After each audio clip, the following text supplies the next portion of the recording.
Testing. Dun, dun, dun.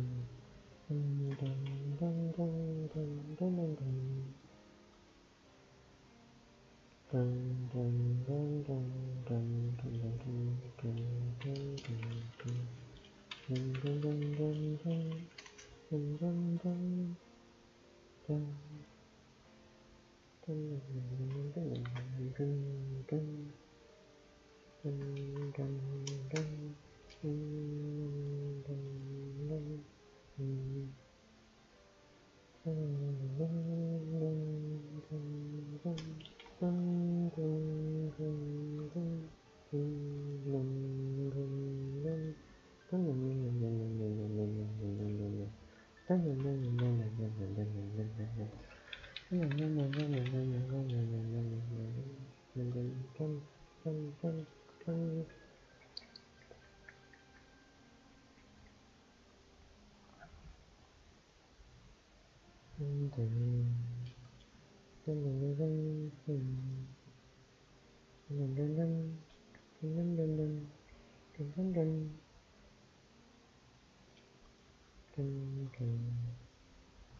All right.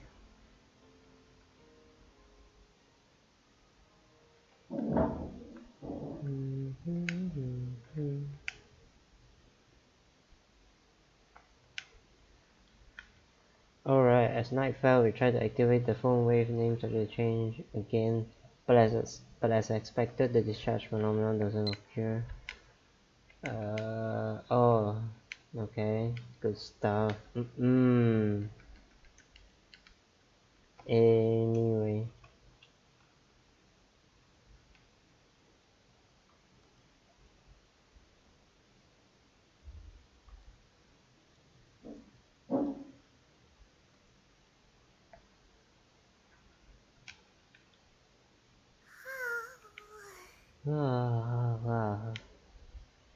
Marley is at her sewing machine, putting some finishing touches on her costume.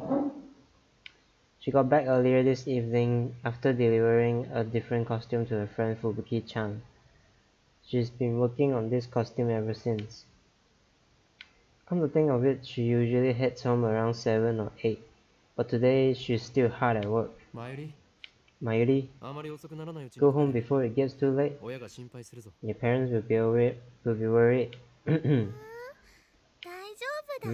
It's okay. I'm gonna stay the night. Wow, okay. Really? She's never done that before. Yep. I already told mom and dad. Cool. Are you staying to work on your costume? Ferris. Is Mousy okay? Tell her to have fun at the Komima for me. I don't think I can go this year. Nyang. I just don't have the energy. Nyang. I'm completely burned out. I can hear a voice shouting, "Get up, Joe!" Nyang. Someone save me. The world is collapsing. Nyang. Okay, whatever.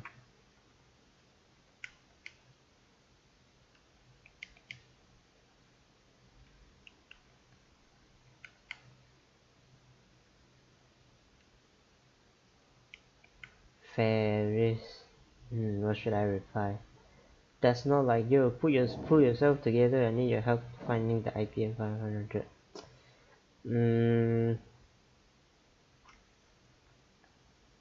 Let's just do this one. Because I don't think I want to like develop any relationship with her. Since how she screwed us up last time.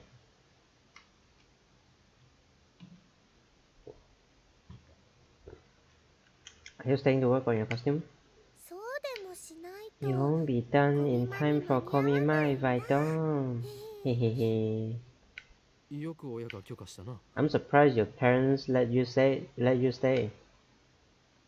I've met her parents any number of times.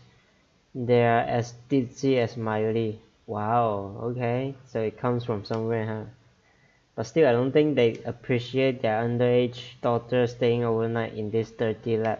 It must be my overwhelming charisma. No, wait.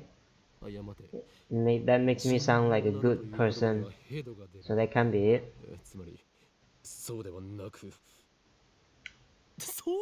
Of course. Mayuri's parents are so afraid of my insanity that they send me their only daughter as a hostage. Sure, whatever. Reporter Kuritsu calls out from the development room. She's been tinkering with the phone wave names of the change, but I guess she was listening. What would you do if I call the cops on you? I unleashed my right arm on traitors, Christina. Yeah, chill, Nibio, whatever. I told mom and dad that Christian would be here. Then they said okay. Cool. That makes sense. Wait, so I have to stay too? Yo, don't you have to work on the phone wave?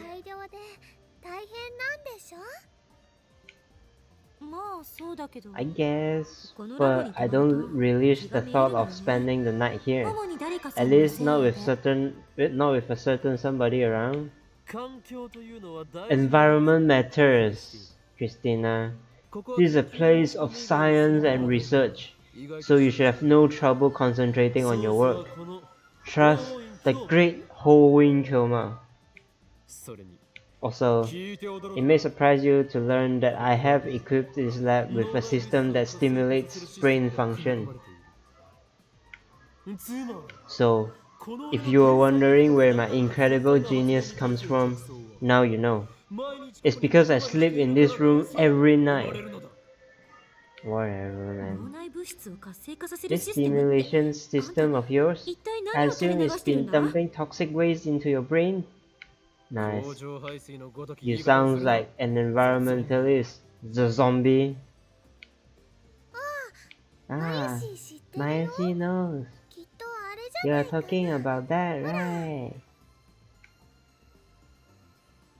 Kuritsu comes out of the development room to check what Mayuri is pointing at. This air refreshener? Okarin said the smell makes you smarter. He bought it at the Akibao. Oh, when was that?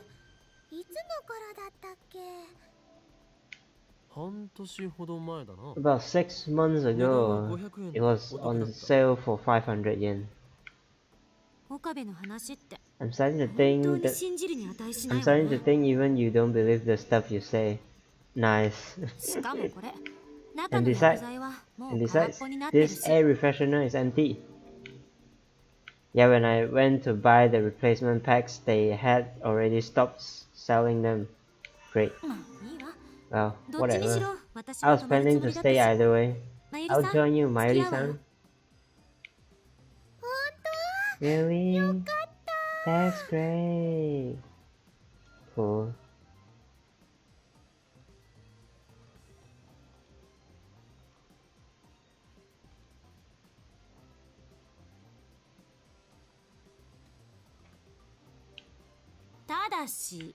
On one condition, Okabe leaves. Me leave? I practically live here. This lab was promised to me by Steins Gate. It's the dwelling place of my soul.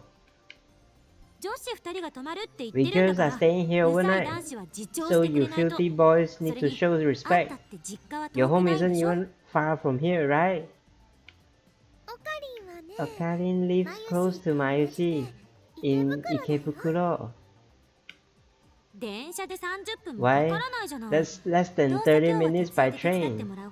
Anyway, I'm not going to need your help tonight, so just go home like a good boy, okay?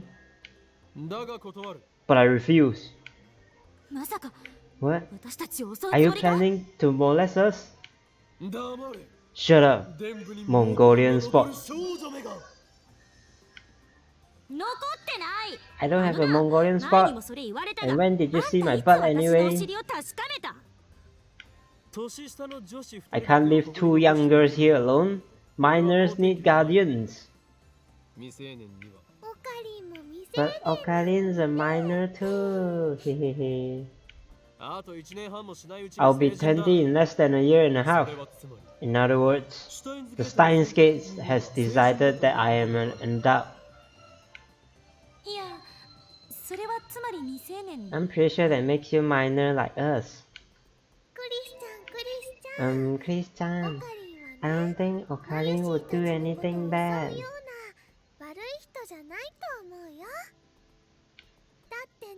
I mean, we've been together once for more than 10 years, and he hasn't molested me once. But he took you hostage, didn't he? Yeah, actually, I'm still his hostage. We should kick him out of the room. I sighed deeply and placed a hand on my forehead. You disappoint me, Christina. This lab is a place of science. We are above such petty concerns as sex. If you must speak of these vulgarities, then I'll have to ask you and your Mongolian spot to leave. Looks like that was enough to convince Kuritsu. Okay, that works. She gives me a fine gesture as she returns to the development room.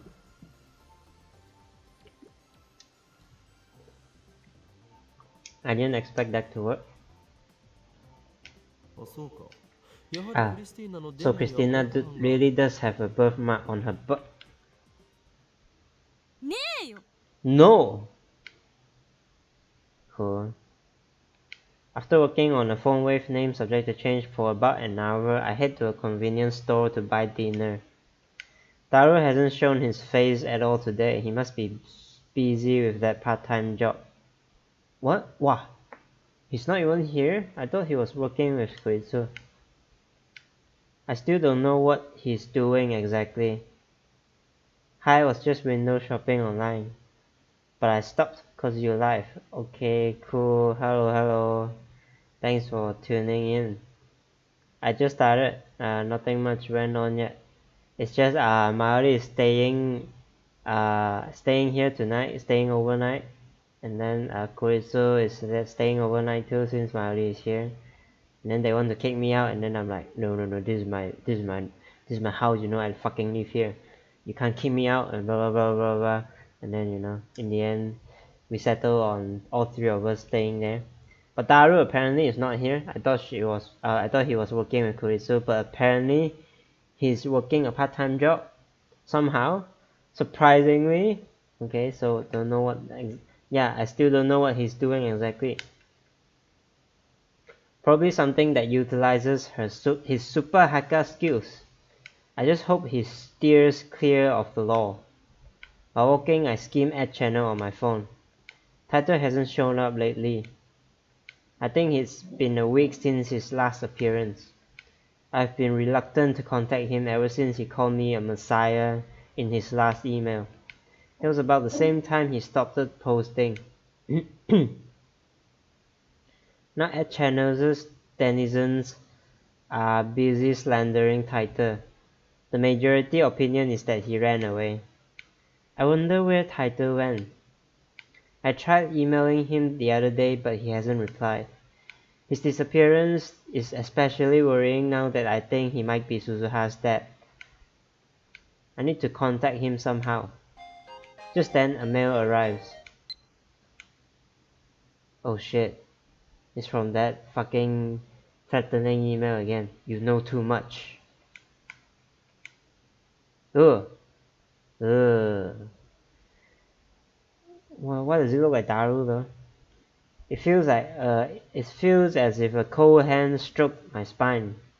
I hugged myself, shuddering at the sight. I delete the email immediately. It's happening again. This is bad. Really bad. This is a threat. Was it sent by the organization? By CERN? Does CERN know what we have been doing? Should I report it to the police? Wait, I can't. I just deleted it. You dumbass. In any case, a picture alone probably isn't enough to get the police involved. Still, maybe I should talk to someone. But who? Not the girls. I can't worry them with this. Daru? The top of Daru looks like Daru in the picture. I'm the adult here after all. What about Moeka? No, she may be a lab man, but she has been acting weird lately. Even if I tell her about this, she won't be any use. Susuha, she has her father to worry about. I guess that leaves Daru. I need to find out whether CERN has discovered our hacking. What would CERN do if they find out, I wonder? They wouldn't have us killed, would they? Despite my efforts to convince myself that this is just a prank, my feet hurry me back to the lab. I burst into the lab, gasping for air, and quickly locked the door behind me. Finally, I can catch my breath. But just then I realized something is wrong. Mari and Kuritsu aren't here. Oh shit. Did they go home? No, their bags are still here. The lights are still on. The door. When I entered just now, it was unlocked. Would they be so careless? The memory of that threatening email fills me with fear. Don't tell me. Were they kidnapped? Who took them? The organization? CERN? And then I hear a noise. Is that the shower? The lab has a shower inside the dressing room. There's no bath, we can't afford such luxuries, and it's too small to fit more than one person inside. Now I hear the sound of water running. I recall the famous scene from Hitchcock's Psycho, or the dun dun dun dun la, that scene. No! Fresh blood mixing into the water and flowing down the drain. The corpses of two girls, sprawled out naked on the tile. Bruh. The second those images flashed through my head, I slammed the... Oh my god, why would you do that, man? You could have called out to them, right? I slammed open the door to the shower room. Is everyone okay? Oh my god. God, what are you doing? Oh my fucking god. Oh boy. No. No peeking, Okalin. Through the steam, I see the wet, naked bodies of the two girls. Oh my god. Maori squats down while Kuritsu bashfully twists her body, trying desperately to hide her unmentionables. Yeah, maybe go out, man. Oh my god. Are their faces red because of the heat or demonetized? Nice. GG. Oh, you're still alive. I wiped the cold sweat off my brow and sighed deeply. Don't scare me like that. What are you guys doing packed into that tiny shower anyway? WTF is Miley. Yeah, it's her. And it's Kuritsu too. Kuritsu shoots me a deadly glare. Yes, go out, man. Get out, you pervert! Whoa! Yeah, get out, man. Oh my god. I dodged a bar of soap aimed at my face, then quickly flee the dressing room. Well, I suppose that was all my fault. Mayoshi sad. I feel kinda dirty. Oh shit. You're going to regret this. I'll never forgive you. Oh my god, damn it, it was just a small misunderstanding. I mean, why the hell did they decide to take a shower together when they knew I was coming right back? It's like they wanted to be seen. No. No, they're not, man. Koitsu especially, after all that talk about not wanting to spend the night with me around, she sure dropped her guard awfully fast. They're just lucky it was me who walked in on them. What if it had been the organization? They need to get serious. We are fighting for our lives here.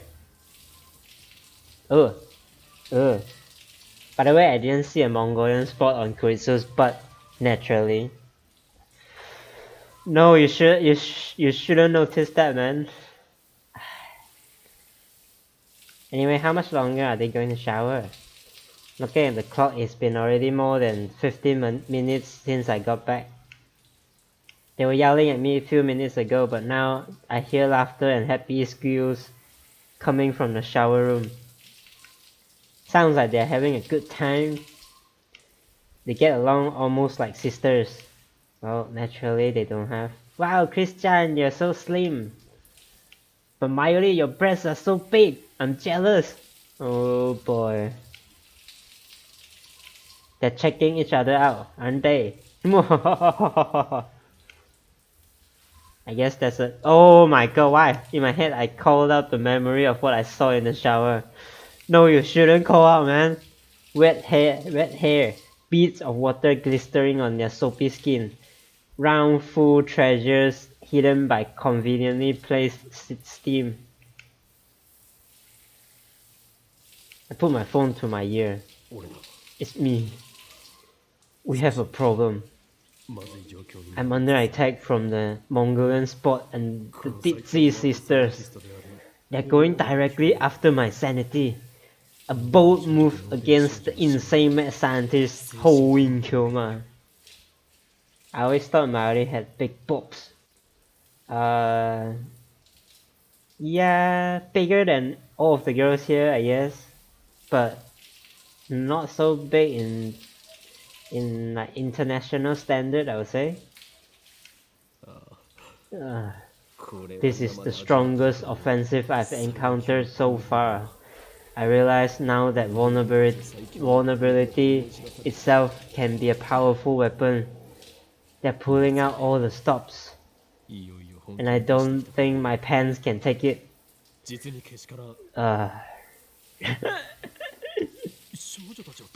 Give in to the temptation? Nonsense. I could never do that. They're fellow members, my loyal assistant and my childhood friend. Must I? Is it truly the will of Steins Gate that I give in? That I raise my hand against my closest companions? If so, then how cruel the fates can be. Sign. Congru. Whatever, man. After a moment to collect myself, I put away my phone. I need some air.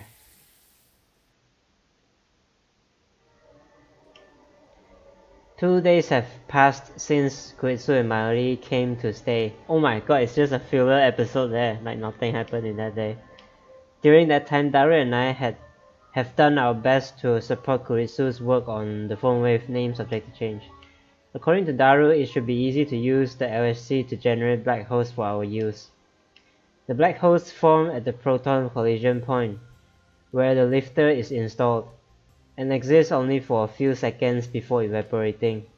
During those few seconds, CERN throws a human into the singularity. We'll use those few seconds too.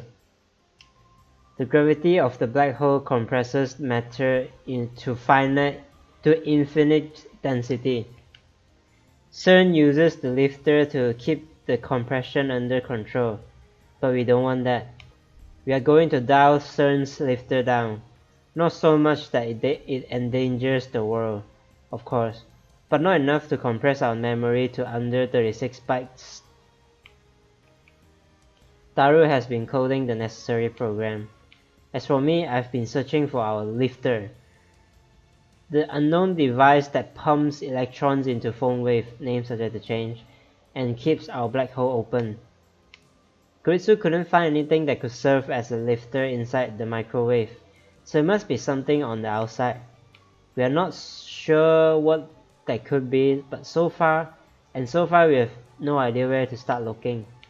Yesterday I consulted Daru about that threatening email, but Daru insisted that there's no way CERN could have discovered his hacking yet. Of course, I had him make doubly sure we hadn't been tracked. His tests came back clean. I understand he's confident in his skills and I trust him. If Daru says they haven't found out, then they haven't. But somehow knowing that doesn't ease my anxiety. It's Friday. Although we haven't solved the lifter problem, Kurisu is just about done with the time leap machine. I got email from Lukako. Have you gone to any festivals or fireworks shows this summer? Maybe you have plans to go with Mayuri-chan later? P.S. I did 22 practice swings with Samidare while she's still doing. Even now it's a she, and she's still doing all those shit that I told her to do, him to do back in the days. No, too crowded. I'm being chased by the organization, remember? The last thing I need is a knife in the back. Mayuri-chan, I don't know about Mayuri's plan, but I'm pretty sure she's busy preparing for a different sort of festival soon to take place in Ariake. So Comic-Con stuff is not in Akiba anymore, so it's in Ariake, wherever that is. So I will send that.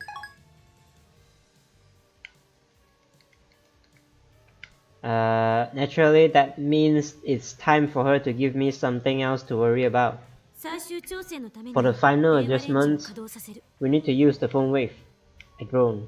In other words, we have to cause the electrical discharge phenomenon. There's a risk involved.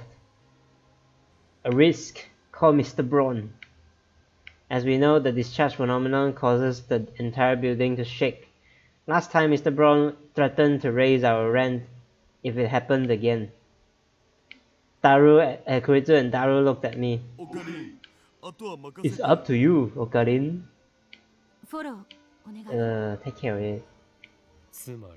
In other words, you are sending me to die.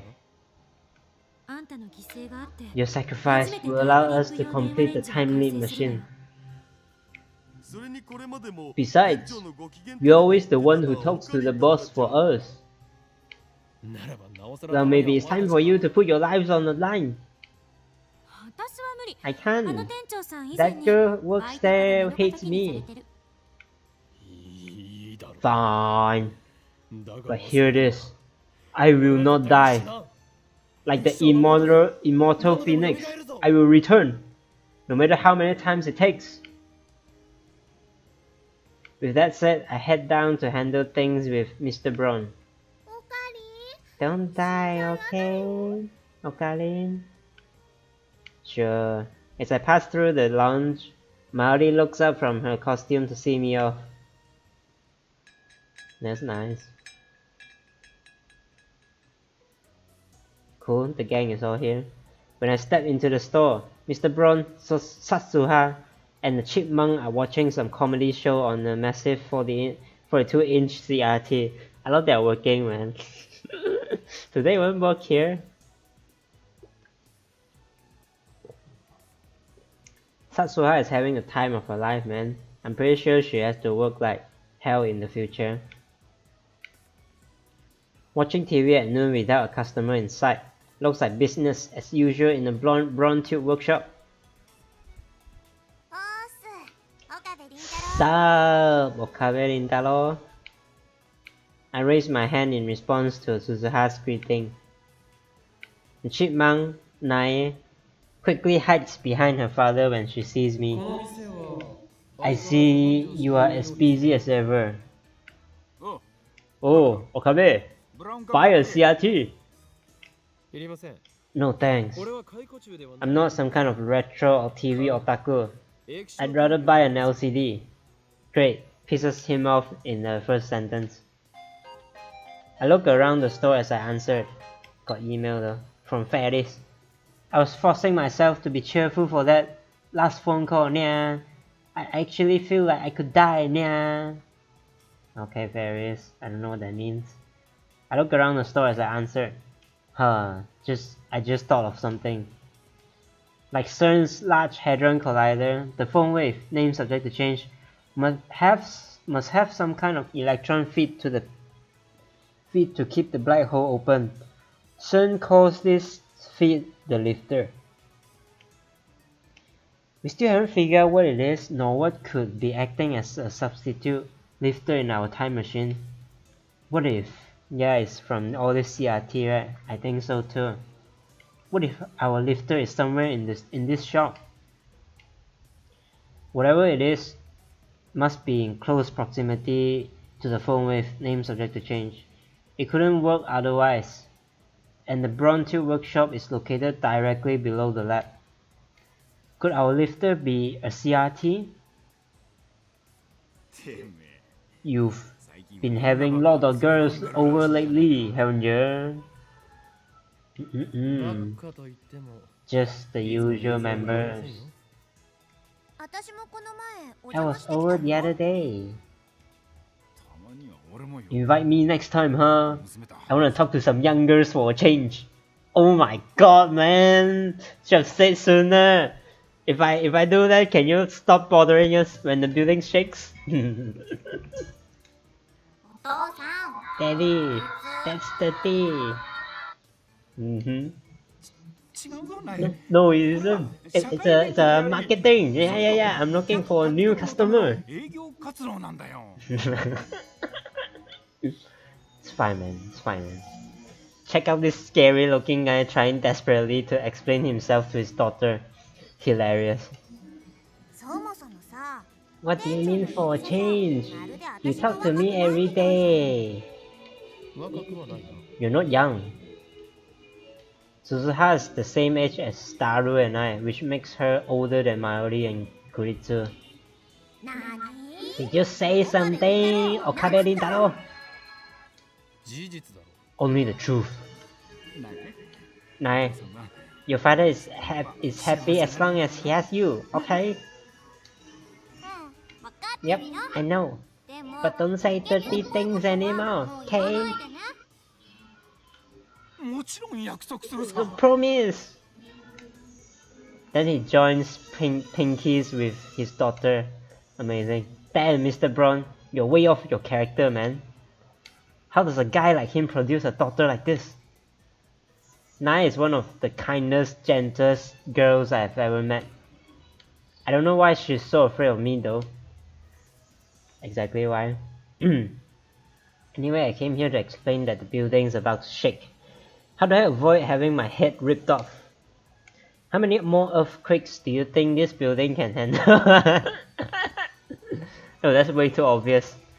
An earthquake is coming. My magic eye, reading Steiner, has seen it in the future. Escape while you still can. Yeah, that might work. Hey, did Shina Mayuri stay over yesterday? Yeah.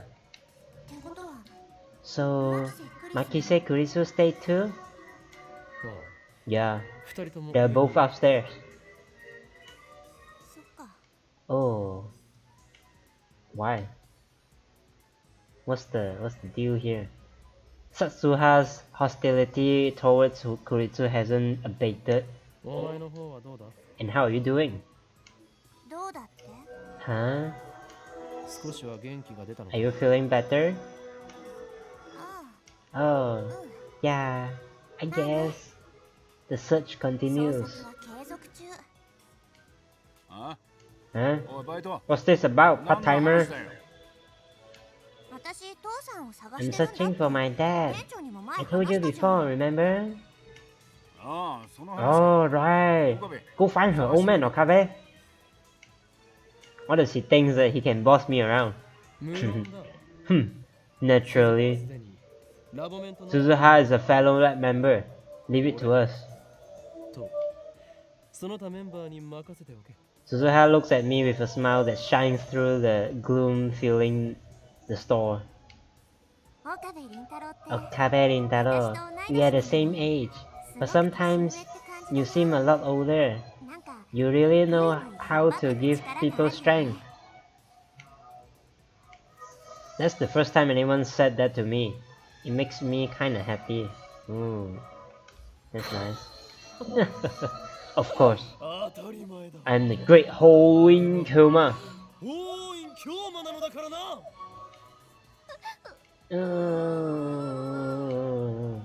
Chipmunk cowers in terror as I unveil my madness. I can see tears pooling in her eyes. I guess my aura is just too powerful for a great schoolgirl to endure. Okabe, next time you scare Nai, I'll kill you. Sorry. Come here a second. Ooh, Sasuha. Sasuha, what's the deal, Sasuha? Sasuha takes my arm and leads me away from the Tenojis, who have gone back to watching TV. I just want to say, be circumspect in your dealings with Makise Kurisu. What? Circumspect? Why can't she just say careful like a normal person? Not that I'm one to talk. This again? Aren't you just being paranoid? Suzuha shakes her head firmly. No. Her perniciousness has been proven. What does that mean? Perniciousness? Is she saying Koitsu is dangerous? There's something strange about the way Sasuha is talking. And it's not just her fondness for uncommon words. There's something else. Something... Her genius is a threat. At heart, she only cares about her experiments. Does that mean she'll betray us? Sasua's eyes are hard, and her voice is as cold as ice. I can tell that she means every word she says. Listen to me. She's using you all. Makisu Kuretsu. Ooh! What's this about? Makise Kuretsu is connected to CERN. What? No, that's impossible. CERN is our enemy. If Daru's hacking is discovered, I have no doubt they will do anything in their power to destroy us. How can Kuretsu be connected to CERN? You mean not now, You mean not now, right? You're saying she's a spy? Suzuha nods firmly. The credit for inventing the time machine was hers. You just expose yourself from the future, you know. But you know, yeah. Again, Sasuha's words sound strange to my ears, but I still can't place my finger on why. Is that she's from the future? Why can't you understand it, man? It's so obvious. Oh my god. Don't let your guard down. I don't believe it. I saw Kuretsu's anger when she learned what CERN had been doing. She called their actions a betrayal of scientists everywhere. How can someone with such a pure love of science be connected to CERN? But what if Suzuha says it's true? Could she be the one who sent that threatening email? I suspected Moeka, but... Jesus fucking Christ. Yeah! Suddenly the ground starts to shake. Kuretsu started the experiment? But I haven't talked to Mr. Braun yet. Damn! It's too soon. Wait, Okabe! Sure enough, veins on Mr. Braun's forehead swell in response to the shaking. How many times do I have to tell you not to shake the building? Cute girls or no, I ain't letting you off. Your rent is going up. Wait, Mr. Braun. This isn't our doing. It's an earthquake. My magic eye reading Steiner predicted this will happen. An earthquake? You think I would fall for that? shaking gets more intense, knocking over a CRT. Bron 2-chan! No! Oh my god. Crap, I can't talk my way out of this one. Okabe, you bastard! Mr. Braun clearly wants to snap my neck like a twig, but he elects to protect his greatest treasure, the 42-inch CRT instead. He grabs the remote and switches it off, then grabs hold of the TV and hangs on for dear life. Oh my god. Oh. Oh. Is it over? Looks like it. Wait, it's over? I carefully step through the rumble and take the remote from the dazed Mr. Braun's hand. I press the red power button. The 42-inch CRT instantly comes to life. I stare at the image on the screen and smile.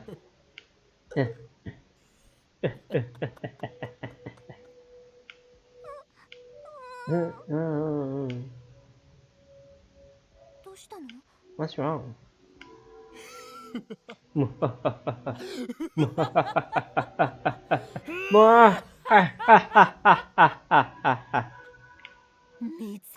I've done it.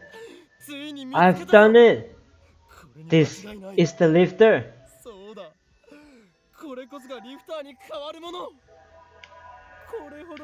It's so obvious. Why didn't I see it before?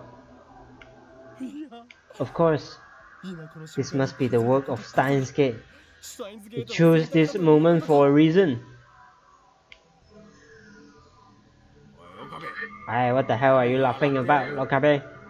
You're scaring my daughter. I'm raising your rent, you hear? You're paying for that CRT.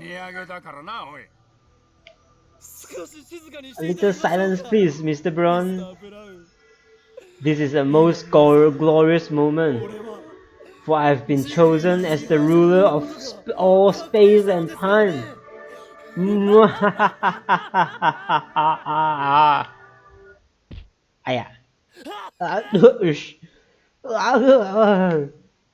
Stars exploded behind my ears and my eyes as Mr. Braun drives his fist into the top of my head. Nice. The world spins. I struggle to get a hold of my shaken brain. You dare lay hands on the great. Got something to say? Well then, Mr. Braun, put it on my tab. With that, I fly out of the workshop. I rub my head. It hurts like hell. Damn that Mr. Braun. Did he really have to crack me so hard? Maybe I should report him for assault. Thanks to his brutality, I had to make a strategic retreat. Fortunately, I did not emerge empty-handed. The extra 10,000 yen a month will hurt, but in exchange, I've acquired information essential to the success of my plan. All is well that ends well.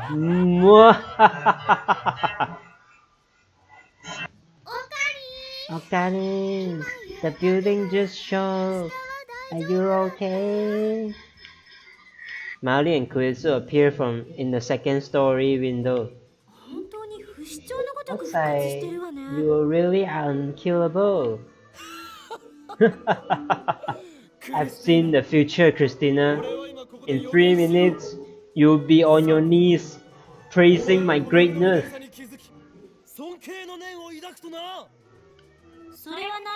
I don't think so. I run up the stairs. How could you miss something so obvious? When I tell Kuritsu about the 42-inch CRT downstairs, that is her first reaction. Why are you blaming me? I'm not blaming you. I'm just disappointed that nobody, including myself, noticed. We missed the forest. for the trees. To summarize, just now, when the phone wave name subject to change shook the building, the 42-inch CRT was on. But when Mr. Brown turned the TV off, the shaking stopped immediately. The discharge was interrupted. I put a banana in just to be sure. Nothing happened. I'm glad. We shouldn't waste food. Nobody replies to Mayuri's off-point statement. We are busy reading about cathode ray tubes on the internet. It doesn't take long before we find something interesting. Cathode ray tube has a component called an electron gun, which uses extreme heat and strong electric field to accelerate electrons and turn them into a beam. The electron beam striking the TV screen's phosphor layer is what generates the picture. An electron gun could certainly work as a lifter. We have found the answer. The electrons emitted by the 42-inch CRT are holding the phone wave's black hole open. And the discharge phenomenon is the result. So the reason we can't use the phone wave at night is because the Bronte workshop is closed? The Bronte workshop doesn't have especially strict business hours, but it's usually open from around 11 AM to 7 PM.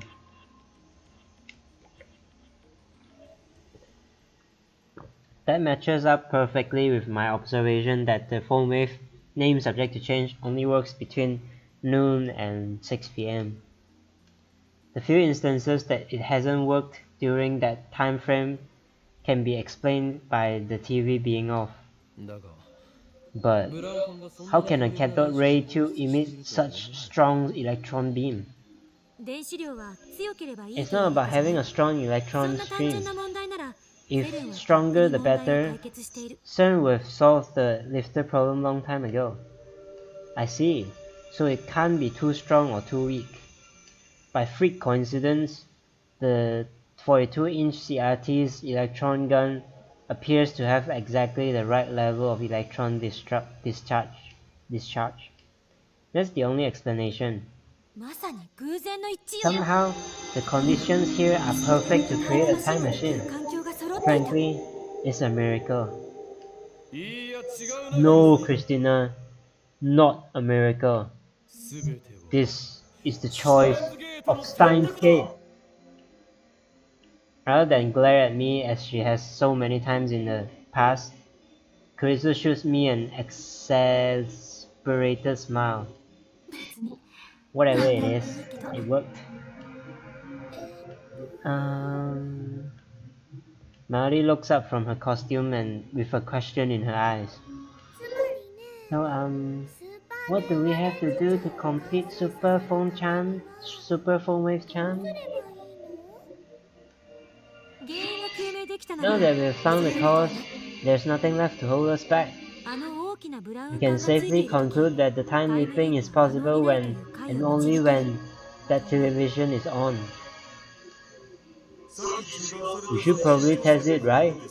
And there's still the final check of the phone wave to do. Final check of the phone wave to do? You're right. Okabe. What? Go downstairs and turn the TV back on. That's hilarious, Christina. Allow me to doubt that. Mission impossible. I'm not going back down there. My head still hurts from last time. Next time I doubt I'll make it out alive. Whatever, just go already. Grazer just orders me with a sour look. It's like I'm the assistant here. Sorry, driver, got stuff to do. Okay, take care. I'll fill you in if you come back later. If anyone can do it, it's you. Made an amazing discovery just now, didn't you? System 9. Have you finally recognized my greatness as a mad scientist? No? Damn, that was harsh. Oh, oops. I was supposed to flatter him so it feel like going, right? Yes, you are an amazing mad scientist. It's too late. Anyway, now that we found the lifter, the time machine is 99% complete. Crystal's expression suddenly turned serious, but I can see the hunger in her eyes and the flush of excitement on her cheeks. She knows that we stand on the threshold of a new age in science, and she cannot resist the lure of the unknown. She's a true scientist, no doubt about it. It's your dream, isn't it? To invent a time machine. Our dream. I've never really thought about it that way. But she's right, my hands are shaking. Not from the fear of Mr. Braun, but from excitement. I will become the undisputed Lord of Time. With that power, I shall shatter the system and chaos will rule the... Okabe! Karisu interrupts my speech. I wasn't asking Hoin Kyoma. I was asking Okabe.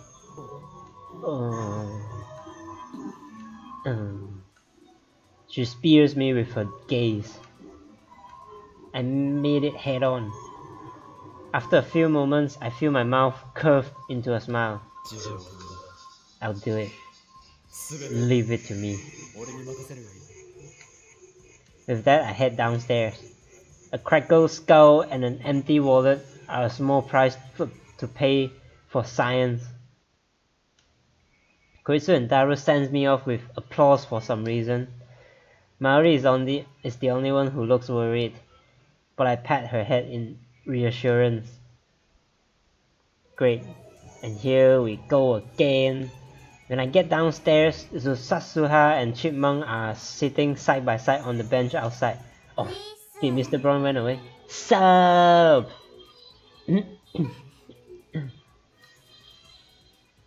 Naizo gives me a quick bow and then hides behind Satsuha. That shaking upstairs put boss in a bad mood. Nah, waiting it out.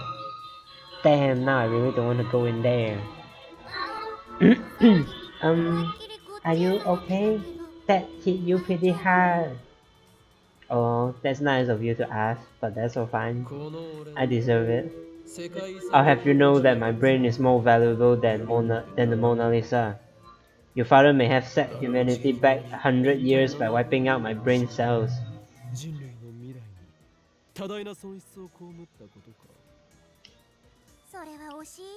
Such a regrettable loss. Satsuha claps her hands in solemn prayer. I'm not dead, just my brain cell. I'm so sorry. Daddy did something bad. I'm back. Hello.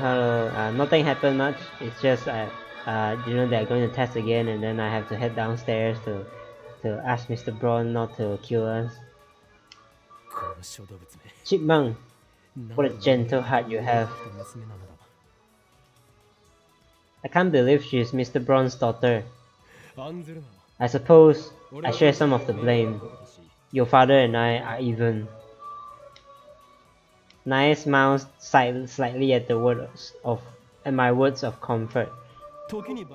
Now then, part-time warrior, I have a request of you. I need you to distract Mr. Braun for about 5 seconds. GG, yeah.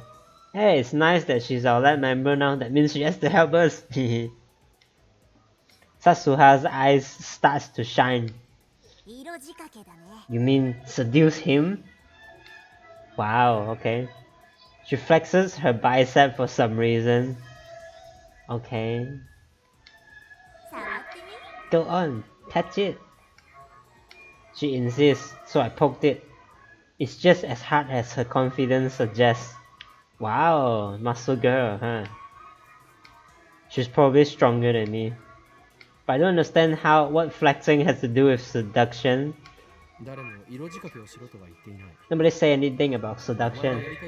Seduction. It doesn't matter how you do it.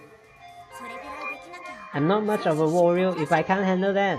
Besides, you said you'd help me search for my father, am I right? I'm only returning the favor.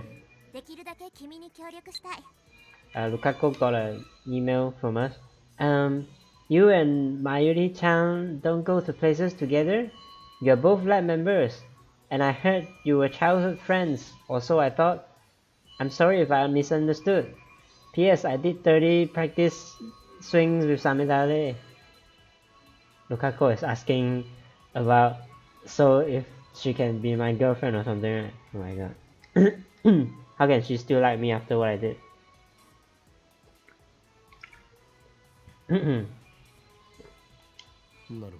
I see. Then I leave it in your capable hands. Okay, dokie. Suzuha, don't be mean to daddy, okay? Haha, don't worry, I won't be mean. Indeed. I want to complain that he's the one being mean, but I just say we were even, so I refrain. Wait here, Nai. Lukaku wanna date Okabe? Think so. He has been during his guy time, right? I thought she didn't anymore when during the girl time, but it seems like she still does. But after that incident, she still does, so that's surprising. The chipmunk nods. When we enter the store, we find Mr. Braun cleaning up the pieces of the broken CRT. When our eyes meet, another vein pops on his forehead. If you came to apologize, I'll listen. But your rent is going up. Understand? I'm sorry about what happened. I overreacted. As a token of my apology, my lab's representative, Amane Suzuha, would like to present you with a gift. Boss, get ready! With a vigorous shout, which in no way seems appropriate for seduction. Oh my fucking god, what the fuck? Suzuha whips off her jacket and... Yeah! What? Yeah! What is this? What is this supposed to be? I can't tell what's going on here. Throws it at Mr. Braun's face. Whoa! I can see her bra. Oh my god. No wait, that's not a bra, but a tight tank top that leaves her midriff bare. Yet Satsuha shows no sign of embarrassment as she rushes Mr. Braun. She slips behind him, grabs her coat, and pulls it tight against his face. Oh my god, what are you doing, Satsuha? Okabe Rintaro, now is your chance! Now wait just a second. Is this your idea of seduction?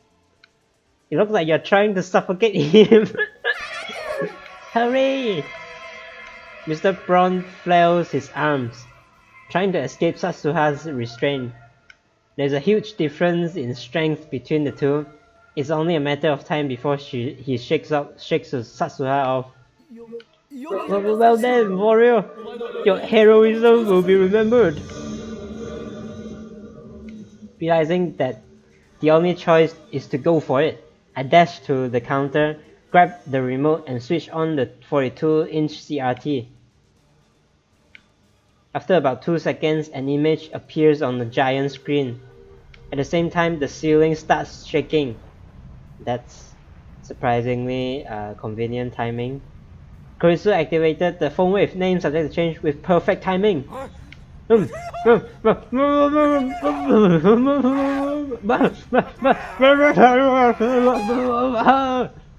the fuck? It's shaking again, Okabe Rintaro. What's going on? Did she really take off her clothes without knowing why? You're a lifesaver, part-time warrior. If you can, keep him restrained for 10 more seconds. During that time, I escaped from the store. Outside, Nai is following earthquake drill procedure, crouching while protecting her head. I ignore that and look up to the second floor. At exactly the same time, Kurisu appears in the window and gives me a happy thumbs up. But a second later, she blushes, shoots me a glare, and disappears inside as if nothing happened. Okay, what the hell does that mean? What's with her attitude? I'm risking my life here, man! In any case, the experiment was a success. The 42-inch CRT was the key, as I suspected. Now, how do I explain this to Mr. Braun? I don't want him to kick us out of the building. Perhaps I shouldn't have left it to Satsuha. I timidly peeked into the store to gauge the situation. Come on, boss! Give me back my jacket! Satsuha is there, fidgeting in her tank top as Mr. Braun glares down at her. Hey, shut up! I'm confiscating this! No you shouldn't. You pervert! You're the pervert! Throwing your skirt in my face like some kind of dancer. That was pretty kinky. Gotta remember to thank Okabe after I kill him. Fuck man. Kinky. Don't say things like that. It's gross. Anyway, you can work like that for the rest of the day. Go stand out front and use that flat tummy of yours to attract customers. Oh my god, why are you like this, man? I'll tell Nae on you. Who's she's gonna believe? You or her own man? Oh my god, damn. God, gone sexual. What the fuck? No problems here. Satsuha's seduction strategy worked, I guess. Mr. Braun, what a guy. Oh my god. Oh, we don't get to see Satsuha's body though. A little while later, I'm lying on the sofa watching high school baseball. Kumamoto and Aichi are locked in a fierce struggle for the playoffs. Just then, the clack of the sewing machine in the lounge suddenly stops. Akarin, can you come here? She motions to me while holding the costume. What does she want? I walk over to her. Can you hold this for me? Spread it out like wow. Sad. Oh, can't see Satsuha's body. Mayushi, say verb again.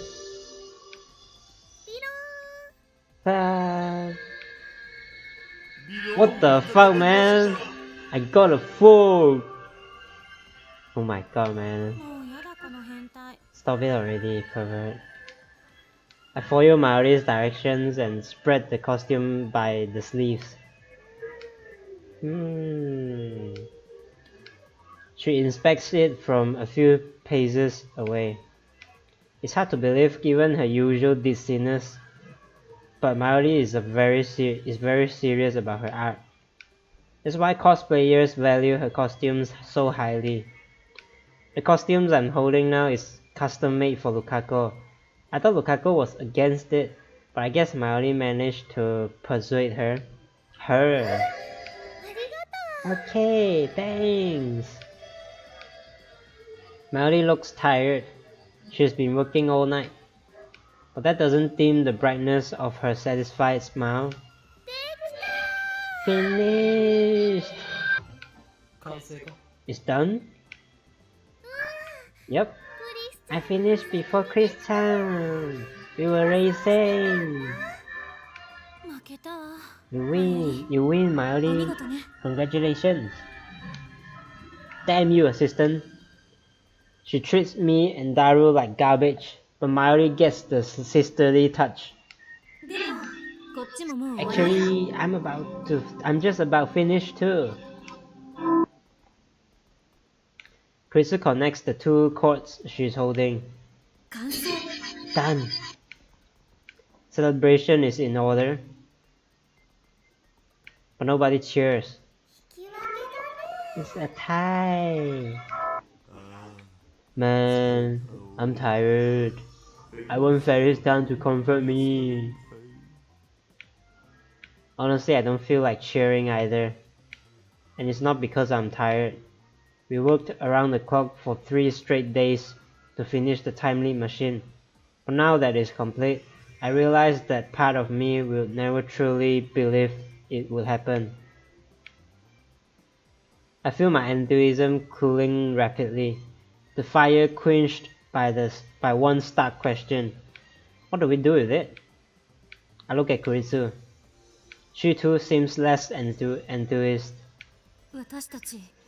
We may have created a monster here. I look at the improved phone wave name subject to change again. The biggest change is the headgear attached to the 6800. Cool. It looks like something out of a low-budget cyberpunk movie.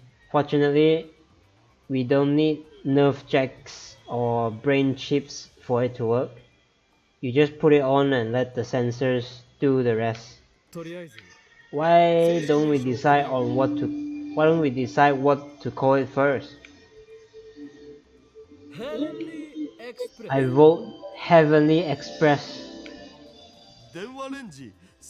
Phone Wave 3rd Edition, version 1.00. Giving head Phone Wave time.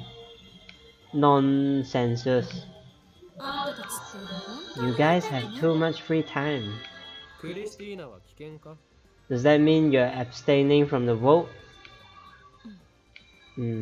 Time leap machine. That's terrible. Come on, simple is the best, right? I mean, that's what Okabe is calling it for the past 2 days. Looks like my assistant has zero naming sense. I don't want to hear that from some Chunibyo head case like you. Oh, so Makiseshi know the word Chunibyo. I sense your otaku level is quite high. I heard it from a friend. I know the idea where it comes from. Ha, a bold-faced lie. She should just confess to being an ad channeler. Grizzle meets my grin with an icy glare. It's up to you, Mayuri. Choose one. Whenever the lab is divided on a name, the right to decide belongs to Mayuri.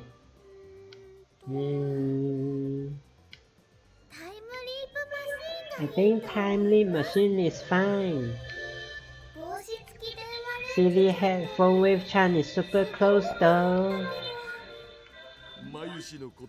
Somehow I knew she'd say that. Like I said, simple is the best. Mayuri gets it. I want to object, but it's an unwritten rule not to complain once Mayuri's made a decision. Very well. Time leap machine it is. Assistant, explain for us how the time leap machine works. I know the basics, but I want to hear the details. Kurisu nods and stands in front of the whiteboard. In short, this device converts memories to data and sends them to the past. Let's begin that with what we know.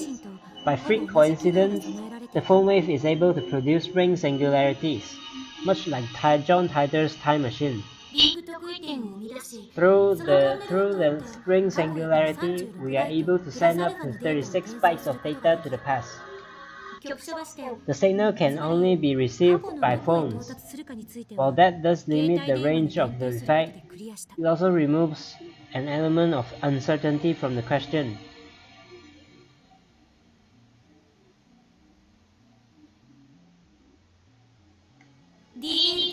Unlike emails, memory data is sent in the form of a phone call.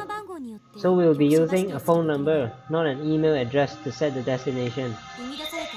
The ring singularity is made naked and stable by a device known as a lifter. In our case, that's the 42-inch CRT downstairs. She explained the basics. Next, she explained the modifications she made to turn the phone wave name subject to change into a time-leap machine. The phone wave... What the fuck did she wrote that? The phone wave now has a headgear attached. This headgear records the nerve impulses in the temporal lobe of the brain, specifically the CA3 region of the hippocampus, where memories are stored. Hippocampus CA3. Who writes that? Who draw that there? I guess it's Koetsu. And using VR technology, we encode the nerve impulses into electrical signal data. It comes out to approximately 3.24 terabytes. 3.24, holy shit, that's a lot, man. 3.24 terabytes. It's less than I expected. We are talking about the entirety of a person's memories.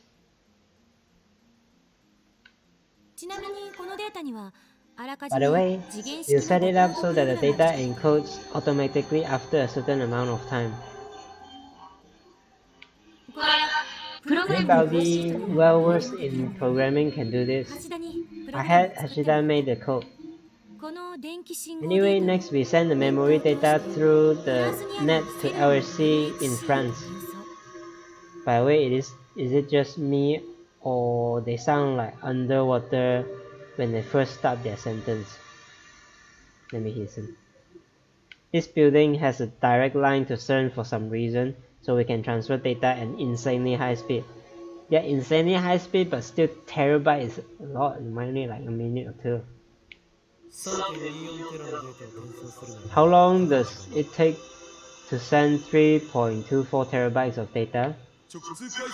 We have 64 direct lines in parallel, so if we send it in 64 parts, I don't hear the underwater thing. I don't quite get it.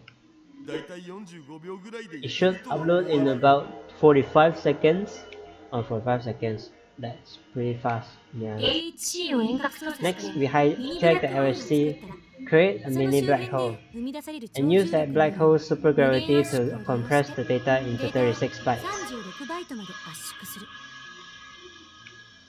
3 terabytes is about 3 trillion bytes. Compressing that into just 36 bytes. That's one hell of a squeeze. Will the compression take long?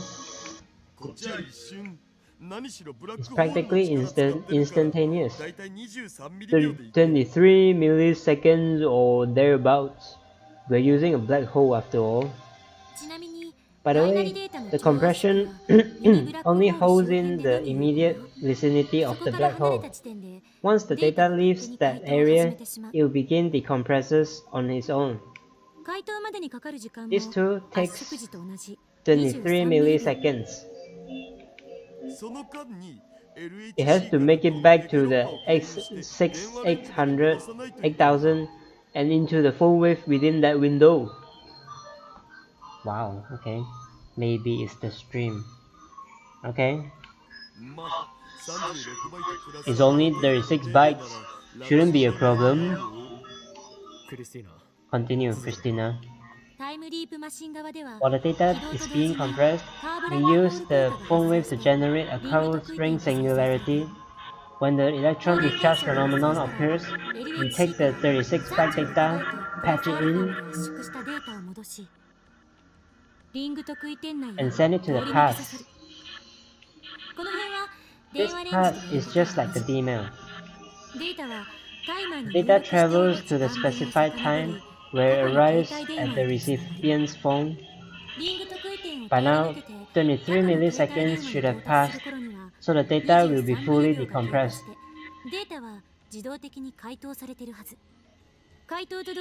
Next, the decoding program runs, converting the data back to nerve impulse signals.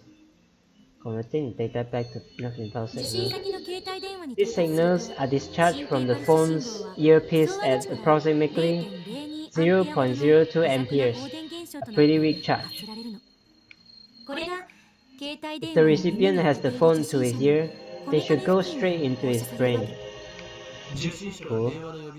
Assuming he answers his phone. If he doesn't, the transfer fails. Fortunately, we lose nothing but that copy of the memory data. If he doesn't, the transfer fails. Fortunately, we lose nothing but... Okay. Why a phone call instead of an email? Because we need the recipient to put the phone to his ear. Otherwise, the signals won't reach the temporal loop. She indicates the side of her head. At this area, you have the frontal lobe and temporal lobe of the brain. As I explained before, the hippocampus, where memories are stored, is inside the temporal lobe. The phone sends out electrical impulses that pass through the temporal lobe and into the hippocampus, overwriting the recipient's memories. Let's draw that too. At the same time, the phone sends impulses that stimulate the frontal lobe as well. This is important. Remember that the frontal lobe is responsible for sending retrieval signals to the temporal lobe. This is how you remember things. By stimulating the frontal lobe, we force it to send retrieval signals keyed to the new memory data. Thus, the recipient recalls all those memories as if they were its own, which of course they are, or will be in the future. This happens in less than a second. Now, the recipient has the same memories as the sender. The time leap is complete. The recipient has the same memories as the sender. The recipient same okay, cool. If the data comes from 1 week in the future, the recipient will remember that week as if he experienced it firsthand. Cool.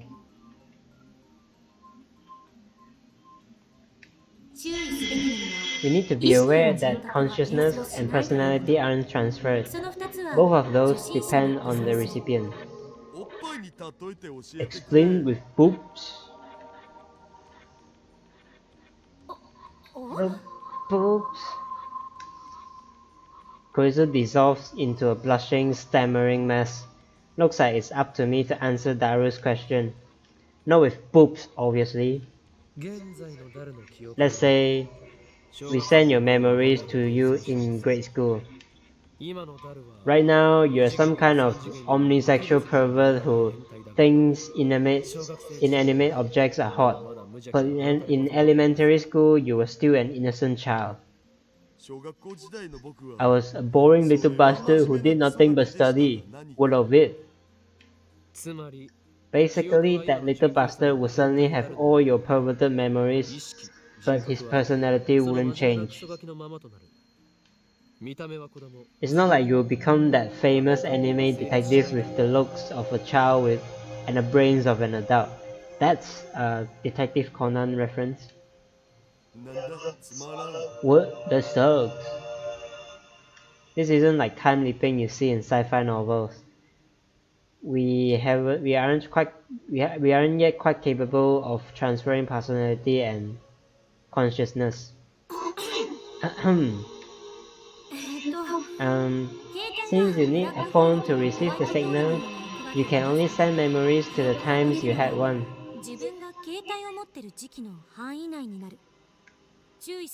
We also need to make sure that the sender and the recipient are the same person. If someone besides your past self, your parents or a friend, for instance, answers the phone, then the nerve impulse signals will be projected into their brain instead. If that happens, your memories could override theirs, which obviously cause serious damage to their psyche.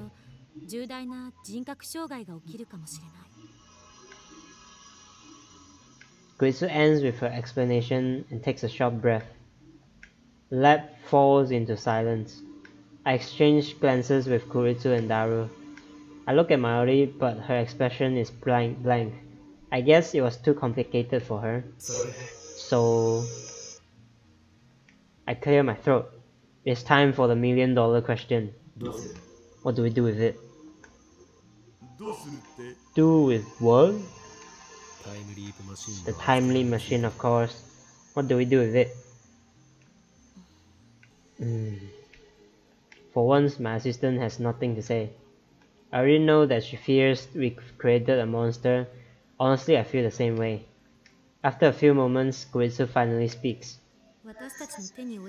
It's too much for us to handle, that's for sure. The safest thing would be hand it over to the government for professional research. No, you shouldn't. I can tell that she is not pleased to have reached this conclusion. She obviously would prefer to experiment with this technology.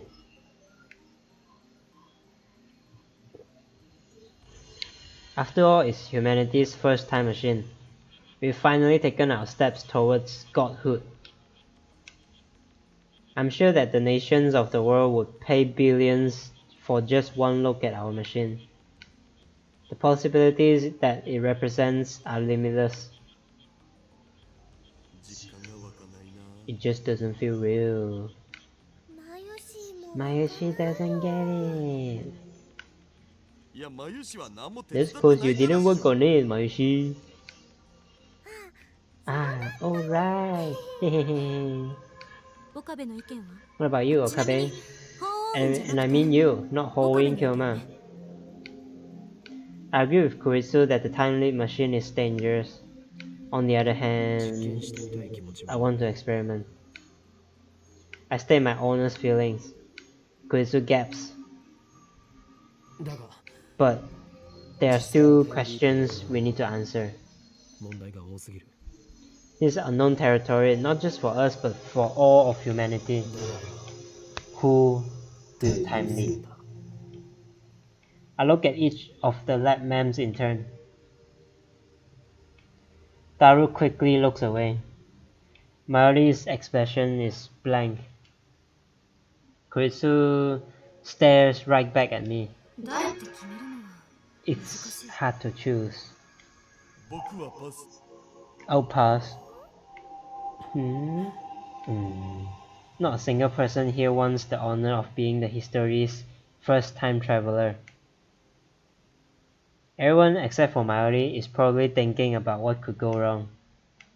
What if the time leap were to fail? It's not like CERN's time machine. The possibility of becoming a jellyman is zero. This machine sends data, not the real thing. Don't let your preconceptions influence your decision. You might say it's like a cut and paste of your brain. Actually, it's more like a copy-paste, and it's just your memories. The original doesn't get erased. That's a very easy to understand example. That's not the problem. Time flows in a straight line from past to present to future. At least that's how most humans see it. This raises several questions. What if there's an error somewhere, and the data itself gets fractalized? Let's say I send my memories an hour into the past. My memories would be replaced by fractalized data. In other words, data full of tiny holes. Couldn't that cause memory loss? I suppose. 1 hour later, we arrive once again present. At that time, that the me who lost his memories an hour ago and current me conflict in my brain.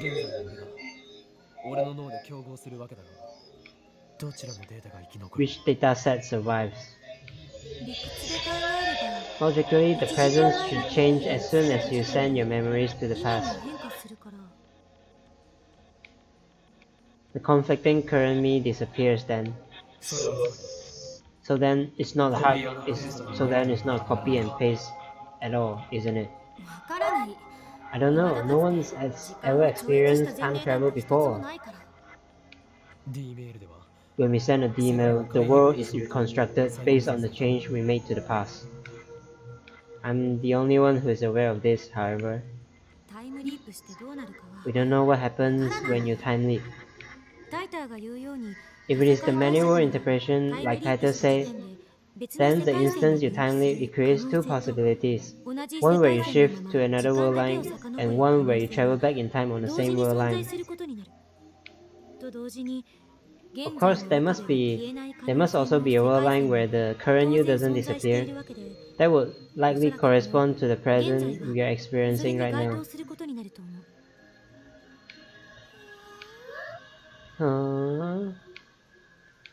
But that's only if the many worlds interpretation holds in the first place. I thought you didn't believe what Title had to say. I'm talking hypothetically. Title doesn't matter now. If it is the Copenhagen interpretation, then every possible state propagates through space as a wave function. When a particular state is observed, the remaining states collapses until that state is fixed. But precise observation is impossible. The problem is who the observer is in this case. Wouldn't it be a third party, like me or Mayushi? Not necessary. It might be me. It might be someone else. It could be God. To begin with, the Copenhagen interpretation and the many worlds interpretation are both microscale theories used to explain quantum interactions. No one knows whether they can be applied to humans or the world at large. What about my personal experience with reading Steiner? If reading Steiner is sort of power, I think it is, then the world line model is correct. In the end, we arrive at the question of where is the self? This time leap machine only sends memories. That I guarantee. Won't the present reconstructed at the moment of transfer? That's what happens with Okalin's reading Steiner, right? That makes sense where D-mails are concerned. When we send a D-mail, we are obviously interfering the past events. But time leaping is different. All you do is send your memories to the past, which isn't the same thing as sending a targeted email. Whether the me who suddenly remembers 1 hour in the future will, in fact, change the past is something we can't know until it happens. I'm getting confused. It sounds like we are talking about the soul. Isn't that a religious question? Wait, you guys are misunderstanding something. 1 hour isn't enough time for your personality to change. You should be the same person 1 hour ago that you are now. The only difference is that you have an extra hour's worth of memories. How can you be sure? How can you be sure? Well, I can't. Nobody's tried it before. This discussion is going nowhere. Personality and consciousness can't be strictly defined. so it's hard to imagine what might happen. So, in the end, which is it? We don't know. We can argue the theories all we want, but in the end, we can only guess. This experiment may end up shattering preconceptions and scientists and philosophers have held for centuries. We won't know until we try, and that pretty much sums it up. To make matters worse, the subject must be prepared to risk damage to their psyche. Koitsu, Daru, and I say no more. We can't solve this problem. This is our limit as scientists. But haven't we accomplished enough already? The time leap machine itself is worthy of a Nobel Prize. We could sell this technology for billions if we so choose. And if we go public with the time leap machine, we can break CERN's monopoly on the time travel technology. That's enough. It has to be. Hey. Mari, who has been observing the discussion with glassy eyes, opens her mouth to speak. I have an idea. Mayuri have an idea, damn. Why don't we make a banana time leap instead? I'm catching up, but I don't know what to say anymore. Yeah, same. Banana? Oh, Mayuri. Bananas don't have brains like people do. You need a brain. Mari never changes. The atmosphere in the room gets a little more relaxed. Let's not experiment. We will entrust the time leap machine to a suitable research institution. Then we will announce it to the world. Wow. Really, Okabe?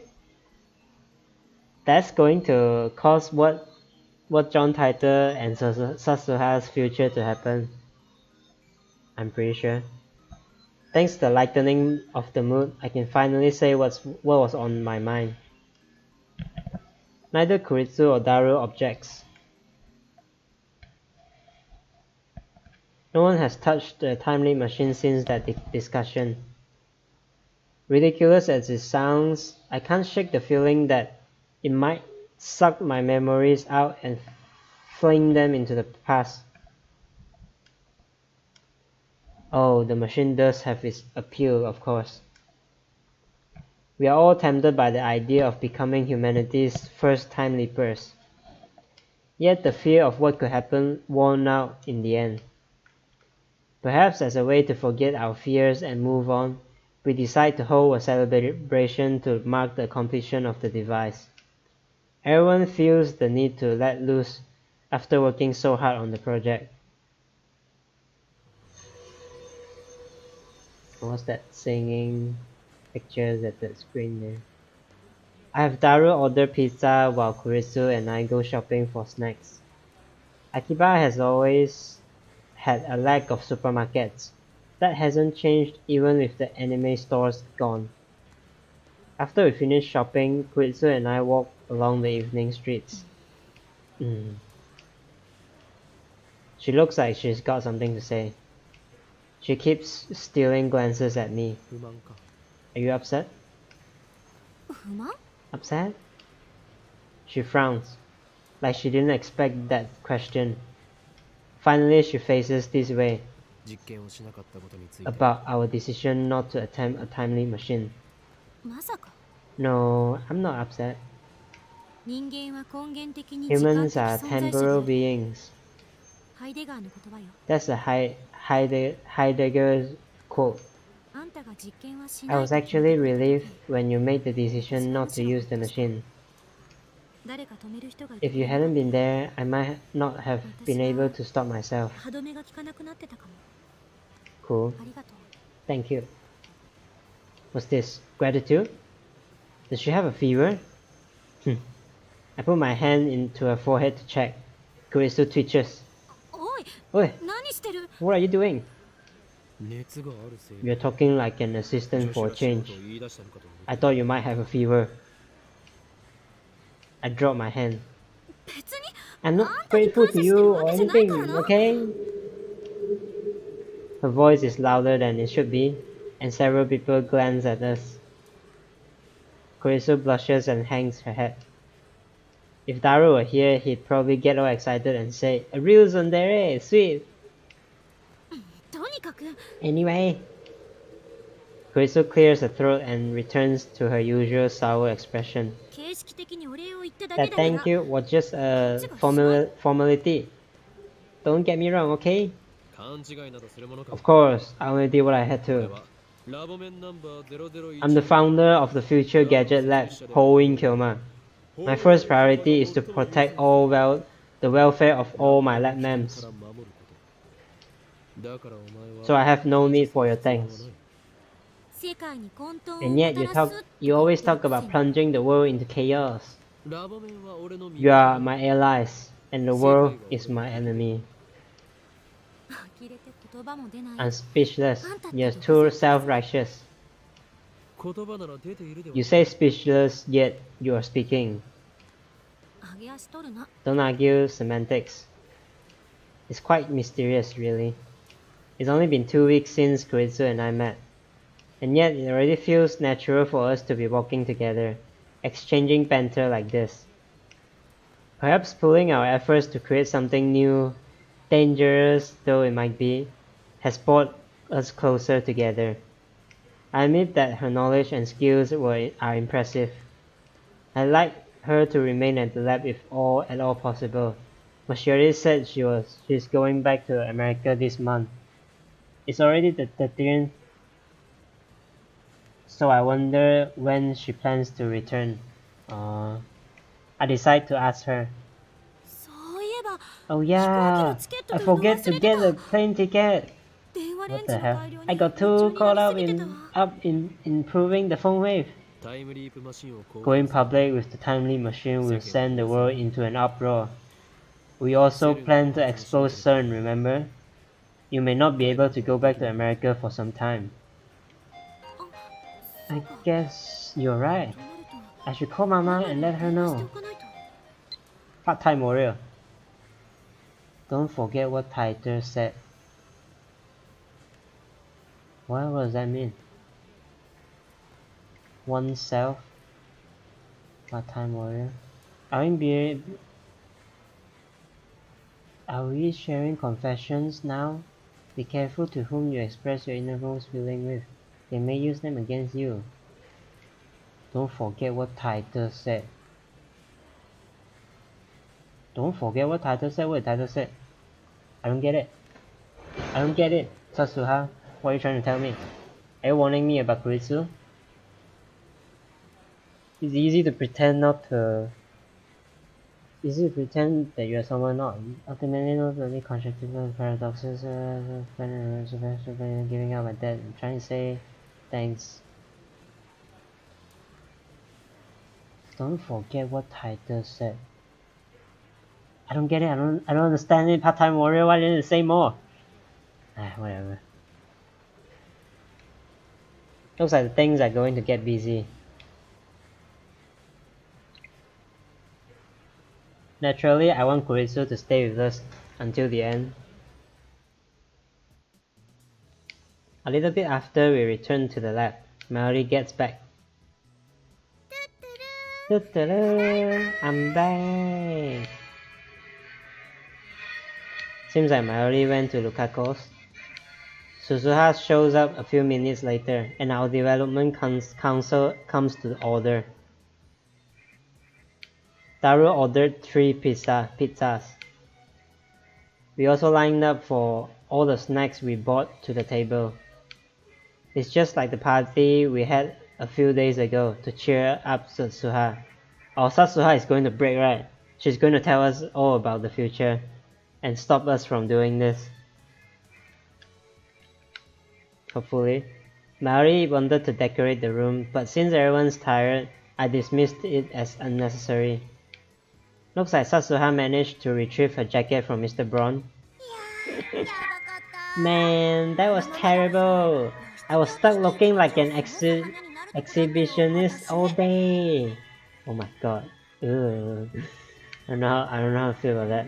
The Bronze workshop's closed, so Satsuha makes sure the 42-inch CRT was turned off, so there's no need to fear any malfunction from the time leap machine. A heavy sigh escapes my throat. I realize that I've been tense and nervous since the time leap machine was completed. Now I can finally relax. The topic of time leap machine has become taboo. Even Kuritsu doesn't bring it up during the meeting. Daru, why did you order the exact same pizza as before? I opened the pizza boxes to find the exact same ones he got for Satsuha's party. Because I like it. Naturally, I'm not amused. Okarin! I called Felice-chan and Luka-chan, but they said they couldn't come.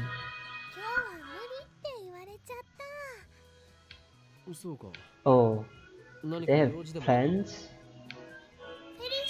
Felice-chan has a Lionel tournament. Crap, I should have gone to cheer. How careless of me.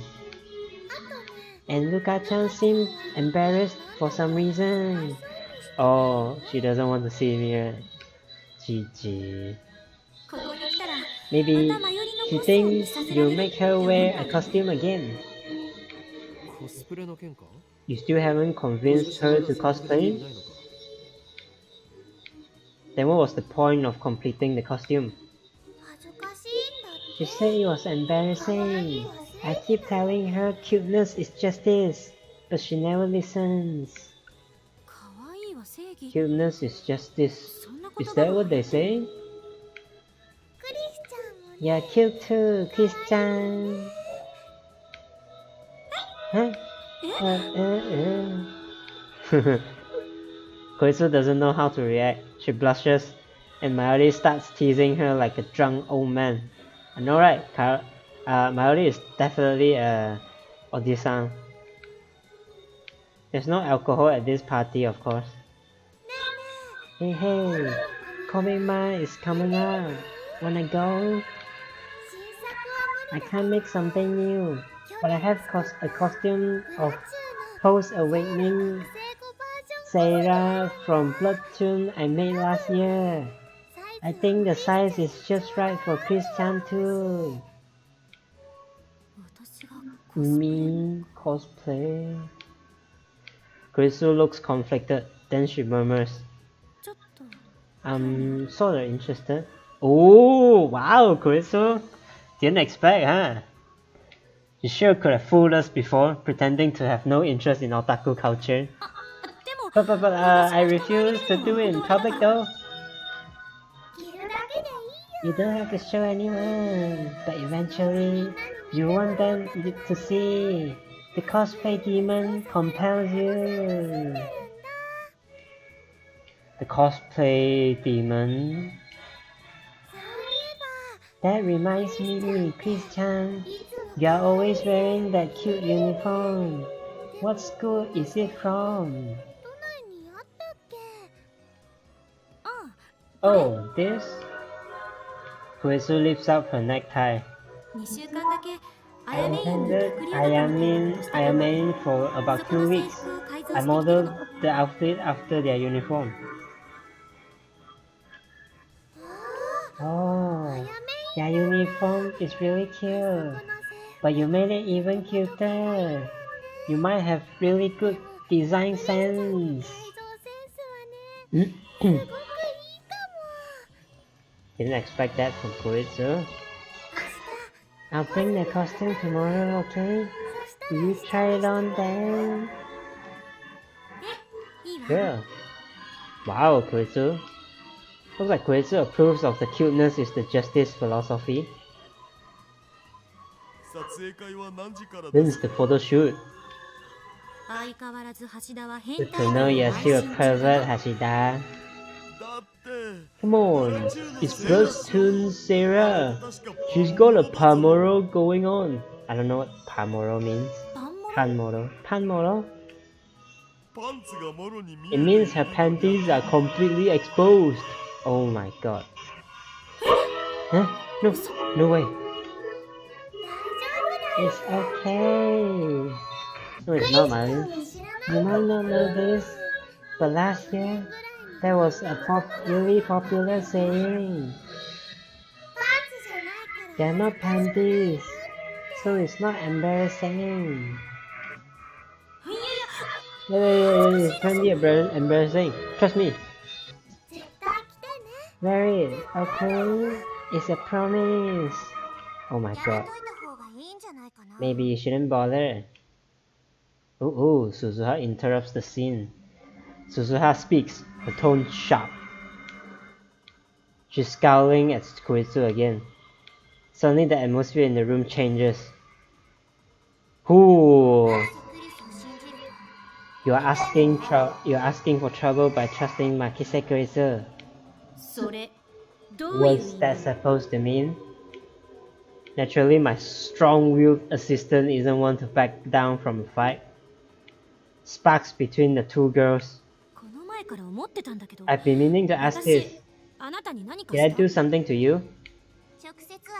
Not to me. But I know everything you've done. Why has this become so sexual and uncomfortable? Should be finished soon. Should be gone soon. What? What do you mean? I've done nothing to be guilty of. It's a filler episode now. Perhaps. But I know your true nature. Wow, you can see into my heart? That's groundbreaking technology. I'd love to hear how it works.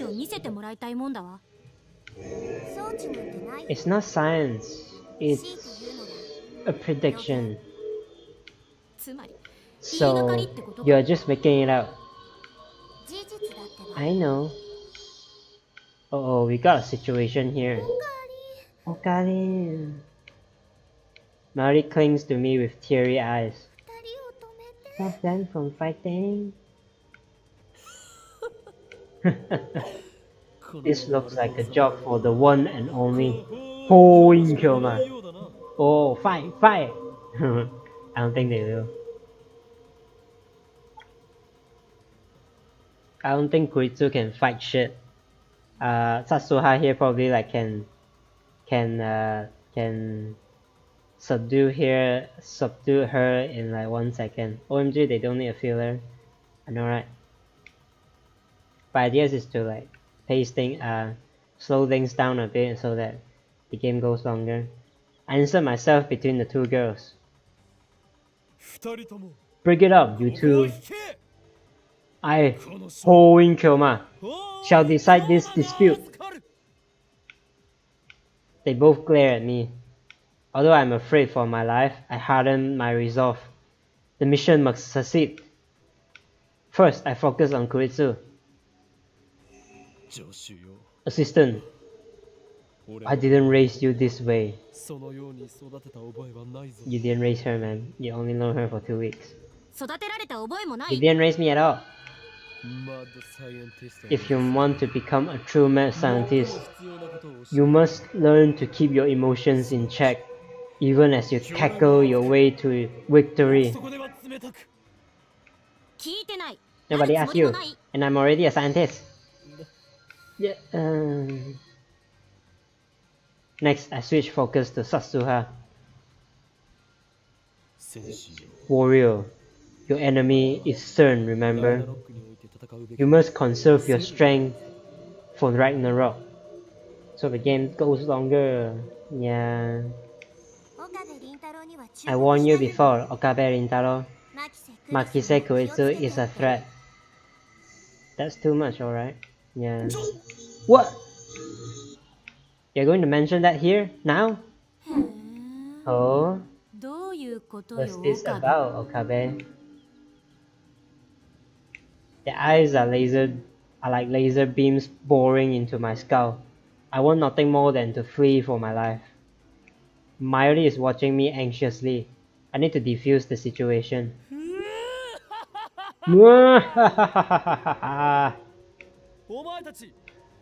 Looks like neither of you is willing to back down. So be it. Fight to your heart's content. Fight until there's no more fight to be had. Then share a manly handshake by the river and let friendship to blossom. But in the future, when it comes time for you to venture out into the real world, I hope you remember one thing. Nobody likes a mood killer. Shut up! Getting yelled at by both of them at the same time sends shivers down my spine. It's coming. I quickly seize my right arm. Ah! Why now? Of all times. Calm down! Right arm of mine! I turn around and head back to Mayuri. I'm sorry, Mayuri. At this rate, I'll end up hurting those two. I have no choice. The rest is up to you. Jeez. Mayuri puffs her cheeks out and goes over to the two girls. Guys, Mayuri doesn't like it when you fight. Let's all get along, okay? Hearing this, the two combatants reluctantly comply. Wow. I expected this would happen. Mayuri is the oil that keeps the gears of this lab churning along. The throbbing in my arm dissipates. That's too much, alright. Taru comes over to chat with Sasuha and gradually peace returns to the lab. Kurisu is in the development room making a call, probably to her mother in America. I sit on the sofa and watch TV while sipping Dr. P. The TV is running a game show where the contestants guess the prices of a popular item at high-class restaurants. Mayuri sits down next to me. She peels a banana and begins eating it. Hey, Yokarin! Mayuri slowly looks around the lab, smiling all the while. It's been really lively here these past few weeks, huh? Wow. Yeah, I guess it has. I established the Future Gadget Laboratory around the time I entered college. It was the first step in my plan to bring chaos to the world. The sound is horrible, oh my god. Horrible? What do you mean? You mean my acting or weird? Or what? I think you should listen to the audio after the stream so you can hear the pain I hear. Oh, okay. I think it's because the YouTube have some sort of connection problem. Yeah, so I think like my voice need to do all the work. Something like that. But at least there won't be copyright for sure. Is my voice having problem too, or like it's just the game voice?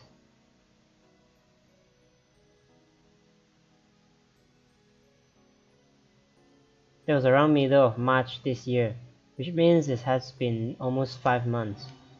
Not half a month after it was established, Mayuri showed up. I'm still not sure why, and became a lab man. Your mic is good. The sound is really bad. It's kind of trippy. That's so weird. The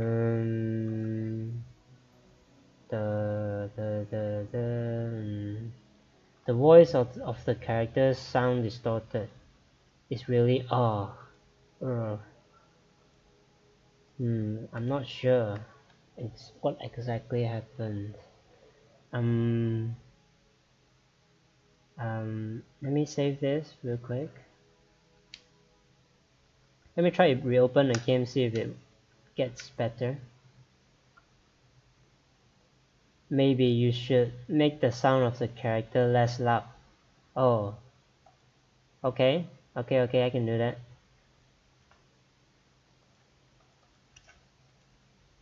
I'll turn it down a bit.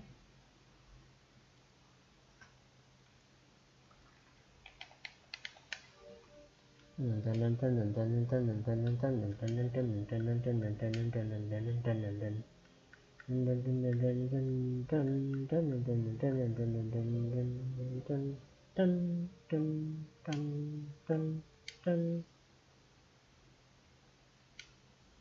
shit, wait, didn't I save it just now? Quick load.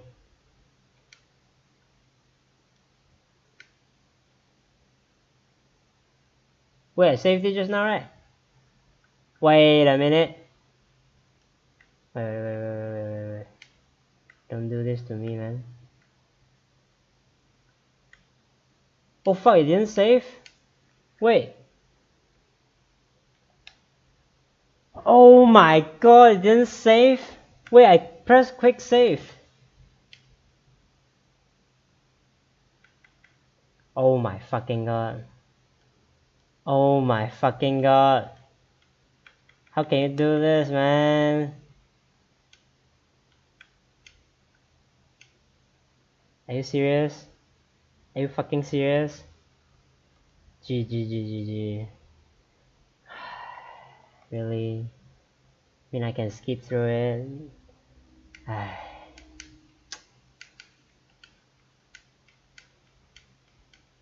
Really? Really? Ah fuck, I pressed wrong.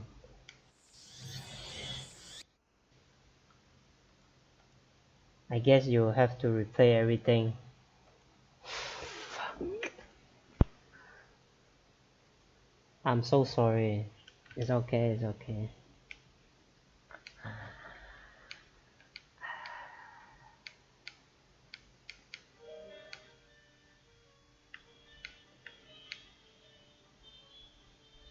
I'm here to accompany you, LL. Okay. What didn't it say? What didn't it say, man? Why didn't you save?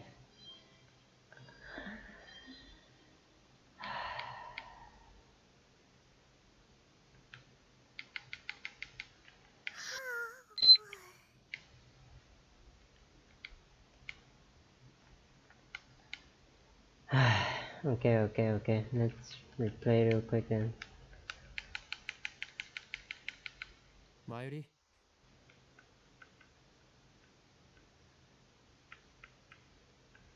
GG boy. GG indeed.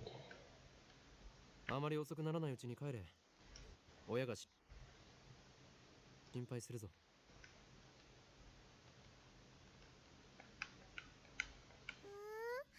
大丈夫だよ。ね、マユシーは今日。本気か？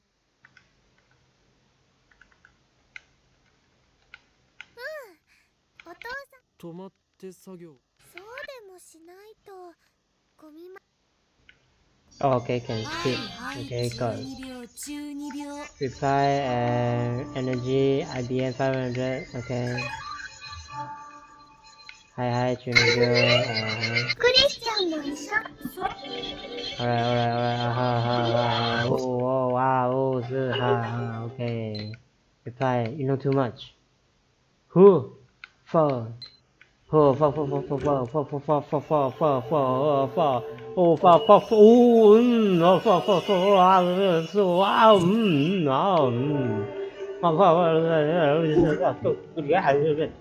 Receiving mail. Okako.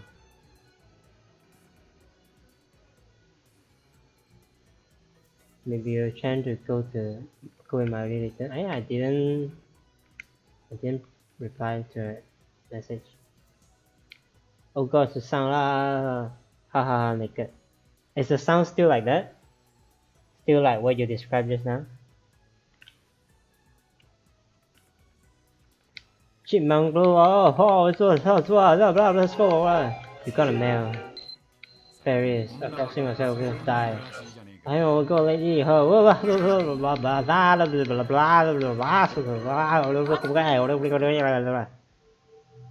society,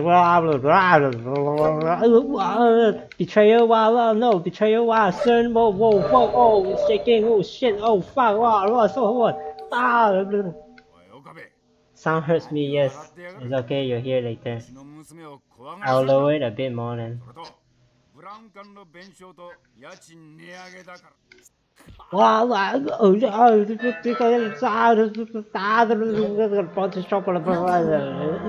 CRT got monitor. Yeah, that's the lifter. Blah, blah, blah. So we found the final component. So we need to go down again. Oh my god, it's too late. リフターの代替装置が見つかった。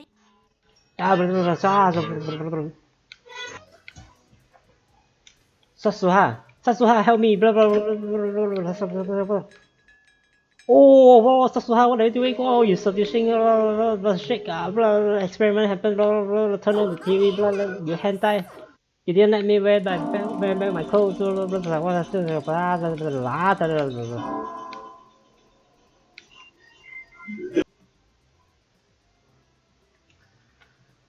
Then is the stream okay? Did the stream lag a bit just now?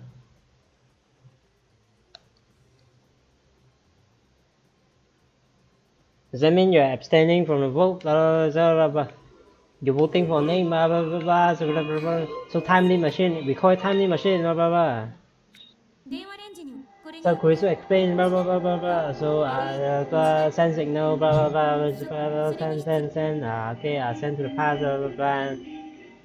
but who is going to experiment with it? Isn't that dangerous? What if, so the GG, the stream glitches. Oh, GG. Should be okay now, right? Would it be a third party like me or actually one of the team Is the sound okay now? Wait, you guys are misunderstanding. You want to touch the time machine? Chris, you're going back to America. Oh, you're home by thinking again. Okay. Part-time warrior, don't forget what Tyler said. I don't know what you meant. I decided to ask her. Oh, I guess you're right. I should call mom. Development console. Tsutsuha is here. Time machine. Paris can't come. Chicago can't come. You wear costume? Kuritsu. Yeah, sure. That's embarrassed. Your pervert. Sasuha. Fight. Dun. You two, stop fighting. Shut up. Maori, please help. Alright. Alright, should be around here. Taro chat with sit down next to me, banana eating it. Nene Okari. Maori is slowly looking at the labs rolling all around. It's been really lively here this past few weeks. Yeah, I guess it has. I established bring chaos to the world almost 5 months. Not how I become that man. Maori become that man. For about a month, it was just me and Maori. Then in early May, I finally got Daru to join. All it took was telling him that the lab is just 3-minute walk from May Queen plus Nyan Square. But since May Queen Nyan doesn't exist now, right? I wonder this timeline, how did Daru join? This location on the outskirts of Akiba has always been quiet. Maori isn't the type to object at every little thing like Kuritsu, nor the type to make dumb jokes like Daru. So the lab was very peaceful back in those days. It was quite a pleasant place to be. And now the lab mem count has increased to 8. It happened in a blink of an eye, or so it seems. They didn't come today, but Lukaku visits occasionally, and Ferris is a familiar face at May Queen Nyan. Or at least she was before May Queen disappears.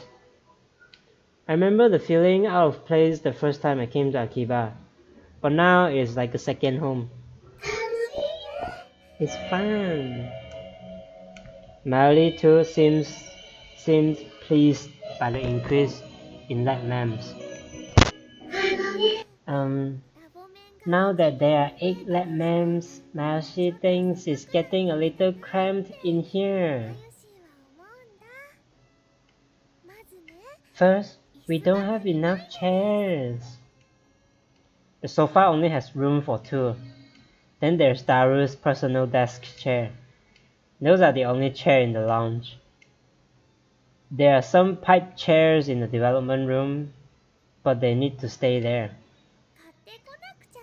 We should buy more. Do you have money, Okarin?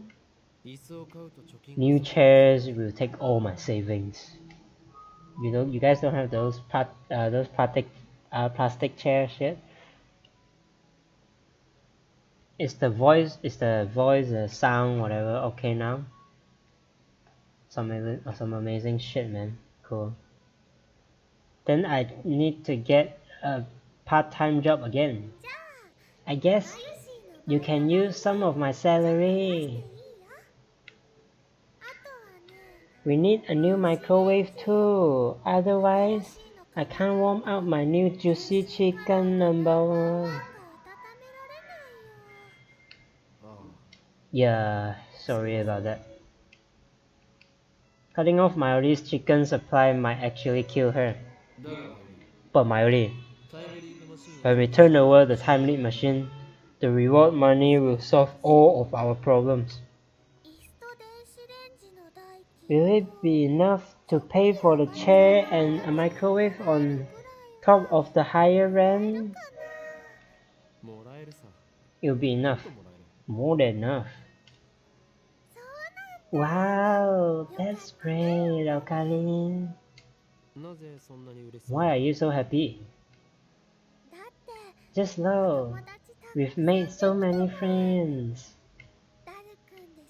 There's Daru-kun, there's Chris-chan, there's Luka-chan, Suzu-san, Moeka-san, Felix-chan, Gron-san, Nai-chan, and more. She gazes wistfully into the distance. In the spring, when you started this lab, you seemed so lonely. Sorry, DK, my Wi-Fi isn't working. I'm back. Sound is okay sometimes and triggered sometimes, okay? But I lowered the volume, is it like a bit better now? Like, I mean, like, it's less bothering now. But now you're fine. You don't need me to be your hostage anymore. That's not true. What do you mean? I try to ask, but before I can finish, an urgent news bulletin appears on the TV. Terrorist bomb threat suspends Yamanote Sobu Keien Tohoku lines. Jesus Christ, that means they can't go home, right? The subtitles reads, Terrorist bomb threat suspends Yamanote Sobu Keien Tohoku lines. A bomb threat? A bomb threat? Hang on, those lines all pass through Akiba. How is Mayoshi gonna get home? Oh yeah, I should call home. A bomb threat. I don't know why, but I've got a bad feeling about this. Only the lines passing through Akibara are suspended, as if that were the target. Wait, could that be it? Could the bomb be at Akihabara station? I get a cold feeling in my stomach. Okabe Rintaro, I need to know. You've completed the time leap machine, right? It's a bit better, but still loud. Oh, I can lower it a bit further. You've completed the time... Wait, how does she know about this? Did I tell her? Oh, is Mayuri leaving? Why do I feel like Mayuri is going to die? I hope not. Huh? Well, yeah. Okay. Oh, is this something that happened in her timeline already? Oh shit, this is not good. This is some major event, right? GG is happening. I just remember I've got something to do. I'm going out. Tell us, Suzuha, why don't you tell us? Oh my god. Ah, the suspense is killing me, man. Satsuha leaves the lab without any other word. What's wrong with her? Satsuha is acting a bit strange. It's acting sus. Is it related to the bomb threat? Why didn't she just ask about the time leap machine? Something occurs to me. The 2 threatening emails I received. We are watching you. You know too much. Who sent them? And there's more. Words and images flash through my head. CERN, the RC, Jellyman, the Z program, government secrets, organization, Men in Black, the Committee of 300, the Time Leap Machine. What did Kurisu say? We may have created a monster here. Taken separately, each of these elements was insignificant, but if I consider them part of a single line, they all point to one inescapable truth. We have come too far. Fear seizes my heart in an icy grip. I can feel anxiety eating at my brain. I can't breathe. Even though it's hot and humid, my body shivers. Should we run? Get out while we still can? We can't use the trains? What about the subway? Or would a taxi be better? Nobody is saying anything. Nobody is doing anything. What should we do? Suddenly there's a softness against my hand. I look down to see Mayuri's hand holding mine. When I look up, I see worry written on her face. It's okay. I'm just being paranoid. It's all just a coincidence. Tomorrow we'll get rid of the time leap machine. Then we can forget that all of this happened. Pretend it was just a dream. We never invented a time machine. I don't need money. As long as we can forget about today and welcome tomorrow. We'll be okay, won't we? It's too late, man. It's too late. It's too late after you change all those timelines before. It's too late, man. But my anxiety doesn't go away. I look over Mayuri's head at the entrance to the lab. The door is unlocked. Anyone could just waltz right in. I hear sirens wailing a few streets away. The bomb threat has Akiba in an uproar, and yet here in our corner of Akiba is so quiet. Mayuri squeezes my hand with her warm, slender fingers, so I squeeze back. The next thing I know, the door slams open. What? Really? This is imagination, right? 5 men burst into the lab. Their movements are swift and sure professional, and each of them is carrying a gun. They spread out just inside the door and aim their weapons at us. It all happens so fast, no one has time to scream. The men are foreigners, a mix of races, dressed casually in colorful shirts and shorts of jeans, but their arms are thick with muscle, and their eyes are hard and cold as ice. 2 of them are holding pistols. The other 3 have assault rifles. AK-47s in Akiba? Is this some kind of a joke? One thing is certain, these guys aren't terrorists. WTF, I know, right? Hands in air, nobody move. A dark-skinned, crew-cut man barks an order. It feels like I'm dreaming. Did I fall asleep watching an action movie? This is the first time so many people have gathered in this room. Suddenly the lab feels small. What an odd thing to be thinking at a time like this. The first to obey is Daru. Then Kurisu raises her hands. Then me. Last is Mayuri. Silence. Time seems to grind to a halt. The men say nothing, but their guns remain steady, muzzles pointed at us. On the TV, a comedian laughs. What is this? Are we on candid camera? Then I hear a new sound coming from outside. The sound of high heels. A woman is coming up the stairs. Are these men waiting for her? Is she their leader? A squad of battle-hardened commandos led by a beautiful woman. It's like something out of a manga. Nothing seems real. Before long, the woman appears. Oh? Huh.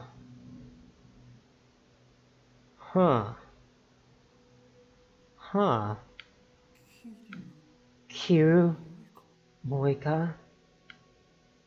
The part-time editor. The male demon, Shining Finger, who is never seen without her phone. Lab Ma'am number 5. Moika? She's their leader? The least imposing woman I've ever met? Even now she doesn't meet my stare. Her eyes are aimed down at the floor. What's going on here? Moika-san? So Moika was sus Moika. We are taking the time machine. As always, her words are barely audible. It's ridiculous, laughable, and yet I can't laugh. My heart is a jackhammer in my chest. The inside of my mouth is drier than a dessert. I stay still, with my hands in the air. Makise Kurisu, Okabe Rintaro, Hashida Itaru. The three of you will come with us. What about Mayuri? I don't understand. Why is Moika here? I don't know, but I have to ask. What's going on here? I can't answer that.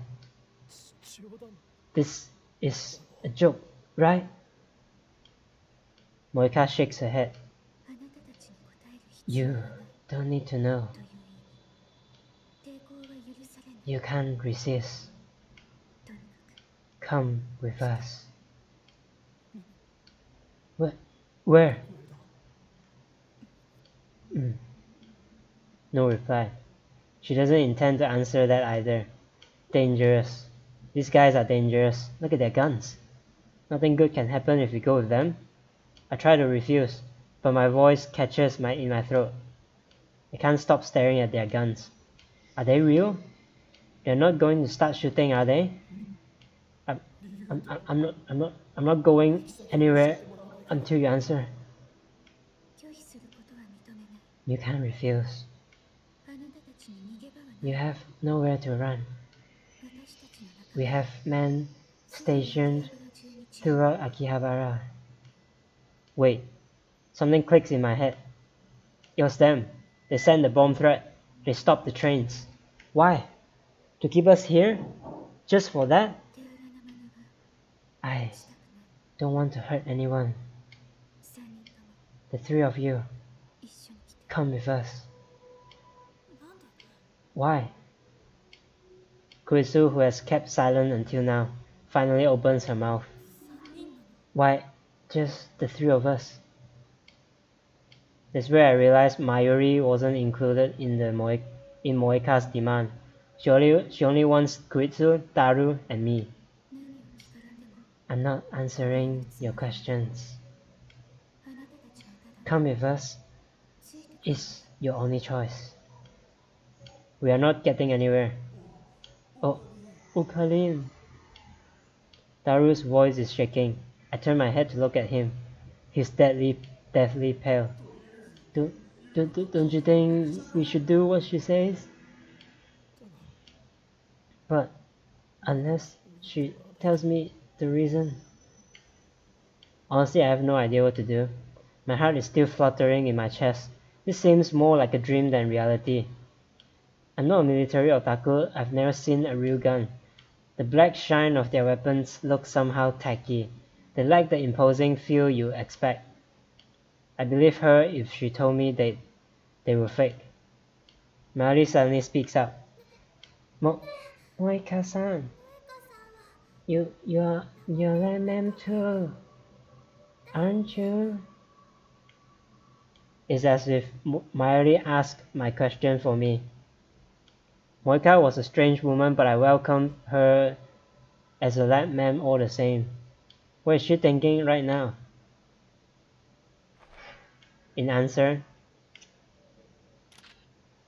Moika pulls a gun from her belt and points it at us. Oh my god, Moika. I realize that Moika isn't holding her phone. This is the first time I've seen her without it. Not like that matters now. Moika's gun hand is trembling. Is the situation affecting her too? It must be. She's terrified of talking to people. Our mission is to silence you. Silence us? Your refusal to come will change nothing. Does that mean she plans to kill us? Why? What did we do? What did we do? Who sent you? Who are you people? Moika suddenly lifts her head. Perhaps the third time since I've known her, she looks straight at me. Her eyes are dark and empty. Are from CERN. Fuck! But what's but Satsuha told us it's Kuretsu, not Moika? Is it because Satsuha never met Moika before? Come on, Satsuha, help us. I know you can do it. CERN? M4. The dark-skinned man speaks up. Is he addressing Moika? Watch your tongue! Moika hangs her head again. In my head, I replay the words she just spoke. CERN. They're from CERN? Why CERN? Of course, who else could it be? Come with us. No.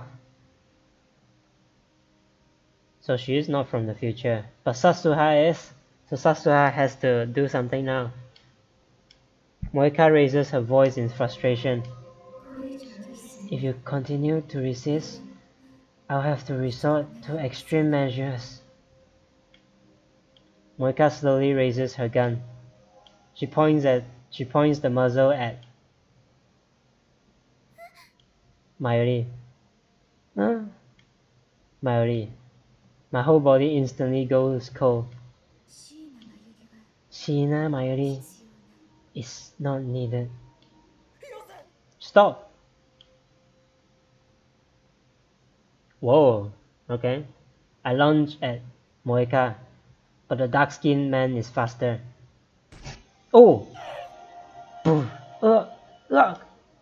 Something strikes my chin with a crushing force. It's not a gun, right? The shock numbs my entire body. Stars explode behind my eyes.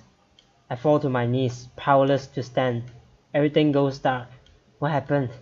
Did he hit me with the butt of his rifle? Okarin! I look up.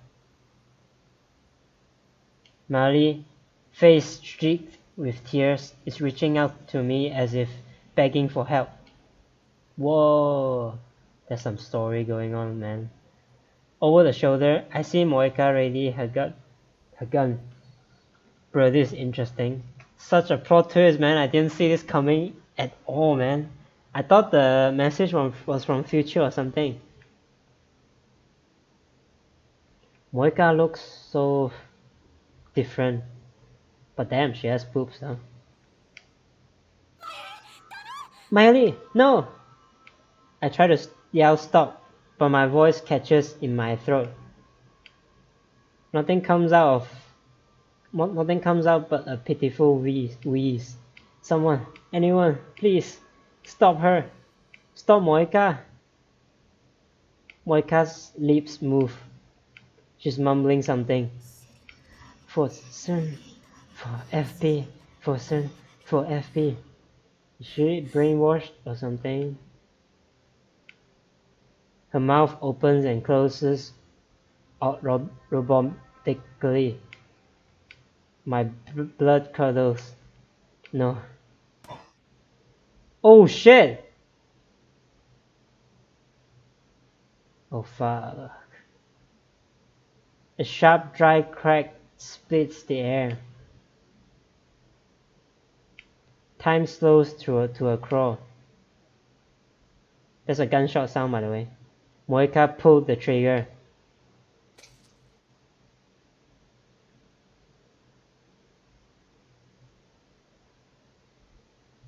Jesus fucking Christ.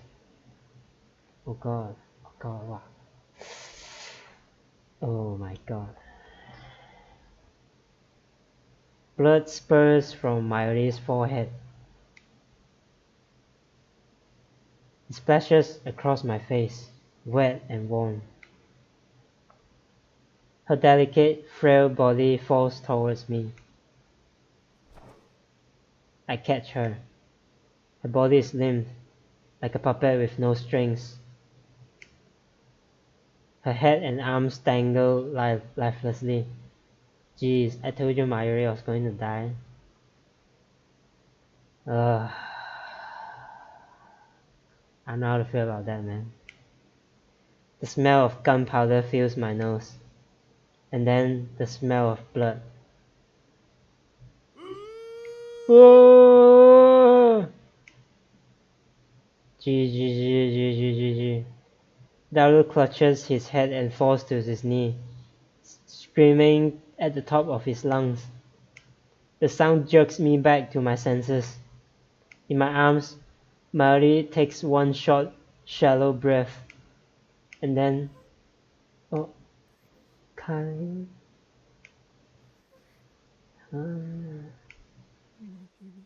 Mayuri? No!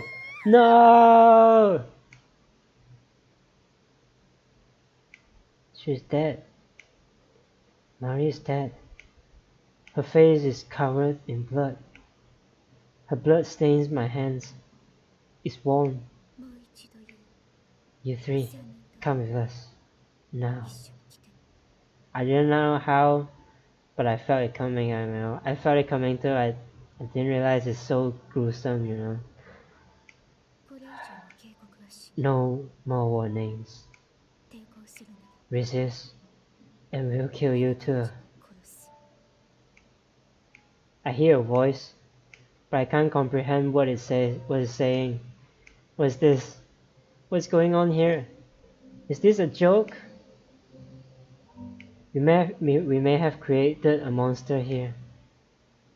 This is a dream, right? Right? I feel nothing. My mind is blank. I shake Mayuri's shoulder. Mayuri? Wake up, Mayuri.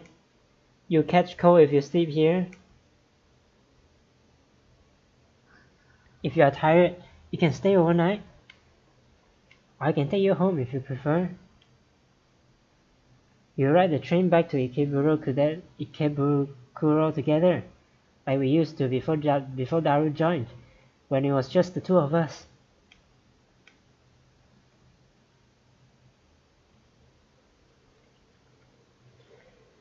Memories of her smiles whirl through my head. 1,000 different smiles from 1,000 different occasions. If I look away, she'll disappear. She always disappears.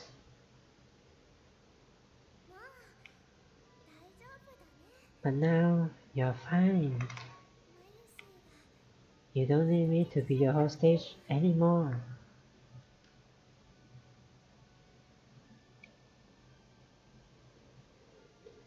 No, Mayuri, I still need you. Laugh for me, like you always do. Greet me with your silly doo-doo-doo. Tell me it's a lie. Tell me you're alright. GG, this isn't easy.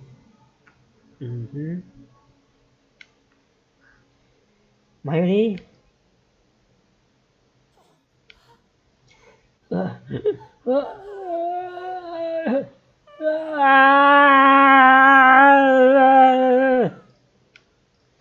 Red flames consume my mind.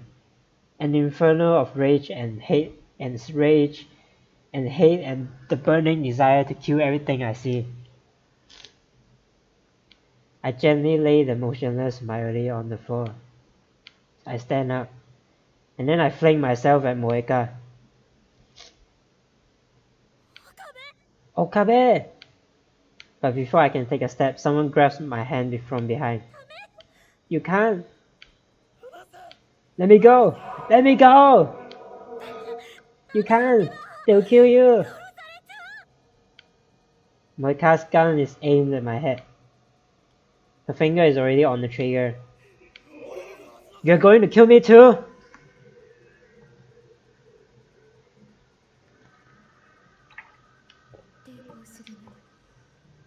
If you resist. Please, Okabe, do what she says, okay? Otherwise, they'll kill you too. I tear my hand from Kuritsu's grip. My vision is a tunnel with Moeka on the other side. She won't get away with this. She killed Mayuri in cold blood. I'll do the same to her. No! Moeka pulls the trigger. Shoot her. The sound of the shot smacks upon my eardrums. I feel a sharp pain on the side of my head. I nearly lose my balance again, but I'm still alive. What happened? Is it Kuritsu? I realize that Moeka's gun is lying at her feet. Beside it is a small stone. Someone must have thrown it and knocked her gun aside. Get down! Satsuha, yes! Satsuha, you're a bit too late. Yeah! Suddenly Satsuha is in the doorway, knocking one of the men down in the blink of an eye. Before anyone can react, she darts into another man's range and delivers a piercing elbow strike to his solar plexus. The man drops to his knees, gasping for air. The remaining men turn their guns on her, but she throws the incapacitated man towards them to block their aim. She then slides into the feet of the man at the rear, tripping him forward, and in a single smooth flowing motion drives her knee into the man's face as he falls. Who the hell? The dark-skinned man aims his rifle, but before he can fire, Satsuha snatches a stunned attacker's gun and shoots him. God! Blood spurts from the man's hand. Without pausing, Satsuha leaps into the air and delivers a soaring roundhouse kick to his jaw. Enough. Yeah. Satsuha and Moeka. The next thing I know, the 5 men are down, and Moeka's gun is aimed at Satsuha's face. But Satsuha doesn't back down. Her gun is trained on Moeka's neck. It's a standoff, neither moves. Silence returns to the room. Who are you? 42. Satsuha's reply makes no sense. She glances at me. TV. What is she saying? Turn on. Oh! She turned on the CRT. She went to turn on the CRT. Satsuha. Satsuha, my man. My girl. Alright. She went to turn on the 42-inch CRT. What? Suddenly Kuritsu springs up and makes a break for the development room. Don't move. That's my line. I suddenly realized the meaning of Satsuha's word. The 42-inch TV downstairs is on. She wants me to use the time leap machine? I look at Mayuri's body. She's lying there quietly. Her eyes are closed. She's sus too. Dang! They'll never open again. One of the men Satsuha knocked out starts to moan. If they wake up, it's all over. Satsuha looks at me again. Her eyes implore me to make my move. If I use the machine, I can avert Mayuri's death. But at the same time, it could fry my brain. Fry my brain, so what? What is there to fear? Mayuri is dead, shot in cold blood. This isn't right. I won't accept it. Then change it. Change the past. You have the power. Use it. I stagger into the development room. Koizu is about to pull on the headgear. I pull it away from her. Okabe. I'm going back. No, I should be the one too. I grab Koizu's wrist as she tries to take it back. I stare into her eyes wet with tears. I will save Mayuri. But what if it fails? I ignore her and put on the headgear. Moika's last shot grazed the side of my head. My ears is still ringing, and there's blood on my neck. It doesn't matter. I might fail, might even die, but I have to try. It's my only chance to save Mayuri. Koizu bites her lip and activates the X68,000. Okabe, Rintaro, one of them is moving. Get in there. Kill them. Damn kids. The crew cut man staggers into the development room. Acting purely on instinct, I grab future gadget number 4, Moored Snake, from the shelf and flick the switch. White smoke instantly fills the room, rendering it impossible to see. Kill them! Yeah! Koizu! Okabe! Are you sure? Are you sure about this? Really? Do it, Koizu! Activate the machine!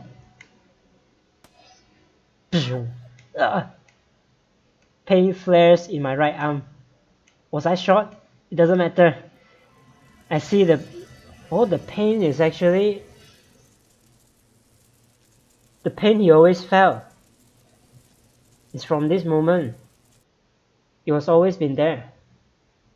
Like, he wasn't joking about it. I mean, like, he joked about it, but it came from somewhere. It wasn't just something. Oh my god. I see the blue-white light shining through the smoke. The discharge is starting. The light rapidly grows brighter. The floor begins to shake. The singularity is open.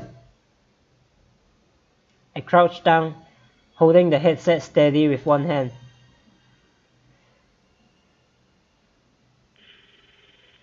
Wait for me, Mayuri. I won't die here. I will cross through time to save you. Leap my memories. Leap to the past. Live! The world explodes into light.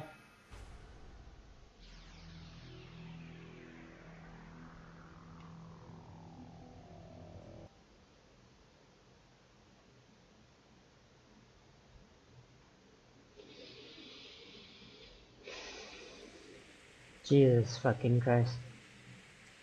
Mayuri? Mayuri?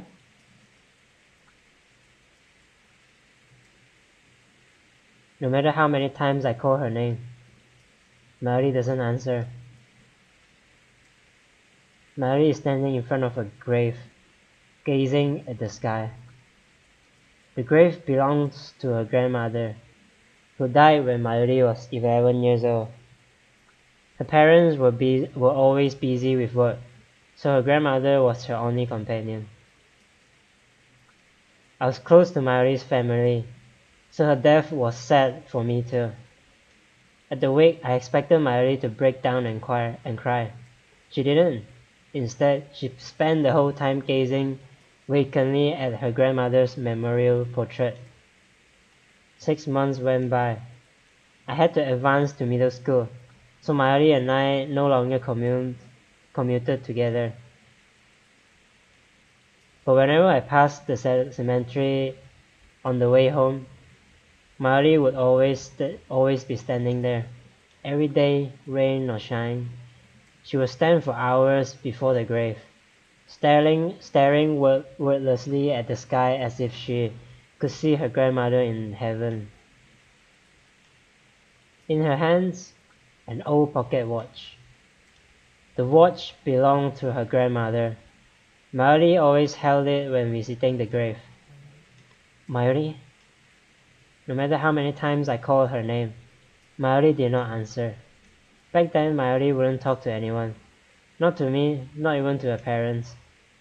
Whenever I saw her standing there, staring at the sky, I felt unease gripped my heart. Her gaze was so earnest, her intentions were so pure, that I feared some power might grant her wish, and carry her off to heaven to join her beloved grandmother. And so, to ensure nothing like that happened, I made sure to stop by the cemetery every day. I would stand next to the sky-gazing Mayuri and call her name. Mayuri? But no matter how many times I called her, Mayuri wouldn't reply. The only sound in the lonely cemetery was the echo of my voice, calling her name. It was raining that day too. Mayuri had a light blue umbrella. In contrast to the umbrella's color, the sky was glazed gray, covered in clouds. After a while, the rain stopped. Rays of light shone through the gaps in the clouds, a stunningly beautiful sight. Rembrandt's rays, they are called. Or sometimes the angels lay there. Suddenly a strong wind swept through the cemetery. It caught Mayuri's umbrella and carried it to the sky, into the sky. Mayuri seemed not to notice. She kept staring at the sky. And then slowly, so very slowly, she stretched her hand out to the sky, as if to grasp the rays of light, as if her grandmother were reaching down to pull her up. And then she lifted herself on her toes. To me, it looked like as if she were floating up towards the heaven. Impulsively, I grabbed Mayuri's outstretched hand and pulled her into my embrace. In retrospect, my fears were just a childish fantasy, but at the time I truly believed that Mayuri might vanish. I won't let you go. I won't let anyone take you away. I realized how embarrassing the words coming from my own mouth were. You're my hostage now, my guinea pig.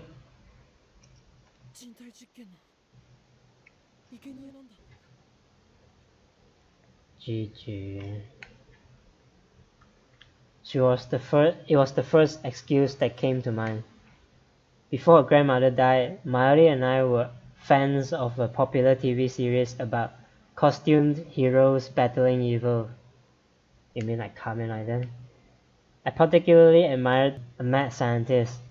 I even got pretty good at mimicking his lines. Now I was doing it to hide my embarrassment. I could feel my face growing red, but I kept the mad scientist act all the same. If nothing else, it was better than admitting my insecurities. There's no escaping me.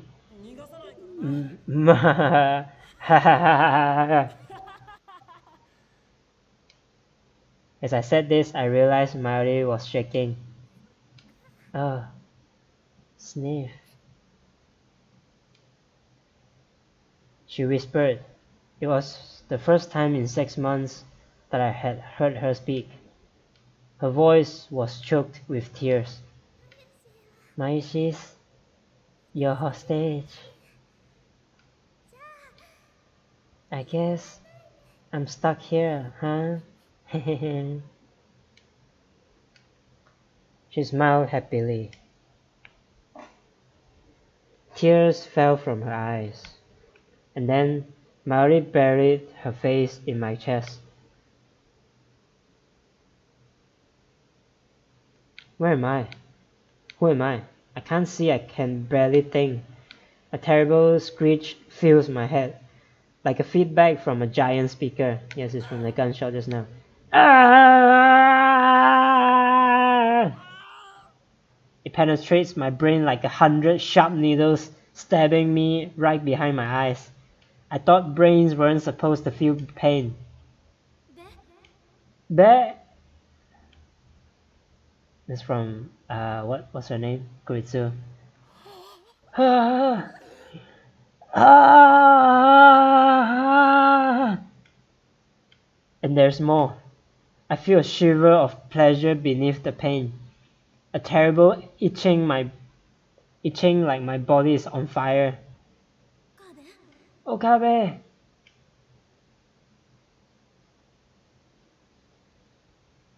I want to crack open my skull and tear out my brain. I want to scrape out my soft grey matter with my fingers and eat it. Oh dang. Oh, there. The assault on my brain is driving me crazy. Who am I? Okabe, what's wrong with you? Ugh! Suddenly the shattered pieces of the world reform. I slowly come back to my senses. I'm in the lab, standing in front of the phone wave, name subject to change, with my cell phone to my ear. No, not the phone wave, name subject to change. Since the headgear is attached to it, it's the time limit machine. It's hard to breathe. Give me oxygen. I hear a low wheezing groan and realize it is coming from my own throat.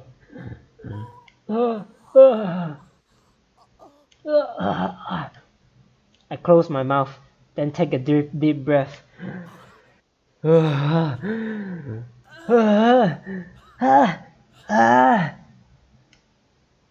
insides of my throat feels like they're burning. I resist the urge to cough and continue filling my lungs with air. I notice that I'm drenched in sweat. The drops sliding down my forehead are annoying. I try to wipe them away with the back of my right hand. My hand obeys, slowly. Something's off.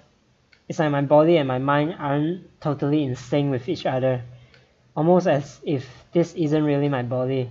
As if my nerves aren't communicating properly with my extremities. I try blinking slowly.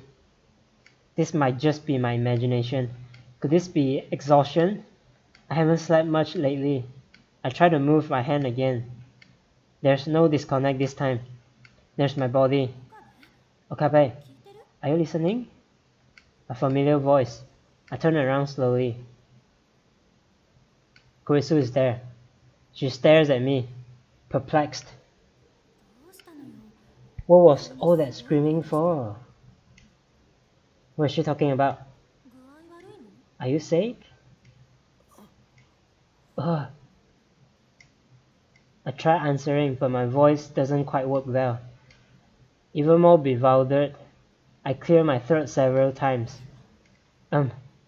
No, I'm fine.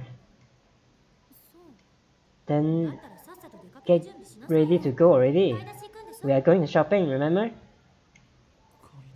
Shopping? For what? I search my memories. The moment I do, images appear in my mind like a string of exploding light bulbs. Humans are temporal beings. But now, you're fine.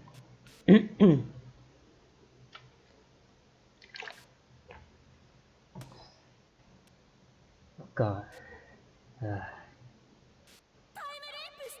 Are you sure about this? Really? Oh. I remember now. I used the time leap machine. 未来の記憶 You remember the を future. 出すのよ That's right. What am I standing around here for? Where am I? は Huh? I grabbed Kurisu's shoulders and pulled her close. What time is it now? What month? What day? Hey, that hurts. Calm down. How can I be calm? Shopping? You said we were going shopping? Which shopping trip is she talking about? Daru is sitting at his computer, staring at us wide-eyed. Daru, what day is it? What time is it? It's 13th, a little bit past 5. The 13th, little past 5. Did it work? Did I manage to time leap in the middle of all that chaos? Did my memories really jump through time? Does that mean I've leaped into my past self? Is there a chance that that was all a dream? Thinking back, forward, it doesn't seem real. Commandos breaking into the lab is like some sort of Hollywood. It's like something out of a Hollywood movie. But the sight of Mayuri, broken and bloody, is burned into my eyes. I remember the smell of blood, the sound of the gunshot, the weight of the headgear on my head, the pain of the bullet tearing through my arm. Kurisu screaming, Suzuha fighting to defend us. I remember it all vividly. I touched my arm. No bullet hole, no pain even. Was it all a dream? I don't know. I've never time leaped before. I can only hope that it was all a dream. A future like that is too much to bear. I recall Mayuri's last moments and my eyes filled with tears. I forced the tide of emotion back. Where's Mayuri? I looked around the lab.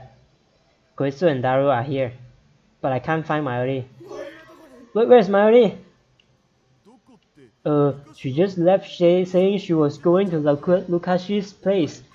Weren't you listening? That's right. Mayuri went to beg Lukako to wear her costume. She won't return until it's time for the party.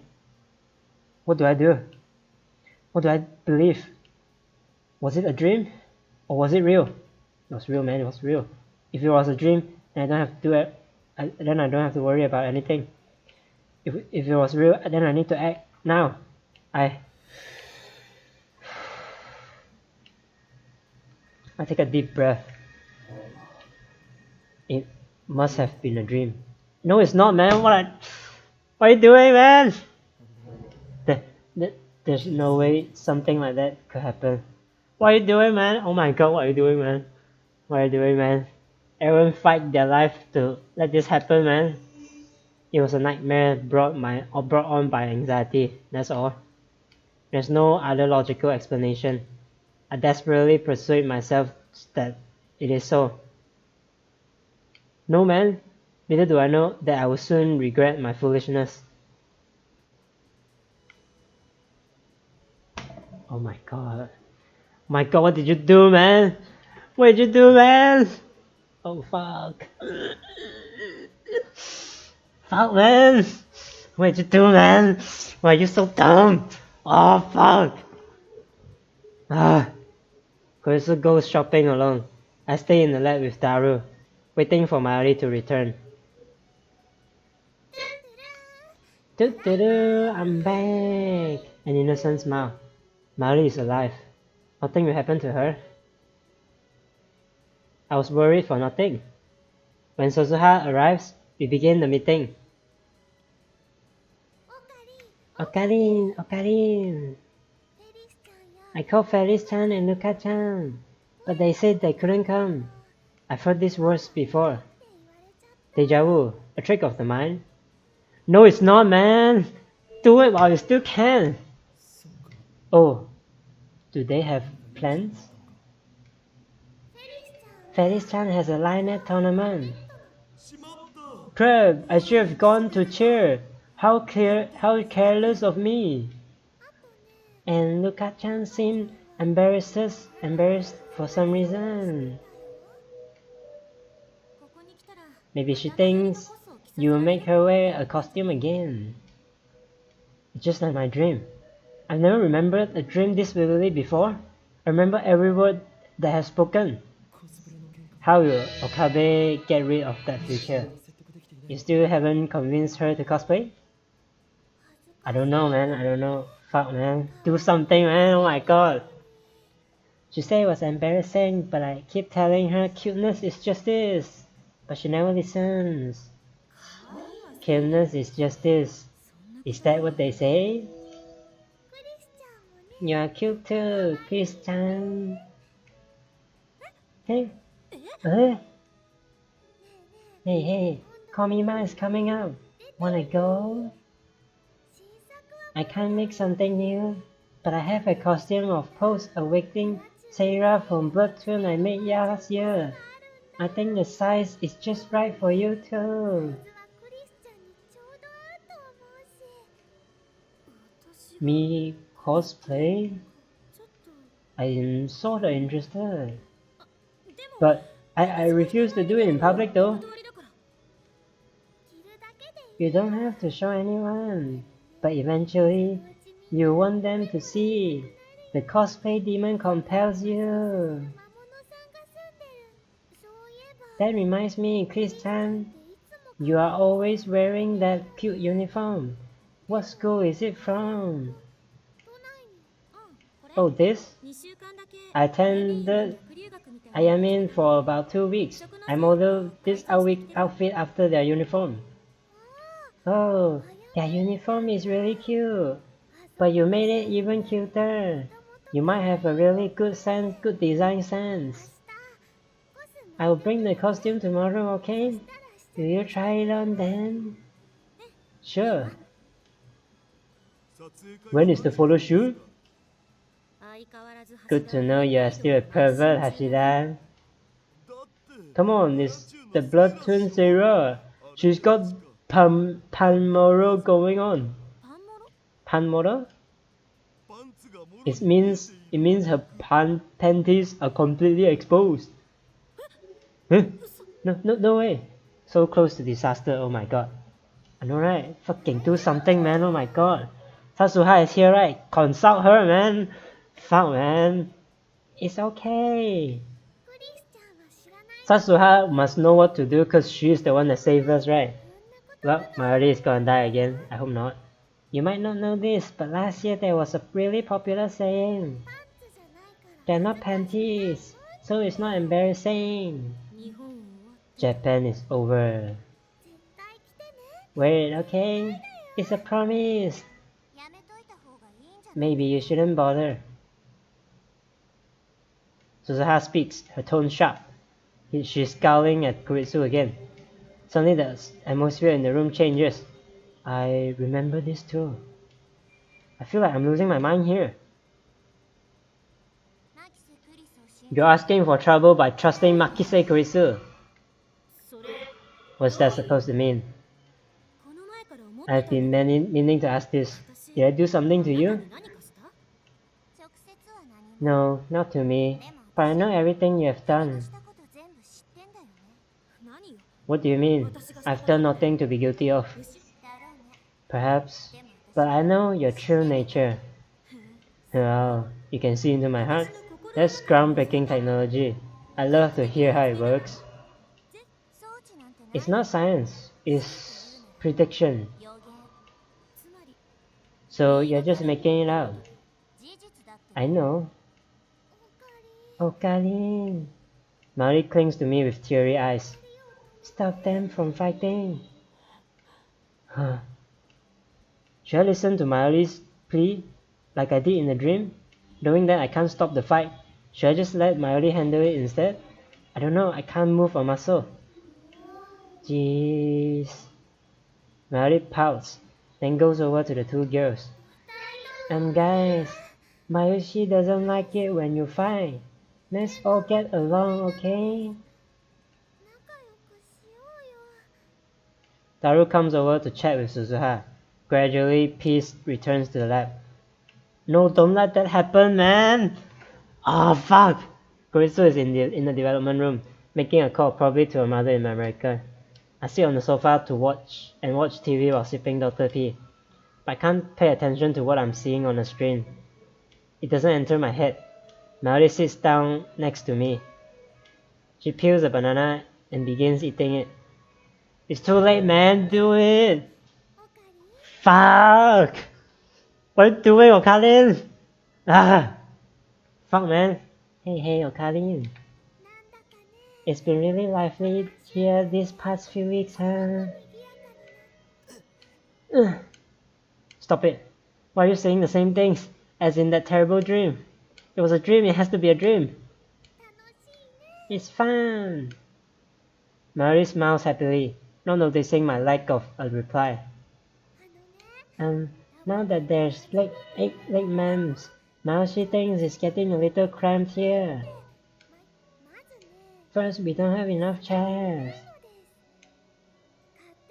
We should buy more. Do you have money, Okalin?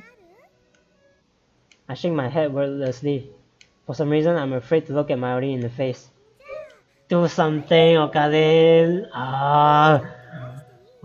Fuck you, man. Oh my god. I guess you can use some of my salary. We need a new microwave too. Otherwise, I can't warm up any juicy chicken number 1.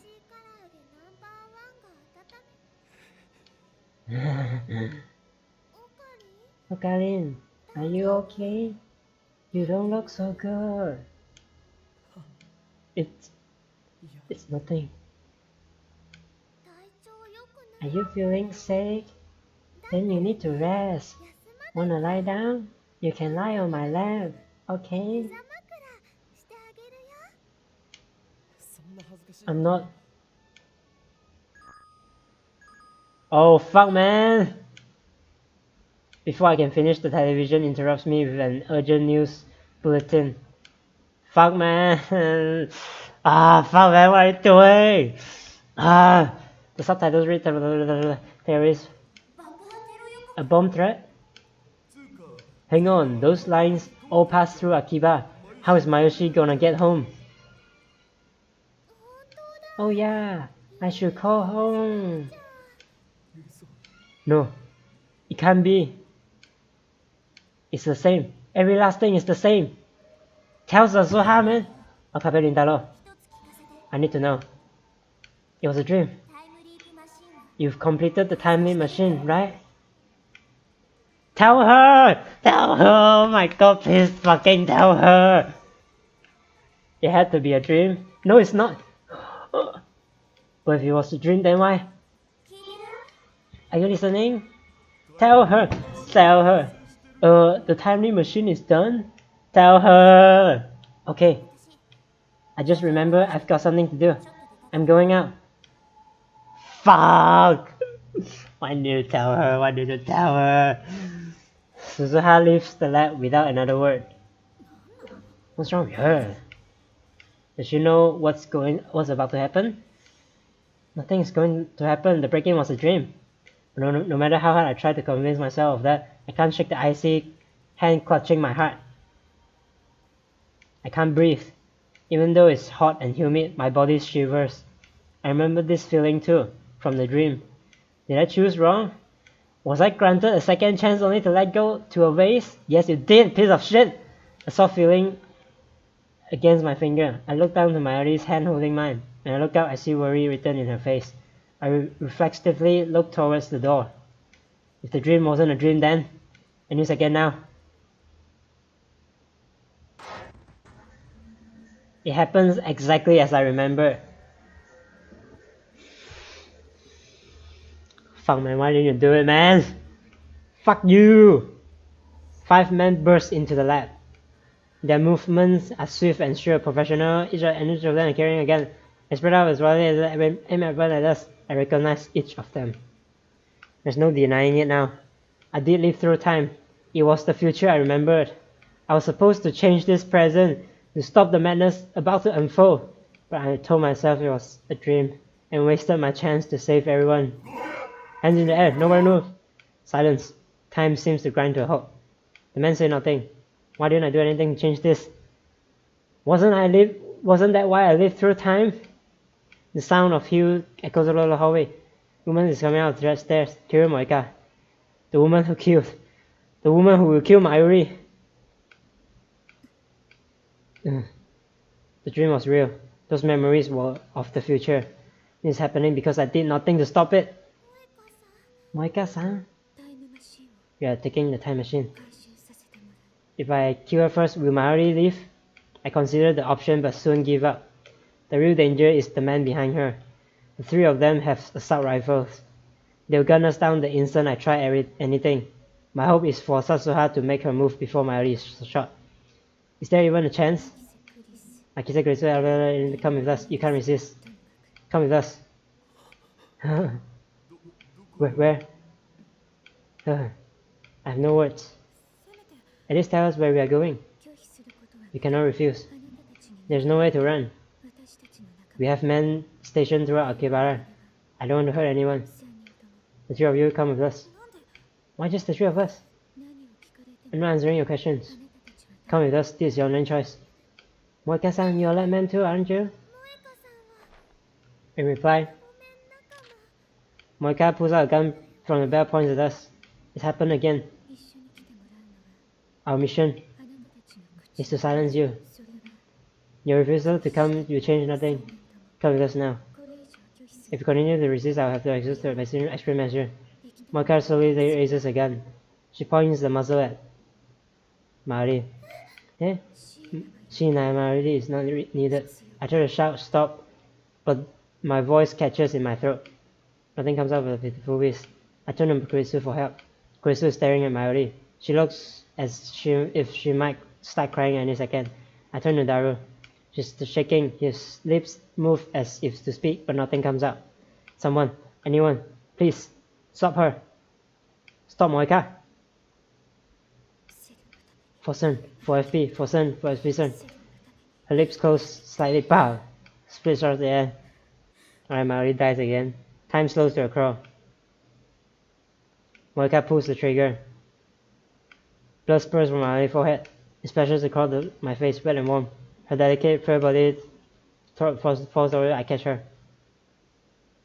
Her body is limp, like a puppet with no strings. Her head and arms dangle lifelessly. The smell of gunpowder fills my nose, and then a smell of blood. Whoa! Daru closes his head and falls on the knee, screams on the top of his lungs. In my arm, Mayuri takes one long breath, and then, Kali. No! She's dead. Mayuri's dead. Again. Her face is covered in blood. Her blood stains my hands. It's warm. You three, come with us, now. Now, no more warnings. Resist, and we'll kill you too. I hear a voice, but I can't comprehend what it's saying. It's the same. I knew it would be. I let Mayuri die again. Because I didn't believe my own memories from the future. I lay Mayuri down on the floor. I'm sorry, Mayuri. I'm really sorry. I stand up. Rage takes hold of me once again. I'm helpless to resist. I take one menacing step towards Moika. GG again. I know, right? Okabe! Kurisu grabs my hand before I can take another. You can't! Let me go! You can't, they'll kill you! Moika's gun is aimed at my head. Her finger is already on the trigger. You're going to kill me too? If you resist. Please, Okabe, please do what she says, okay? Otherwise, they'll kill you too. Ugh. I grit my teeth and suppress my anger. Just then something small and round strikes Moika's gun hand. Ugh. Okay, Suzuha is here. She drops her gun. At her feet lies a small stone. Get down! Ugh. The next event transpired exactly as I remember. Suzuha appears in the doorway, knocking down the first man before anyone else can react. She then proceeds to patches in the middle. Who the hell? The dark-skinned man asks to his right, and I get you decided to see. Gah! Burst from the man's hand. Without stopping, yeah, Suzuha the best. Enough! Moika and Suzuha point their guns at each other. A standoff, neither moved. Silence returned to the room. Who are you? 42. She glances at me. TV. This time I already know what she means.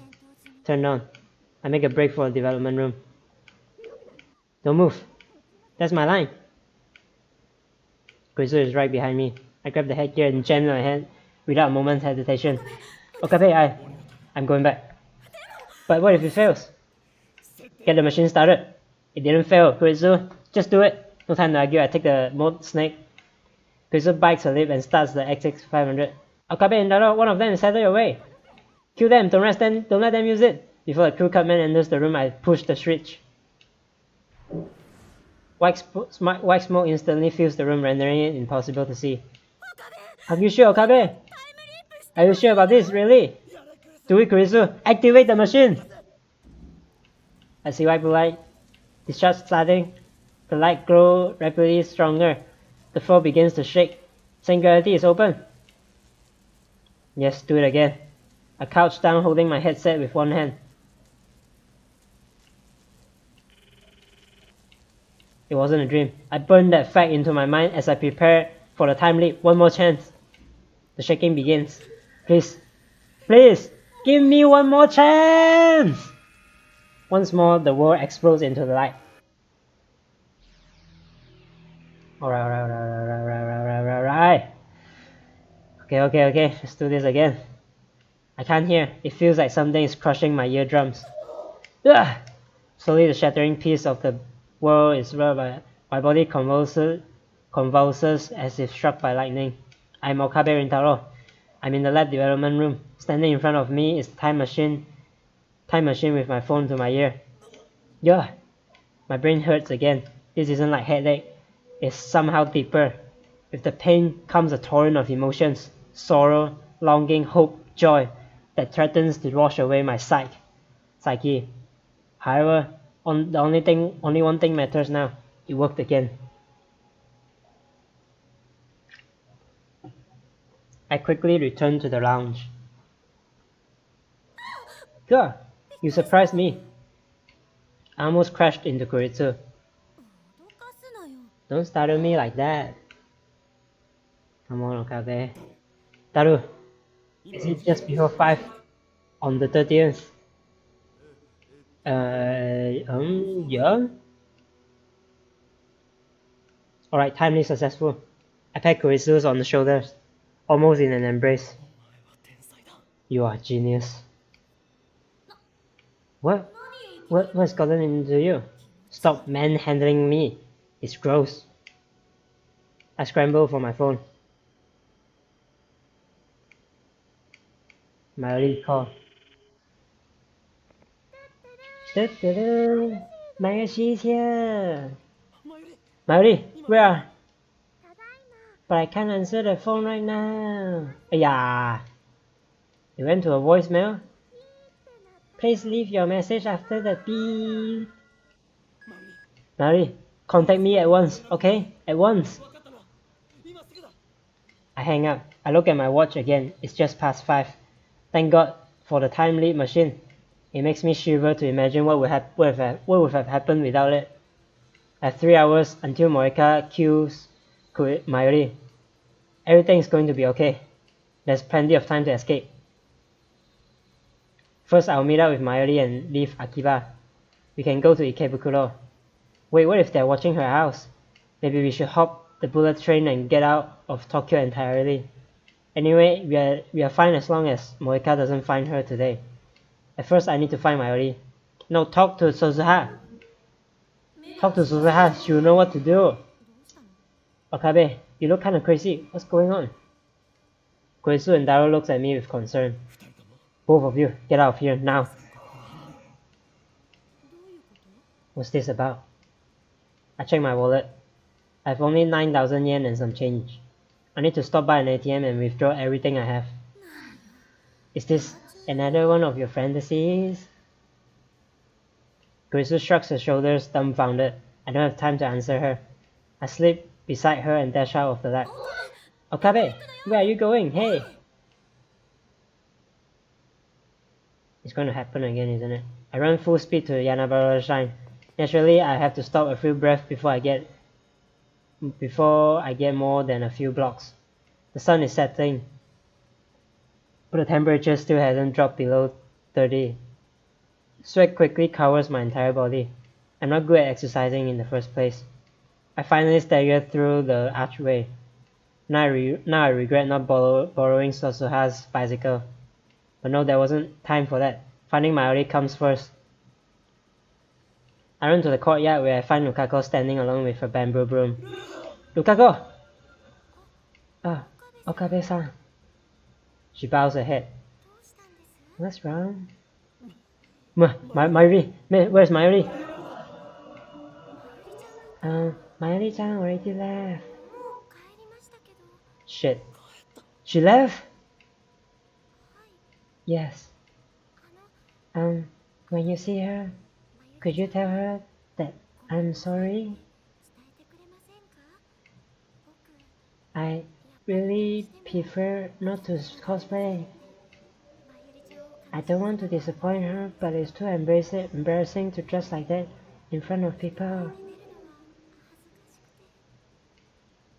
I finally catch my breath. I don't have time to listen to Lukako's apologies. Melly went back to the lab? Yeah, I think so. That doesn't make sense. I know she comes back to the lab around 6:30. It's still 5:30. No matter how slowly you walk, it shouldn't take more than 20 minutes to walk to get to the lab. So what was she doing for the extra 40 minutes? We don't have time for this. She didn't say she was dropping by somewhere? No, I didn't ask. Is something wrong? If Mayuri comes back here, tell her to call me right away. Oh, okay. I better check the lab. We might have missed each other. When I get back to the lab, nobody is here but Daru. Did Kurisu go shopping by herself? I call out to him as he's ordering a pizza on the computer. Where's Mayuri? Did she come back? Huh? No. Where is she? I take a bottle of Dr. P out of the fridge and chug it out. The cold, sparkling fluid wets my parched throat and dives the heat away. Now I can think. But I still can't relax. Every minute, every second, is precious. Every moment I waste brings me closer to Mayuri's death. Hey, Okarin, why are you so jumpy? I need to find Mayuri. Isn't she at Lukashi's? Not anymore. She was gone by the time I got hit there. I start to pace in irritation. Maybe she went to see one of her cosplay friends? Who? What's her phone number? How should I know? Is it Grandma? Did she went to visit Grandma? Damn, it's easy to forget. Since she's usually here, but Mayuri and I rarely spend time together outside of the lab. May Queen and the shrine, that's about it. I have no idea where else she might go. May Queen doesn't exist on this world line. Oh, now that you mention it. Do you know something? I think she said on her phone was about to run out of power, so she had to turn it off. Yeah, another setback. Not am I unable to contact her? She might not even notice my phone calls.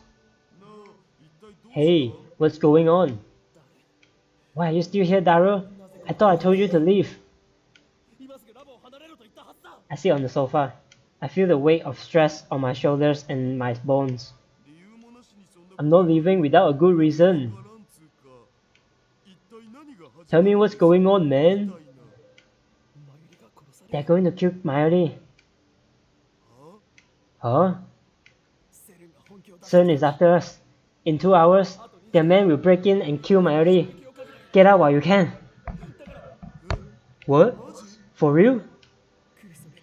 Can you get into with Kurisu? Pass the message on to her. In 2 hours? How do you know that? Daru pauses a moment. He looks towards the development room where the time leap machine is sitting. No way! You used it? I nod gravely. Yes, I used it, man. Come on. I kick Daru out of the lab and send him home. He promised to call Koritsu for me and tell her to stay at her hotel. But a few minutes later, she calls me directly and demands an explanation. It takes some effort, but I managed to convince her to do so as I say. Now I just need to wait for Mayuri to get back. I thought about looking for her, but it's too risky. We could miss each other like we did at the shrine. It's better to wait here in front of the building. While waiting, I try to convince myself everything will be okay. Mayuri returns to the lab at 6:30. That leaves about an hour before Moika's attack. In an hour, we could ride the bullet train from Tokyo Station to Shizuoha. Is that the best plan? Maybe we should get off Yokohama and lay low in the hotel for a while. I can think about what comes next after Mayuri is safe. The time limit machine doesn't matter. Moika can have it. My top priority is to prevent Mayuri's death. Sweat accumulates on my forehead and rolls down my face. Hurry back, Mayuri. Come on, tell Suzuha, man. Startled, I turn towards the voice. Suzuha and Mr. Braun has emerged from the Braun Tube workshop. I see them lock the door. Guess they're closing shop. That's right, I forgot about Suzuha. What are you doing here, Okabe Rintaro? Nothing. Tell her, man, oh my god, that reminds me. During the attack, she took down 5 commandos in the blink of an eye. I still can't believe it. Where does an 18-year-old girl learn to move like that? And then there was her strange behavior immediately before the attack. She left as soon as she heard about the bomb threat, almost as if she knew something was going to happen. And finally, there's that business with her father. Everything about her is mystery. It's not mystery, man. Tell her. Oh my god, man. Please fucking tell her.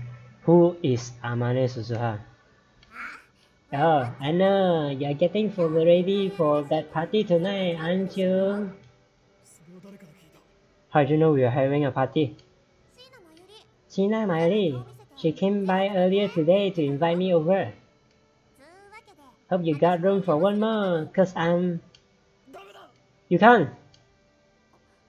Am I a bother? No, you're not. Tell her! No. It's okay, I understand. I guess I'm still an outsider. That's not it. What's wrong with you, Okabe? Let my part-timer join your little club. You owe her, remember? It's thanks to her belly that I let you off the hook for shaking the building last time. My belly? Hey. Suzuha has recovered her jacket. She's properly dressed now.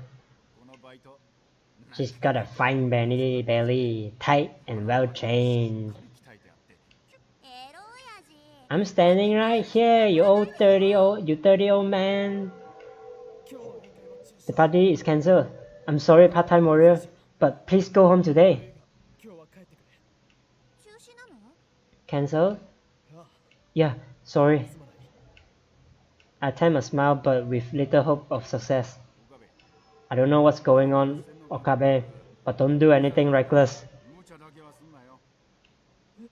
Huh? It's weird to have him give me advice. I thought he was just a dirty old man who loved CRT. Maybe he's sharper than I thought. Of course he is.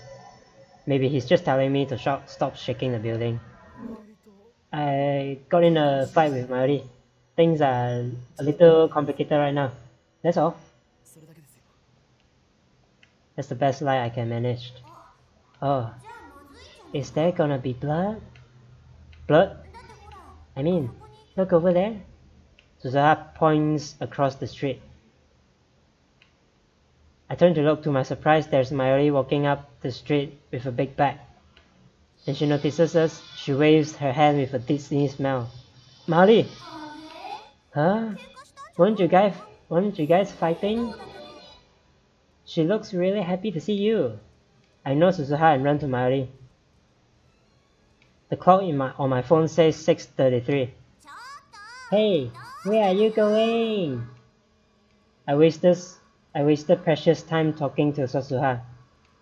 Now that I've secured Mayuri, We need to get as far away from Akiba as we can. What's the rush, Okarin? I ignore her question and grab her hand. Run! To the station! Whoa, whoa, whoa! Wait, my bag! Forget it! Just run! Hey, why? Just run! I can't get the image of Mayuri's death out of my mind. I won't let them kill her, I won't. Mayuri gives no further resistance. She follows obediently, quickly matching my pace. I forgot that she is faster on her feet than I am. Hey, where are we going? Yeah, first we'll head for Tsukuba or Yokohama. I'm already gasping for air. Mayuri, however, might as well be strolling along for all the difficulties she's having. How can she be so ditzy yet so athletic at the same time?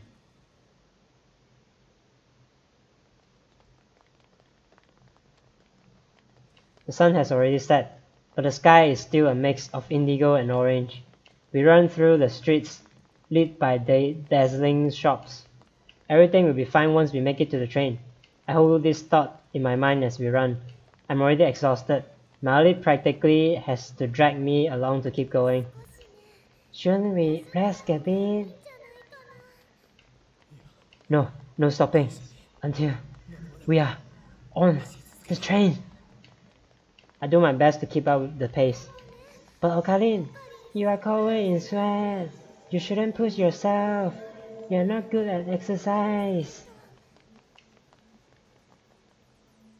When we reach the station, I realized that something is not wrong. The station is packed, seriously packed. You don't see this many people even at rush hour.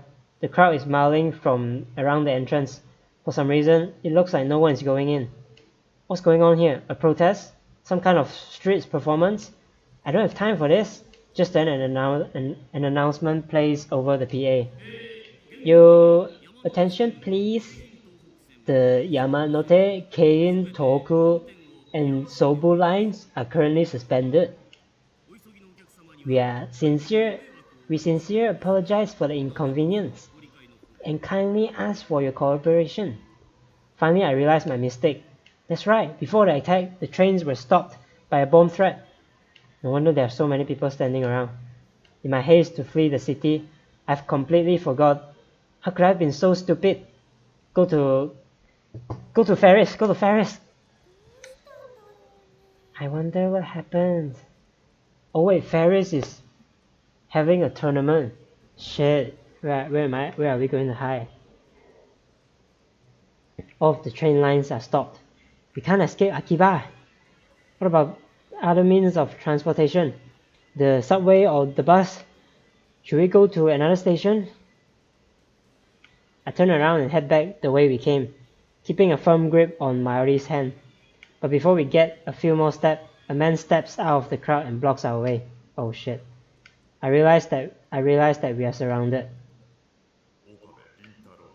Okabe Rintaro. A low voice. A face I've never seen. He's not one of the 5 who broke into the lab. Okarin, do you know these people? Mayuri grips my hand tightly as she looks anxiously at the man. Come with us. Who are you? Instead of answering, the man makes a grab for my arm. I jerk away, try to escape, but the man moved to block us again. If you resist, we will kill you. Cern! They're with Moika? She must have planned for this in advance. A chill runs up my spine. We made a terrible mistake when we hacked into Cern. I realize that now, though it's far too late. Are you going to kill us? With all these witnesses around? This isn't a game. I feel something cold against my back. I don't realize what it is at first. Then it hits me. A gun. I gulp. My blood goes cold. Am I going to die here? Will my time leaping be all for naught? No, I can't give up. I won't let Naori die. I won't accept that future. But how do I get out of this? The crowd at the station has grown even thicker. People are starting to argue with the station personnel, demanding to know when they can go home. The situation is quickly becoming chaotic. Suddenly, a fight breaks out nearby. It looks like some people are trying to shove their way through. This could be our chance. A tide of people surges into us, knocking the man behind me off balance. Now! I quickly turn and strike the man's hand aside. His gun falls away. Then the man gets swallowed by the crowd. Maori, run! I grab Maori's hand and start running. We have to fight our way through the crowd, but that also thwarts our pursuers. As soon as we reach the main street, we start running back towards the lab. Of course, we can't return to the lab itself. Moika's group will be there shortly. Is the subway still running? If we can get on at Suehiroko station, we can take the Ginza line to Shibuya. From there, we can grab a train heading out of Tokyo. I still haven't recovered from my exhaustion. I don't know how much longer I can hold on. I can't stop now. I have to keep running. It doesn't take long before a new obstacle appears. 4 men walking together up ahead suddenly stop and turn to face us. I've got a bad feeling about this. They don't look like otaku. Are they with CERN too? My fears are confirmed when the 4 men start walking towards us, arms spread to block the street. No doubt about it, they're after us too. I turn to flee towards the station, and there I see the first group of men closing behind us. We are trapped. Enemies from both sides. There's only one choice. I grab Maori and make for the nearby side street. Where are we going? Okarin! I'm trying to get to Suehiroko station without using the main streets. But as we pass UPX, several men on the bridge point at us and shout something. Are they with CERN too? How many men do they have? We turn back and change course. Okay, Maori, you are faster. Runner. So, talking while running uses up all my breath. Sweat drifts into my eyes, making it hard to see. You go on ahead to Hariti's shrine in Ikebukuro. We will meet. Before I can finish, I catch a sight of another group of men waiting for us up ahead. What's going on? Okay. I look back. The group from before is chasing us. We are surrounded by enemies. The familiar streets of Akiba are filled with agents of CERN. I recall what Moika said. You have nowhere to run. We have men stationed throughout Akihabara. Despair seizes my heart. Is escape impossible? We are just kids playing at science and in the safety of our tiny lab. Our enemy is a multinational conspiracy willing to kill anyone who gets in their way. Were we doomed from the start? No. No matter what, we must get away. Leading Maori by the hand, I push my way through the crowd, then jump the fence onto the road. Huh! Something strikes me with crushing force, sending me tumbling across the pavement. I came to a stop several meters away. My body is rackled with intense pain. A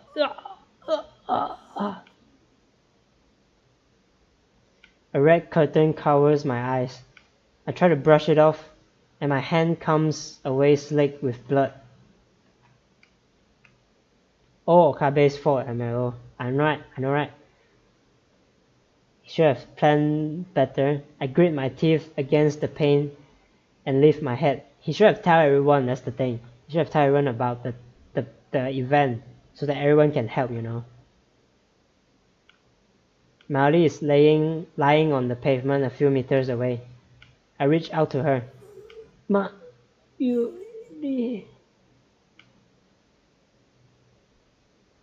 Oh god. Fuck! This is bad because he can't undo this now. Fuck, man. What are you doing, Okabe Rintaro? Fucking stupid piece of shit. No response. Maori is motionless. No. Did the impact kill her?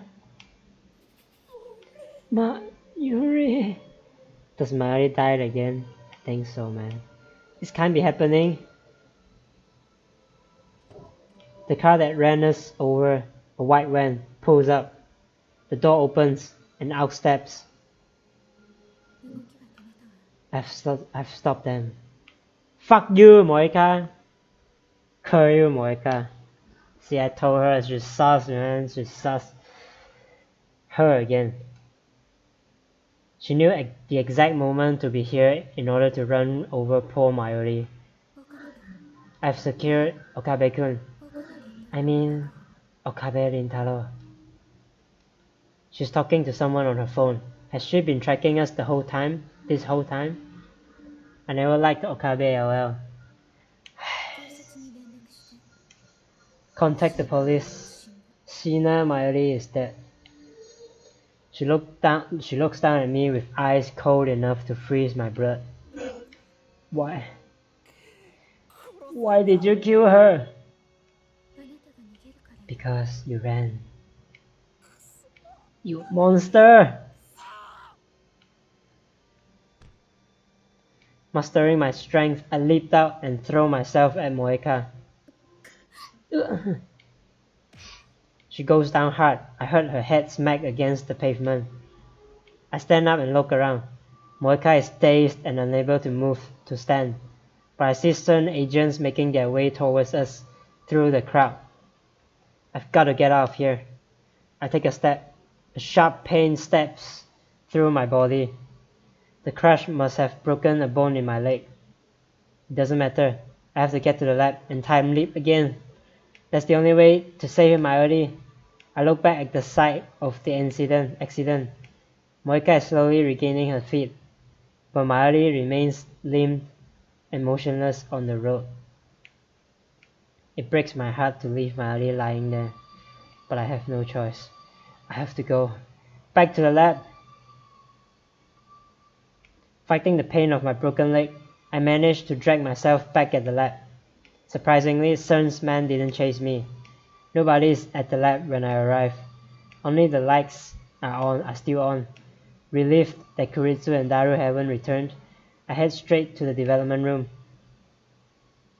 Nice. I don't think it's that easy, man. I remember to break into the Prawn Tube workshop to turn on the 42-inch CRT.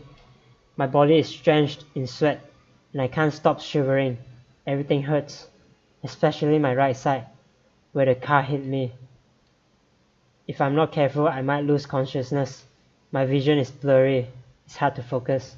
My left arm is numb and can barely move, but still I force myself to activate the X68000 and input the settings. I'm gasping for breath like a wounded animal. The sound of my heartbeat fills my ears. Mari. They killed her again. I failed to protect her. I'm sorry, Mari. I'm sorry. Choking back at my tears, I frantically pound on the keyboard. Police sirens echo in the distance. Moika hit Maori in front of hundreds of witnesses. They'll probably take her in for questioning. Even if CERN bails her out somehow, she should still be stuck for at least a couple of hours. The real problem is her men. Those mercenaries, or whatever they were. CERN's hit squad. Why didn't they come after me? It should have been easy for them to catch me, injured as I am. I need to hurry. If they show up here, they'll kill me for sure. Settings complete. I put on the headgear. I'll get blood on it, but that doesn't matter. A surge of anxiety washes over me. What if the time leap fails? What if my memories are corrupted? I might forget who I am. I might lose myself. Should I really use the machine? Of course I should. I curse my weakness. Mari is dead. Remember? This can't be allowed to happen. No risk is too great. I will save Mari. Whatever it takes. I alone have the power to change the past. What am I waiting for? Swallowing my fear, I activate the time leap machine.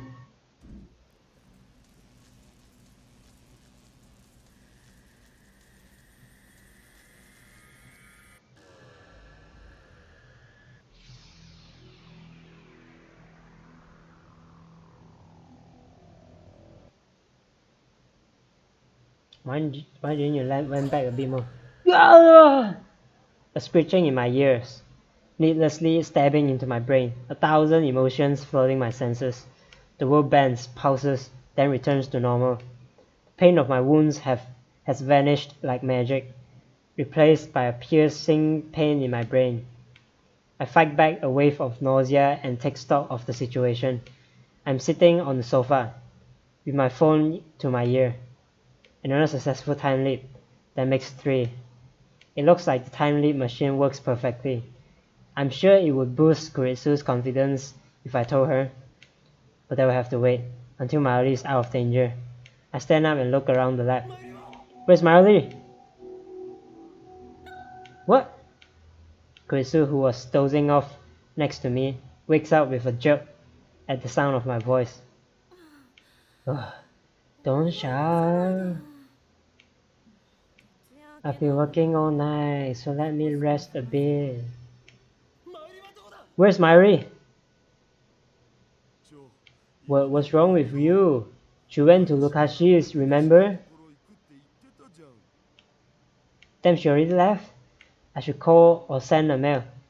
I need to get in touch with her somehow. Mairi went to see someone after leaving the shrine. The question is who? Think. Consider every possibility. Then what did I forget? Before I time leaped, I should have asked Mairi where she was today. I'm not thinking straight. I have to calm down. Wait, I know. Last time, we failed because I went to Akihabara station. I should have known CERN would be watching. This time we'll take a taxi to another station, then hide somewhere until things calm down. For now, all I can do is wait for Mayuri to return. It's driving me crazy. I consider explaining the situation to Koitsu and Daru, but I just don't have the strength to do that right now. Besides, I don't want to get them to involve. I'll take care of it myself. I won't let any more of my friends die. Why didn't you learn your lesson, man? My god. Why are you doing this, man? Okay, wait, give me a second. I want to go to the toilet. So give me a second. Do you think she was with Moeka? Oh. We'll see what happens. Let me go to the bathroom real quick.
Hello, I'm back.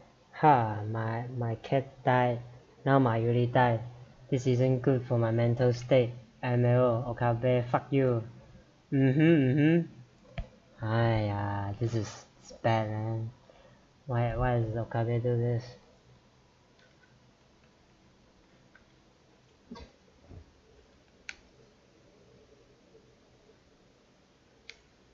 As before, the Bronze workshop closes early.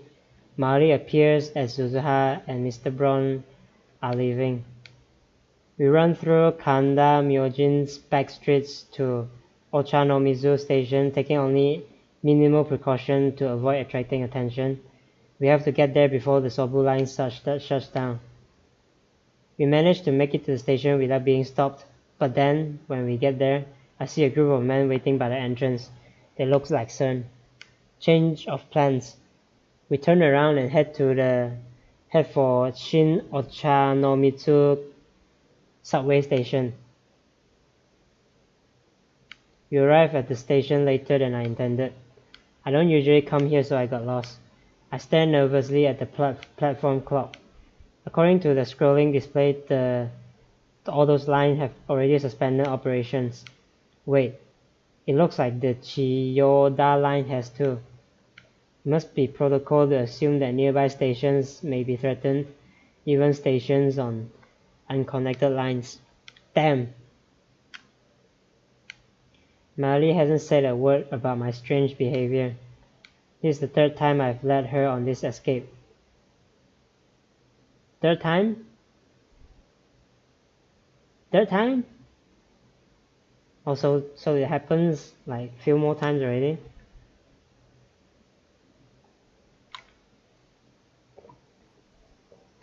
But each time she follows me without complaint. Does she really trust me that much? Maybe she can feel my desperation. That's why I want so badly to save her. We've been together for more than a decade. She's like a little sister to me. I'll leave as many times as it takes.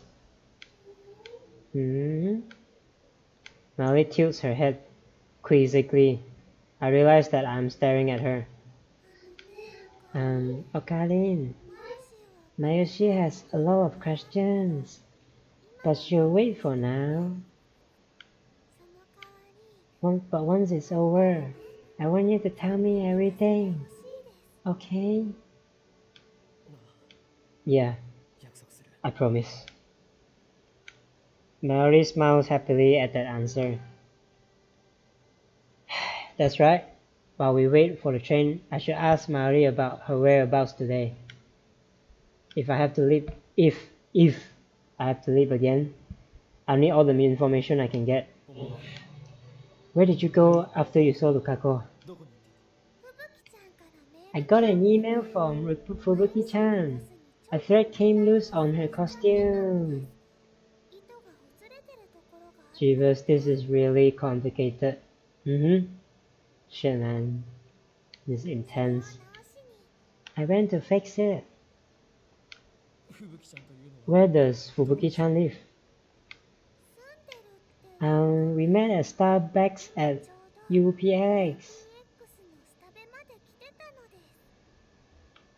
And so after this, if it loops back again, right, then I'll stop the stream there, but like, you know, this is, after this I'll stop. But yeah, super intense, man. I don't think I can get over this. So that's where she was. Just then an announcement plays over the PA system. The subway is resuming normal operations. About 20 minutes have passed since we arrived. I didn't expect to be stuck here that long, but it's okay. Right now Moeka should be in Akihabara, heading to the lab. Everything is going to be alright. While waiting for the train, I examined the route map on the station's notice board. We can transfer to an overland train at Yoyogi Uehara. It will take a while, but that will take us all the way to Odawara. Another announcement, our train is arriving. I can hear the rumbling and see the lights at the end of the tunnel. Mari and I are standing just behind the white line. I reach for her hand, meaning to make a dash for the train when the doors open. But I guess there's no hurry now. I let my hand fall to my side. Empty. The roar comes closer. About the party tonight. Mayuri is saying something. I can't quite hear her over the train. It got cancelled, but we should definitely... Mayuri! Eh? Suddenly Mayuri disappears. Eh? There she is. What the fuck?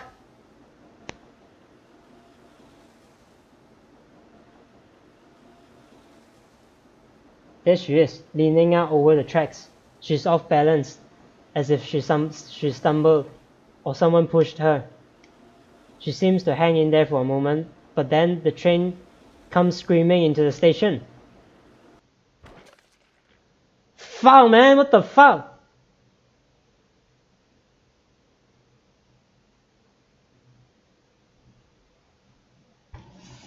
The fuck? Fuck, is Mayuri destined to die or something? Fuck, man. Why is this happening?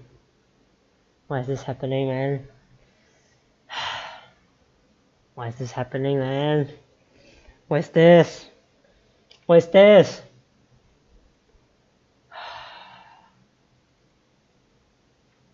I hear a sound from under the train. I can't describe it, but it makes me instantly nauseous. Spark fly as the train slams on its brakes.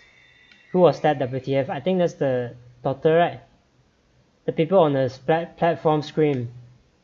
I turn to where Mayuri was just a moment ago. There stands a familiar girl. Tiny, adorable, a cute black rabbit pouch slung over her shoulder. Tennoji Nae. She looks up at me. Eyes are wide.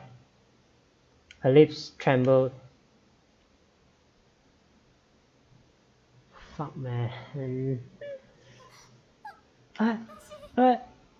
Stress level 99999. I know, right? What the fuck, man? What the fuck? Why? So, Mayuri, I wanted to surprise her. It wasn't on purpose. It wasn't. She stares at me for a few more seconds as if waiting for me to say something, then turns and runs away. The platform is in chaos. The PA informs us that there's been a personal injury in accident. Don't tell me she's part of CERN too. No, she's not. It's just an accident. Nae is already gone. I don't go after her. Instead, I peek timidly through the gap between the train and the platform. One side of the track is a wash of red. My mind is blank. I can't think. I don't even remember how I got back to the lab. Moika's group should have come and gone, but a time-limit machine is still here. I guess I should be grateful. Jesus fucking Christ, man. It takes longer than usual to set up the machine. For some reason, I have trouble recalling my own phone number. At last, it's ready. Now, take me back. Why don't you go back further, man? If you go back further, then you don't have to do all this shit. Oh, you did? Alright, good. I don't like kids anyway. I know, right? The leap occurs instantaneously. Title claimed that his time machine takes an hour of subjective time to travel 10 years. I don't know if ours has the same behavior, but now is not the time to find out. 10 years. I have no business that far back. Besides, according to Kuritsu, time leaping too far into the past could cause mental disorders due to the gap between personality and memory. WTF is going on? Juicy chicken number 1. Alright, Mayuri is here. Thank God. Mayuri is singing her chicken song, though she's actually eating pre-cooked chicken from the convenience store, instead of her usual juicy chicken number 1. Reminds me of Kagero Project ML. This is Groundhog's Day, and this is like This has been used for a lot of things already. Just like keep going back in time to do that one single thing until you succeed.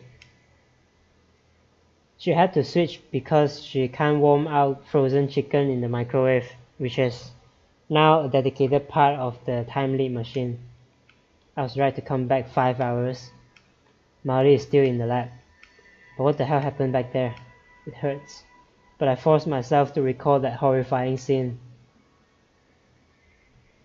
Maori died again. This time it happened at Shin Ocha no Mizu Station, a place completely unrelated to the lab or the bomb threat. Tennoji Nae pushed her onto the tracks, where the train tore her to shreds. Could Nae be working for CERN too? No, they can't be, right? Nae has a habit of jumping on Maori in greeting. She was probably just being her usual affectionate self. But why did she choose that precise moment? I don't know. I sense malice. Whose malice? It's like fate is playing a cruel joke on us. Whatever the case, all that matters now is that I have another chance. I need to act. Just tell everyone that I'm ill. I know, right? Just tell everyone that everyone will find a way, collective thoughts, right? Especially Suzuha. She knows how to deal with it the first time. Of course she knows how to deal with it now, right? I have the power to save Maori. I'll do whatever it takes to find a way. This time we hail a taxi at Chodori. It'll be expensive, but that hardly matters now. Maori comes along quietly. Okabe just keeps showing me his idiotic behavior. I know, right? I consider taking her home to Ikebukuro, but I mean, like, if I'm in that situation, I wouldn't think quite straight too. But if it is me, I would tell everyone. So I think it's just his personality, and like his instinct isn't like us, Yeah. But Moika's group might be watching her house. I have no idea where they are at this point in time. Instead, I asked the driver to take us to Shinagawa. However,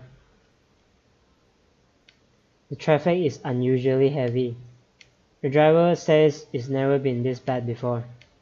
There must be an obstruction up ahead, an accident or something. That's the only explanation I can think of. We've made it out of Akiba, but at this rate, it will take us forever to reach Shinagawa. I consider getting off here and taking the train, but then I remember what happened at Shin or Chanomizu station. I have a bad feeling about this. The traffic jam could be CERN's doing. I look out to the window and scan the crowd for anyone who might be a CERN agent. 3 hours later, we are still stuck. According to a conversation I overheard between our driver and another driver, there's some kind of inspection up ahead. Furthermore, it doesn't seem to be a police inspection.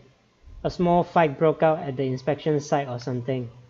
To make matters worse, this road has already been closed off, and all the cars behind us are being detoured. There are only about 100 cars waiting, but the inspection has been at a standstill for 3 hours. This can't be a coincidence. Once again, I feel the malice of fate manipulating the situation. Is Maori going to die again? If I'd known it was going to turn out like this, I'd have ditched the taxi hours ago. It's not too late. I should pay the driver and get off right. Oh fuck. Just then, someone knocks on the window. The taxi stopped in the middle of the road. What's going on? I look over, but before I can say anything, a man opens the rear door and gets in next to Maori. Yeah? He's holding a knife. Another assassin. Great. Maori, look out! Before she can reply, the man covers Maori's mouth with a large, meaty hand. I try to open my door, but it's locked. Only the driver can open it from the inside. Fuck! Mayuri opens her eyes wide. Her body twitches. What? It all happens too fast. The man sinks his knife into Mayuri's chest. A bright red spot stains her clothes. What? Be quiet. Okabe Rintaro. Another man gets into the passenger seat. He points a gun at the driver and says something to him. Strength drains from Mayuri's body. Her eyes slowly close.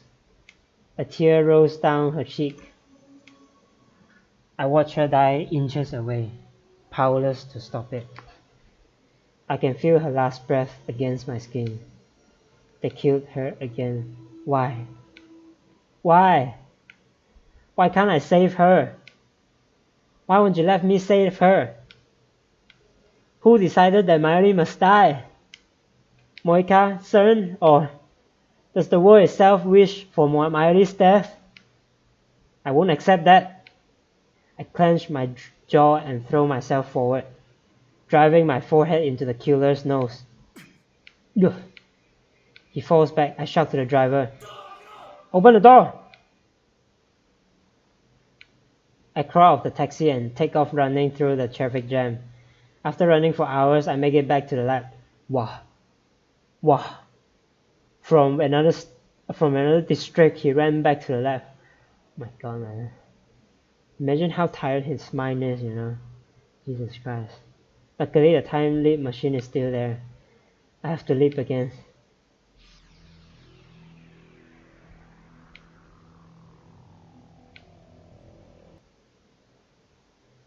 Every time we run, Mayuri dies. 6 hours into the past, I clutch my head and rack my brain for an answer. I feel like I've hit a dead end. What do I do if I can't run it away? Is there no way to save her? No, there has to be a way! What you talking about? Mayuri's blank stare is the only answer I get. This time I take her to the closest police station and beg them to protect her. When asked why, I explain that someone is going to kill Mayuri 6 hours from now. But without any proof that there is someone after her, they have no choice but to turn us away. It's past 6 by the time we leave the station. And we are left with no choice but to keep running. I wish I could blame my previous failures on bad luck.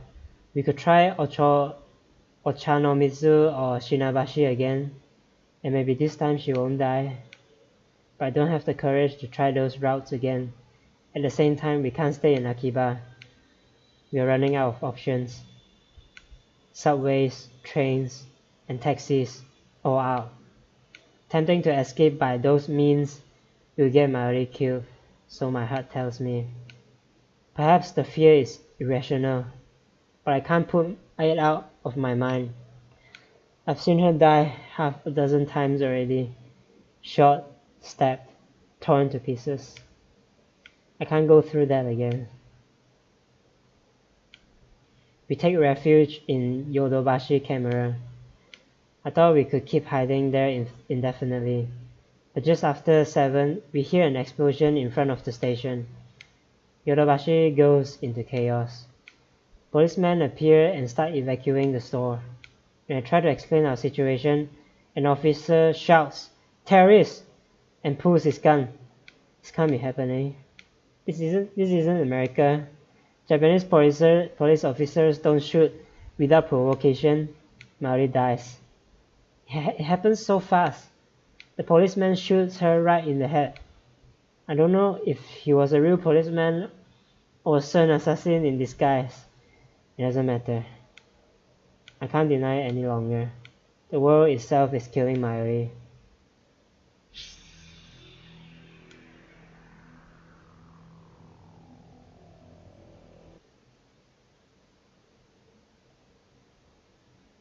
This time I don't leap into any action immediately.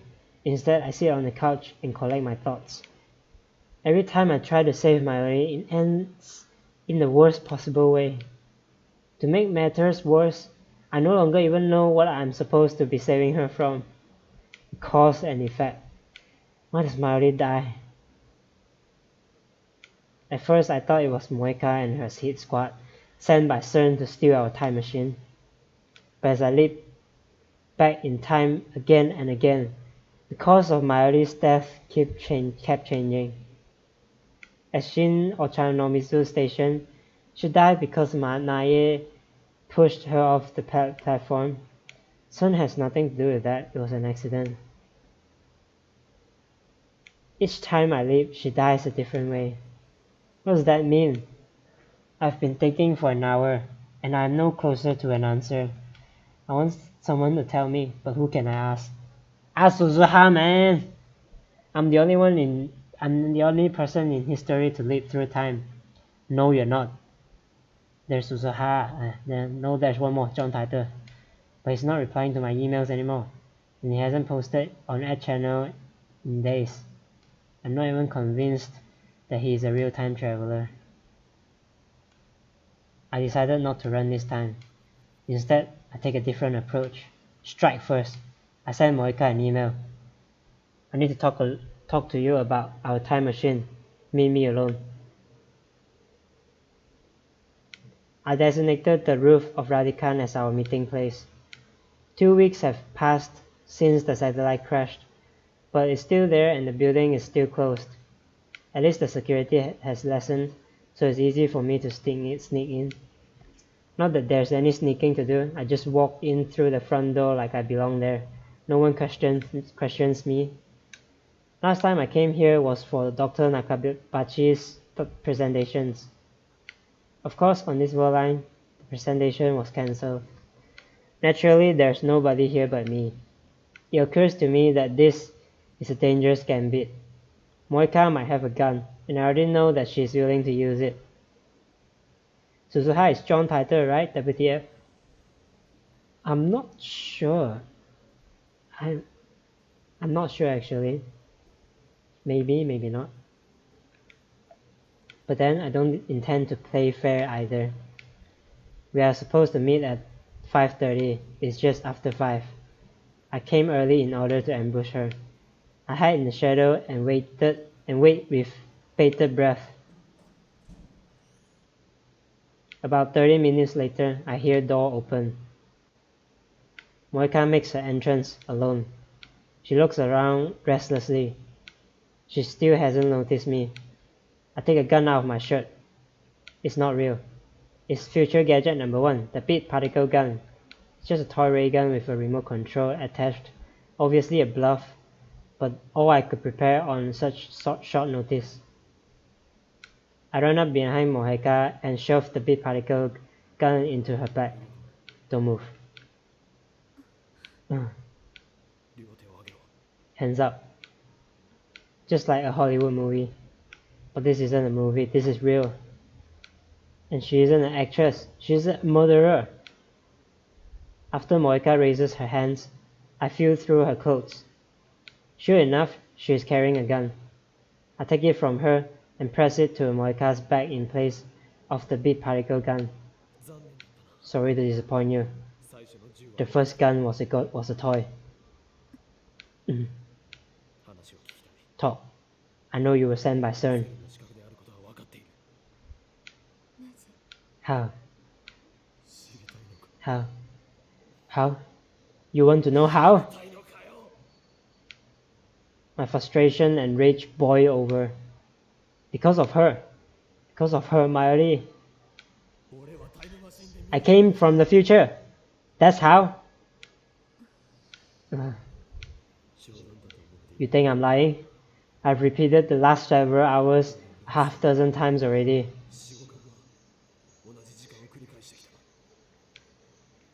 I've lost count of how many times exactly, and I haven't slept at all during all that time. Strangely, I'm not tired at all. I know what you are planning.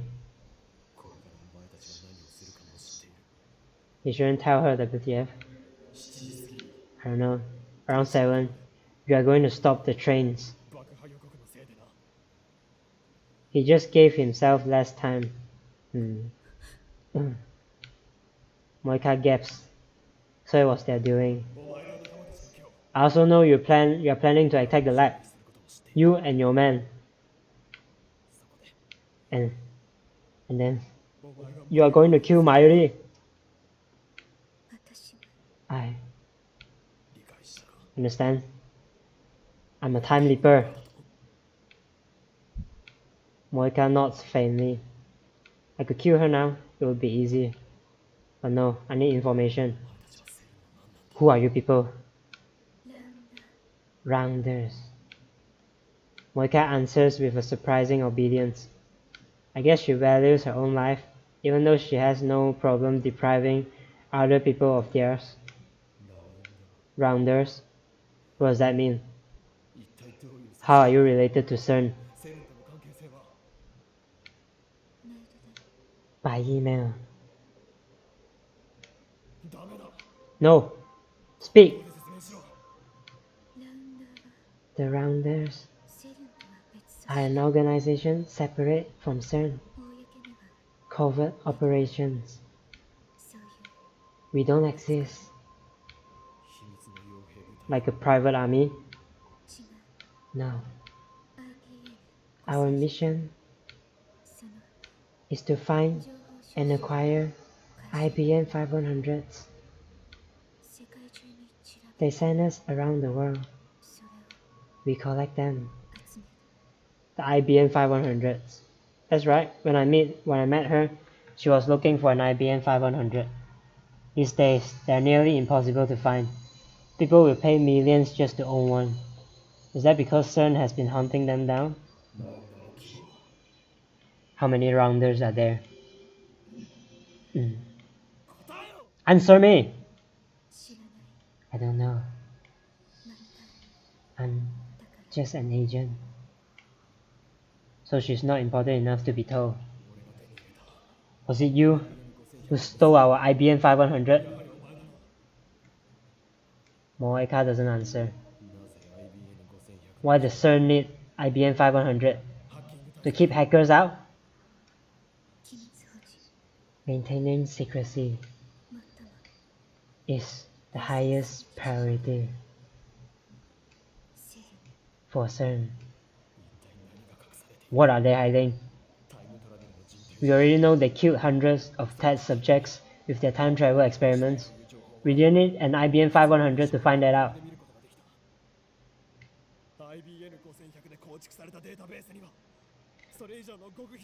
Are you saying the IBM 500 database has information more sensitive than that? I don't know. Because you're just an agent? My tone is sarcastic, but Moeka nods. Then she's useless. Why did you attack the lab? Or rather, why will you attack the lab? Isn't it obvious? What? Is it obvious?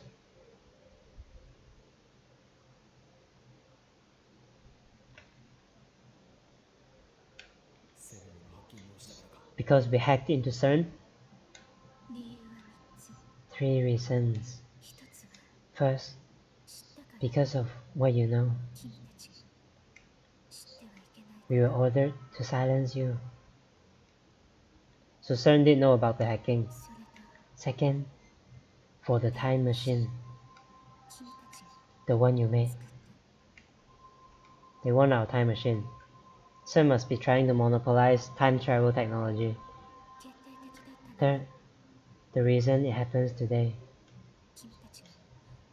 You plan to make your time machine public. But how would they know? How would you know? How did she know that? We made that decision right after the time leap machine was completed. That was only a few hours ago. That's why I was ordered to take you in. Take us in? You killed Mayuri! She is unnecessary. Unnecessary. I nearly pulled the trigger. I would, to be honest. Okabe, Makise, Hashida, you made the time machine. She's expendable. Pull the trigger, man. Fuck, man. Those are my orders. And after you take us in, what then? セルンの施設に Then we hold you prisoners, タイムマシン force you to complete their time travel research. Have you done this before? How many lives have you ruined for Sun's research? 私は I do as I'm told. いや I was a fool to consider you my friend. セルンのため I live for CERN. FBI Fucking bitch. I live for FB. 何でもやる I'll do anything FB if FB tells me to. FB? Is that the name of a supervisor? 岡部君 Okabe-kun. 君なの Is it you? ジョン・タイター Are you John Titor? What the hell? So I got annoyed. I know the ending now. I'm just so annoyed how slow this moves. But don't worry, I won't spoil you. Please don't spoil me. And there's next season 2. So there's season 2. So are you spoiled until season 3 already? And season 2, 3 by the way. What?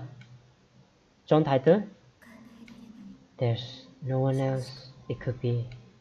Me? I don't have time for this. I take the gun into Moika's back. If you want to leave, you call your friend. Call FB. Cancel the attack. FB とやらに連絡しろ。ラボ襲撃は中止だと。 Moika shakes her head. そんな権限 I don't have the authority. I don't know how far I'm spoiled. Okay, GG. Please don't tell me. I don't care. Find some way to stop the attack. Otherwise, I'll kill you. I can't do it. I'm not a killer. My hands are trembling, just like Moika's were before she shot Mayuri. Why?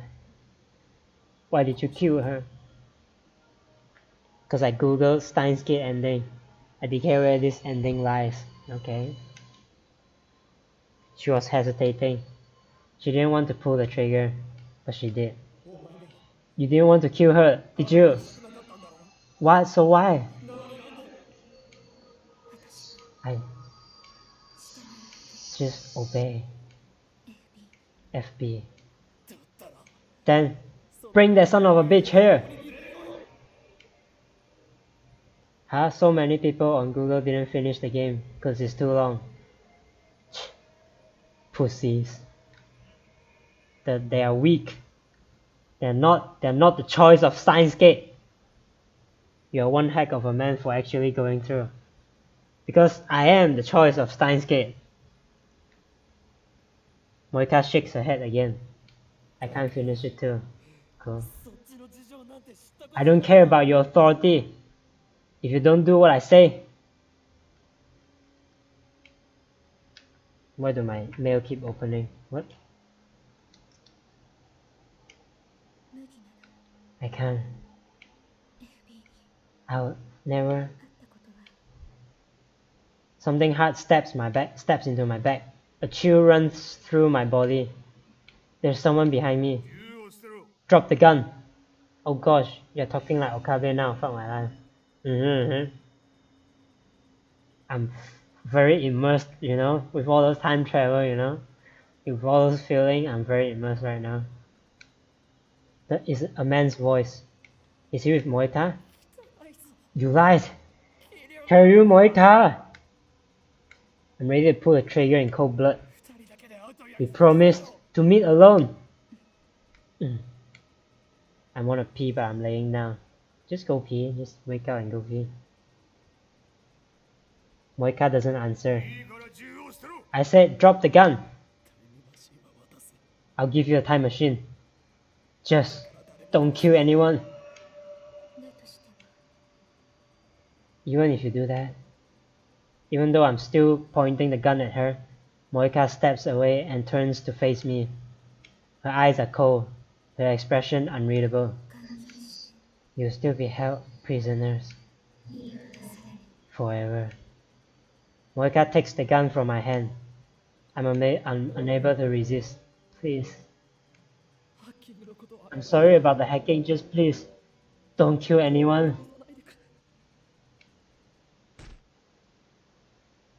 Kill Moika, kill! I wish. I thought she was Bar.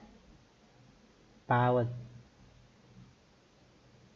She was Bay. Oh, she's not, she's fucking bitch! Fuck! Something strikes the back of my head. My legs give out instantly, sending me to the ground. I'm just annoyed right now, for fuck's sake. Darkness creeps in. Target B in custody, requesting back pickup. Deep down I knew I can't save Mayuri. Even if Moika's group doesn't kill her, someone or something else will. The world itself wants her dead. That is the choice of Steins Gate. Steins Gate? There's no such thing. Those words have no meaning. It's just some nonsense I made up to sound cool. Steins Gate doesn't exist, but fate does. Fate, God, the review of the universe, an absolute force that no one can resist. It exists, and it has sentenced Mayuri to death. I wake up in the back of a station wagon. The windows are coated with black film, so I can't tell where we are. I feel a throbbing pain in the back of my head. My hands are tied behind me. What time is it? How long have I been unconscious? There's a man with me inside the car. I recognize him from the previous time leap. He's the one who stabbed Mayuri in the taxi. The man seems to notice I've waked up, but he doesn't speak. He just waves his gun menacingly, as if to say that there's no hope of escape. The dashboard clock reads 7:30. I look out to the window again. Through the film, I manage to make out a street sign. We are close to the lab. Has the attack already happened? Before I left, I told everyone, including Mayuri, to run. If she did as I said, she won't die by their hands, but that doesn't mean she's safe. If I don't do something, Moika is going to take the time leap machine away. What will happen then? Sun can have the time machine if it will save Mayuri. The problem is that it won't. Not when the world itself is determined to kill her. As long as the time leap machine remains in my hands, I can keep trying to fix things. I'll leap again and again and again until I find a way to save her. But if I lose the machine, then the future is decided. A future without Mayuri. I have to get to it before they do. Even that means I might get shot. As long as I survive to reach the time leap machine, everything will be alright. Ah! Whoa, what the fuck? My bound hands limit me to the headbutts and kicks, but I somehow managed to knock down the man guarding me and escape. My chest and neck are covered with blood. I must have been shot during the struggle, Jesus Christ.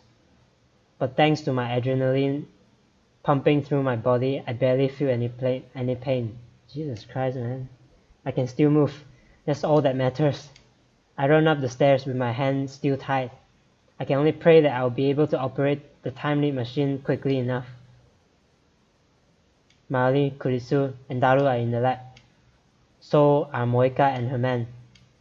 When I open the door and burst in, everyone looks at me as in surprise. Okarin! When she sees my tattered body, Mari runs up to me with tears in her eyes. Wait! I try to stop her. In the corner of my eye, I see Moika take aim at Mayuri. I try to put myself between them. I try to cover Mayuri in my body. But a man grabs me from behind and pulls me back. Fuck! Happens once again! Fuck! I watch, helpless, as Mayuri's tiny body drops to the floor.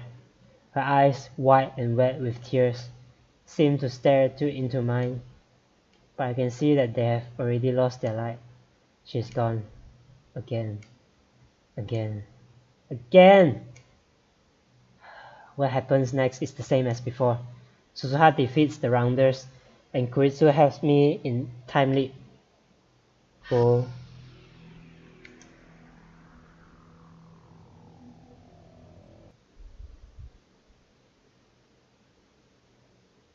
A flood of sound beats on my eardrums. When it subsides, I find myself again in the lab. It's just before 5. I have 2.5 hours before Miley dies. I find myself staring at the time lead machine. This thing is the reason for Moika's attack. If only we had never peeled the phone wave. If only we had never sent those emails. Perhaps the future might be different, instead of the nightmare it promises now. Will anything change if I broke it? Just smashed it into pieces right there. In a rush of delirium, I grab a chair and lift it high over my head. Just as I'm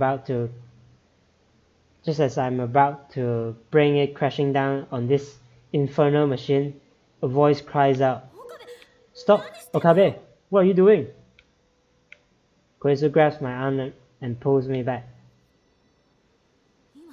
Are you trying to break the machine? Yes, tell her now, for fuck's sake. You don't have to break it, Okabe. We already decided not to experiment, remember? Anyway, put the chair down. I lower the chair slowly. Not because Koizu told me to, but because I realized what would happen if I really did break the machine. It will cost Maori's death, but at the same time, it's also my only chance of averting that future. If I lose it, I lose my only hope to saving her. The fear of that outcome stayed in my hand. You look pale. What's wrong? Are you listening?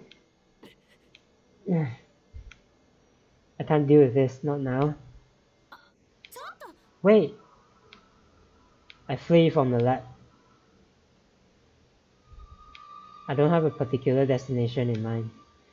People look at me strangely as I shuffle the street. I imagine I must look like I crawl out from the grave. Soon I get fed up with the crowd around the station and escape to the pedestrian overpass. I get about halfway across the bridge and squat down on the concrete.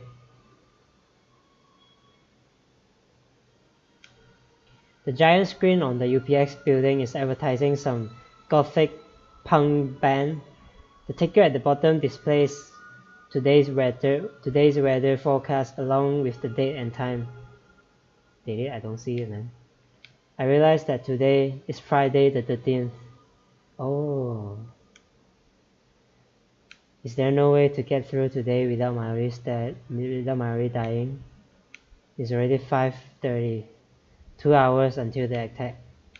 The lights around Akibara station turn on one by one as the sun sets. The moe might be gone from Akiba, but the area around the station is still as posh as ever. I don't belong here. The bridge I'm standing on has become a date spot for couples. I see them standing here and there, gazing at the cityscapes with their arms around each other. Somehow they never seem to tire of the dull, unchanging scenery. What am I doing here? Maori is about to die. Hey, don't you think you're a little bit old to be sitting on the ground in public? I lift my head to see Koizu standing there. Tell her, man. So this is where you went. I've been looking for you. Nah, Christina. What? Be right back, okay. What time is it now? 5:38. Hey, if you have time to sit around, then you can help me with the shopping. Shopping. Oh, right. Preparations for the party. In the original timeline, I went shopping with Koizu at the UPX supermarket. And then we talked on this bridge, just like now. It feels like so long ago. Back then I had no idea what was about to happen. Well, are you coming along or not? I sighed deeply. I don't believe that it was wrong to time leap. However, Kuritsu, I keep my eyes lowered. 初めて That's the first time you've said my name properly. I feel her eyes on me. Help me. I can't save Mayuri alone. Yes, you finally know, you piece of fucking shit.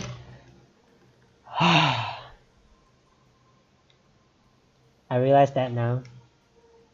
Reliving today again and again and again, only to taste the same despair each time, has taught me one important lesson. Alone, I am powerless. Alone, I have no hope. Help me. Tell me what happened. タイムリープしたのは I know you used the time leap machine. What? I look up in surprise. Kurisu doesn't meet my stare. Instead, she leans on the guardrail and gazes down at the plaza with her usual frown. あんたに誰かから電話が You get a phone call, and then suddenly you are like a different person. 私の目はごまか It was obvious. 3時間後から来た。 I came from 3 hours in the future. 何があった What happened? マユリが They killed Mayuri. 殺された。 I lower my head, trying to hold back the tears. Then I explain about CERN and Moika, and about how Kurisu herself activated the time leap machine and made this possible. I tell her about my previous leaps. I explain that the world itself wants Mayuri dead, that I can't save her no matter how I try. I keep talking for 30 minutes straight. During that time, Kurisu hardly says a word. It's all my fault. Talking to Kuritsu lets me sort out everything I've done, everything I've seen. I should not have told Daru to hack CERN. I shouldn't have asked you to build a time machine. I shouldn't have made Moika a lad man. Mayuri's death is all my fault. That's why I needed to bear the burden myself. I was resolved to do whatever it took to save Mayuri, never faltering, never giving up. And yet, my resolve has already crumbled. そんなまずいことが起きようとしてるのに If you know that Mayuri is going to die, ここでぼんやりして then る what are you doing wasting time here? Kurisu's tone is haughty. Is this how I sound when I'm playing Hoin Kyoma? わからなくなったからだ。 I just don't get it anymore. わからないって What don't you get it?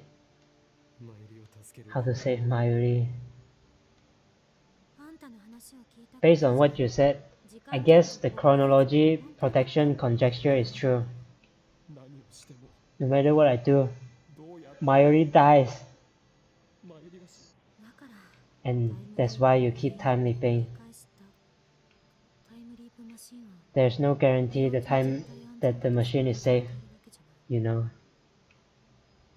Kurisu lowers her gaze and cups her chin, as she often does when assessing a problem. これまでは何事もなく Even if the machine works perfectly, repeated use may have serious side effects. 影響が出るかもわからないもしかしたら For example, 時間の輪 you may become disconnected 因果率から from casualty itself. あんたはそんな危険を You need to 冒して understand the risk そのことを自覚して if you are going to continue 因果率から外れ disconnected from casualty, meaning SF 小説によく it happens all the time in sci-fi. 閉じた時間の輪 You の become trapped 永 in 遠 a に closed time loop, never aging, never 急 dying, に年は取らないけど but doomed to repeat the same day for all eternity. Jesus fucking Christ. 最悪の場合 Worst case, なかったこと you に may cease to exist entirely. What? 存在の抹消 Every trace of your existence will vanish. Nobody will remember you because your life will have never happened. 最初から知らなかったことにされるかも時間を飛び越えること Leaping through time is that dangerous. I'm hungry. I'm getting there too. Time travel is energy consuming. Humans are temporal beings. Koritsu looks surprised. ハイデガー Heidegger. 私も今 I was thinking of that その quote 言葉を too. 言うと思ってた。お前から教わったこと I heard it from you first. いつ When? 俺は This isn't the first time I've leaped. タイムリープしている Right, なるほど of course.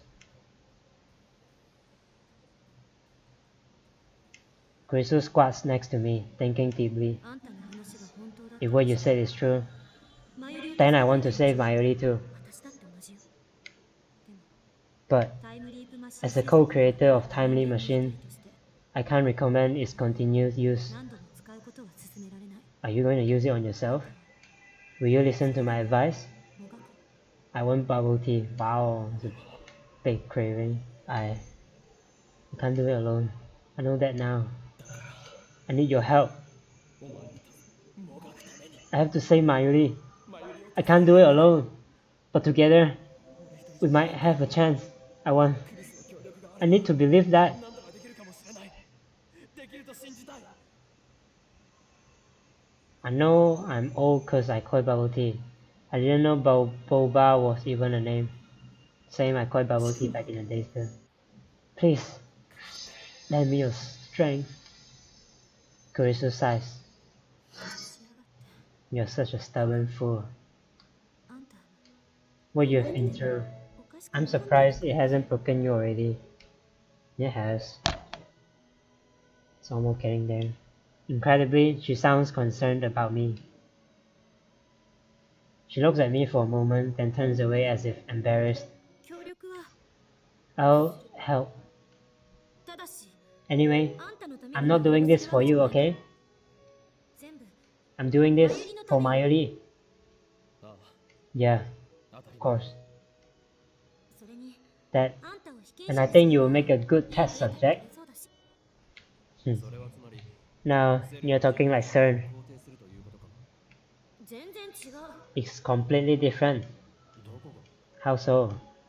被験者は I only experiment on you. マッドサイエンティストとしては Besides, mad scientists experiments themselves all the time, don't they? 何せマッドだしそうだな I guess. If be concerned to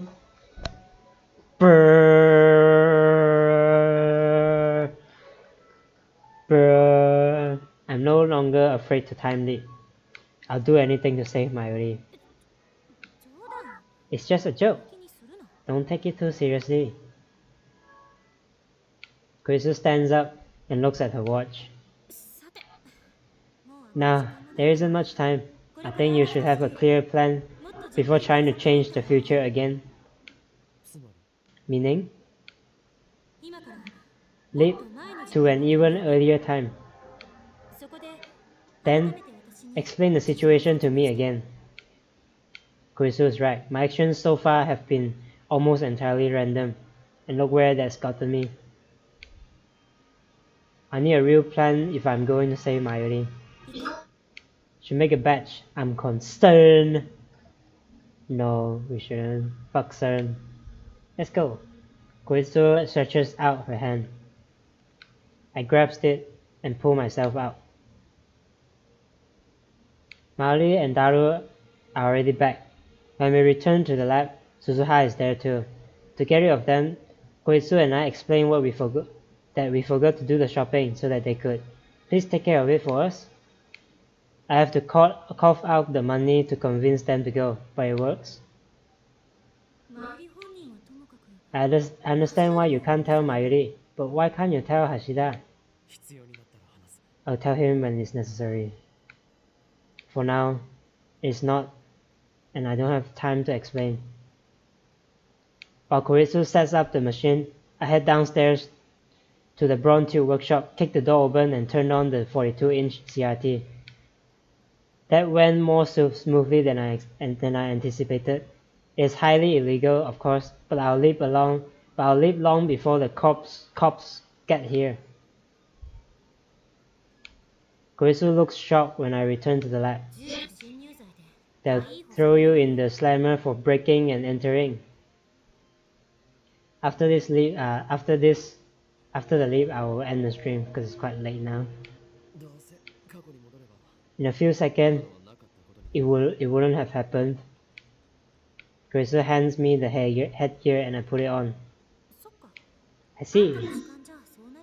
That's how it looks like from your perspective. What does it look like from my perspective? What happens here after you leave? You'll know that soon enough. My consciousness travels to the past. That I know from experience. But what about the body I leave behind? If time is a straight line, then it's likely the present will be reconstructed based on my actions in the past. But if the manual interpretation holds, then after I leave, this world will continue on as if nothing happened. I used to be so fascinated by the structure of the universe, but now I don't really care. All that matters is saving Mayuri. Koitsu's fingers stopped typing on the keyboard. What's wrong? It's nothing. I was just thinking maybe it works like D-mail. The instant we send a D-mail, the present changes around us. Thanks to reading Steiner, only I remember what it was like before the change. That will make things easier, though I kinda hope you're wrong. Because you can't collect data if you can't record the change? Exactly. Koitsu nods and begins tinkering with the settings again. I set the destination to 5 hours ago. You should arrive around 1:40 p.m. I completed the time leap machine just after 2. Do you remember? Barely. For Koitsu, that happened only 5 hours ago. For me, it feels like a week. Maybe it has been a week. Maybe it has been weeks. Nobody likes a man who can't remember dates. Be thankful that I made a habit of checking the time. I have a pretty good idea what happened when. Koitsu finishes typing and turns to face me. Listen, Okabe. If you are going to keep using a time leap machine, there's one thing you must remember. Don't ever let go of your phone, ever. It's your lifeline, your destination marker. As long as you keep it with you, you can leap to any time you want. But if you lose your phone, if someone else gets hold of it, then if I leap to that time, my memories could override theirs. I don't want to imagine what might happen next. If it breaks, or the battery dies, then I won't be able to leap to that time. If it breaks, then I can get a new phone with the same number, but there will still be a period of time which I can never leap. The time leap will fail. Once again, never let go of your phone. Got it. After you leap back to this afternoon, just sit tight and don't do anything until I complete the time leap machine. If you accidentally prevent me from completing the time machine, it will likely wreak havoc with the timeline. As soon as I finish, declare that we will not experiment, then send everyone home. Ask me to stay. Tell me the truth. If you say you came from the future, I'll probably believe you. How do you know? Who knows me better than myself? Koitsu grins faintly and stands up after she's done typing. Don't forget, it is my math skills that turned the phone wave into a time leap machine. When you told me about your time leap, I took it as a proof that my theories were right. I was happy that it succeeded. I really was. I didn't doubt it was true for a second. I see. Just to be safe, I should probably give you a passphrase. What I want the most right now is my own fork. What? What I want the most right now is my own fork. What? あ、いや、 It doesn't mean 意 anything. 味なんてないから。 Okay? My own fault? My own fault? Does that translate to Okabe? Let me Google real quick.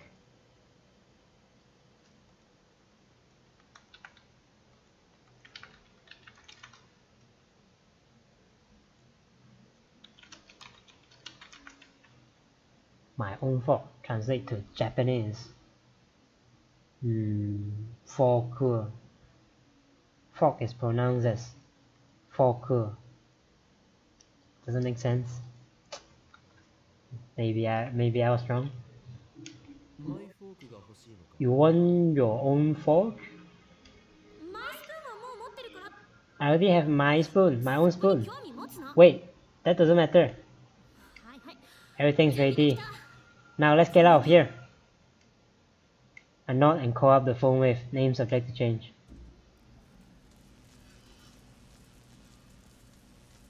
気をつけて。 Be careful. And remember, 私は I'm いつだって always on your side. Okay. Kurisu touches my shoulder, then steps away.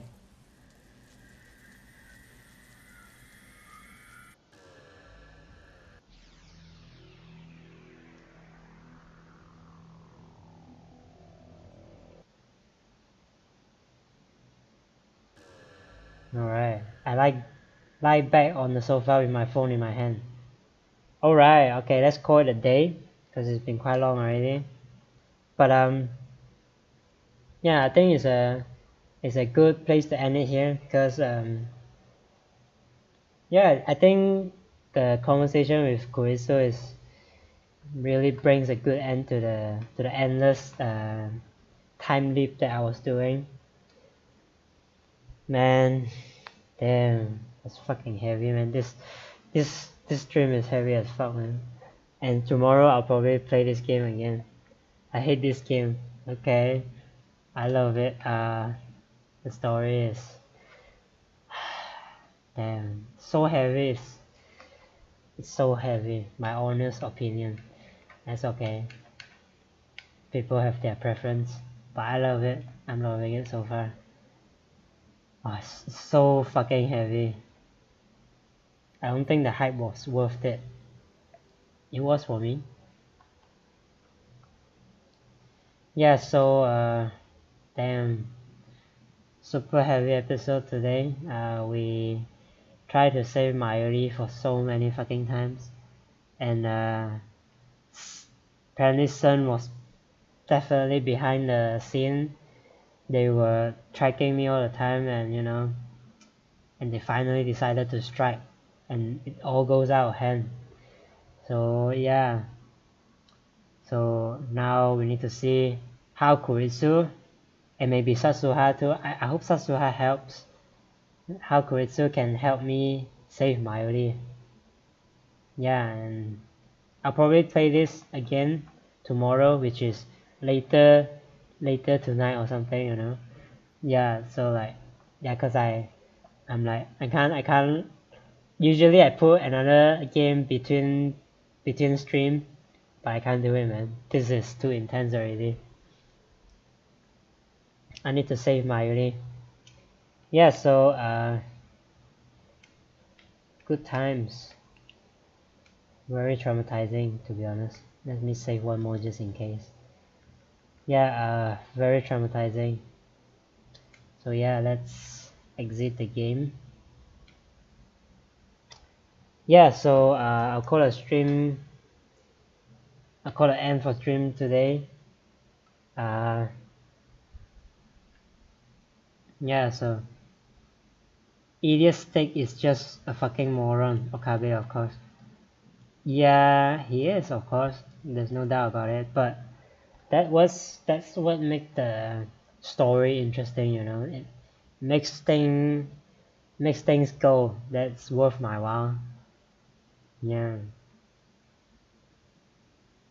Bye. Alright. Yeah, so yeah, thanks for joining tonight, and damn, what a heavy episode. So I'll see you on the next one. which presumably is tomorrow. Yeah, so good night. Have a great night and have a good sleep. And try not to have Miley's death image in your dream. Yeah, so boy oh boy. Good night and see you on the next one. Thanks.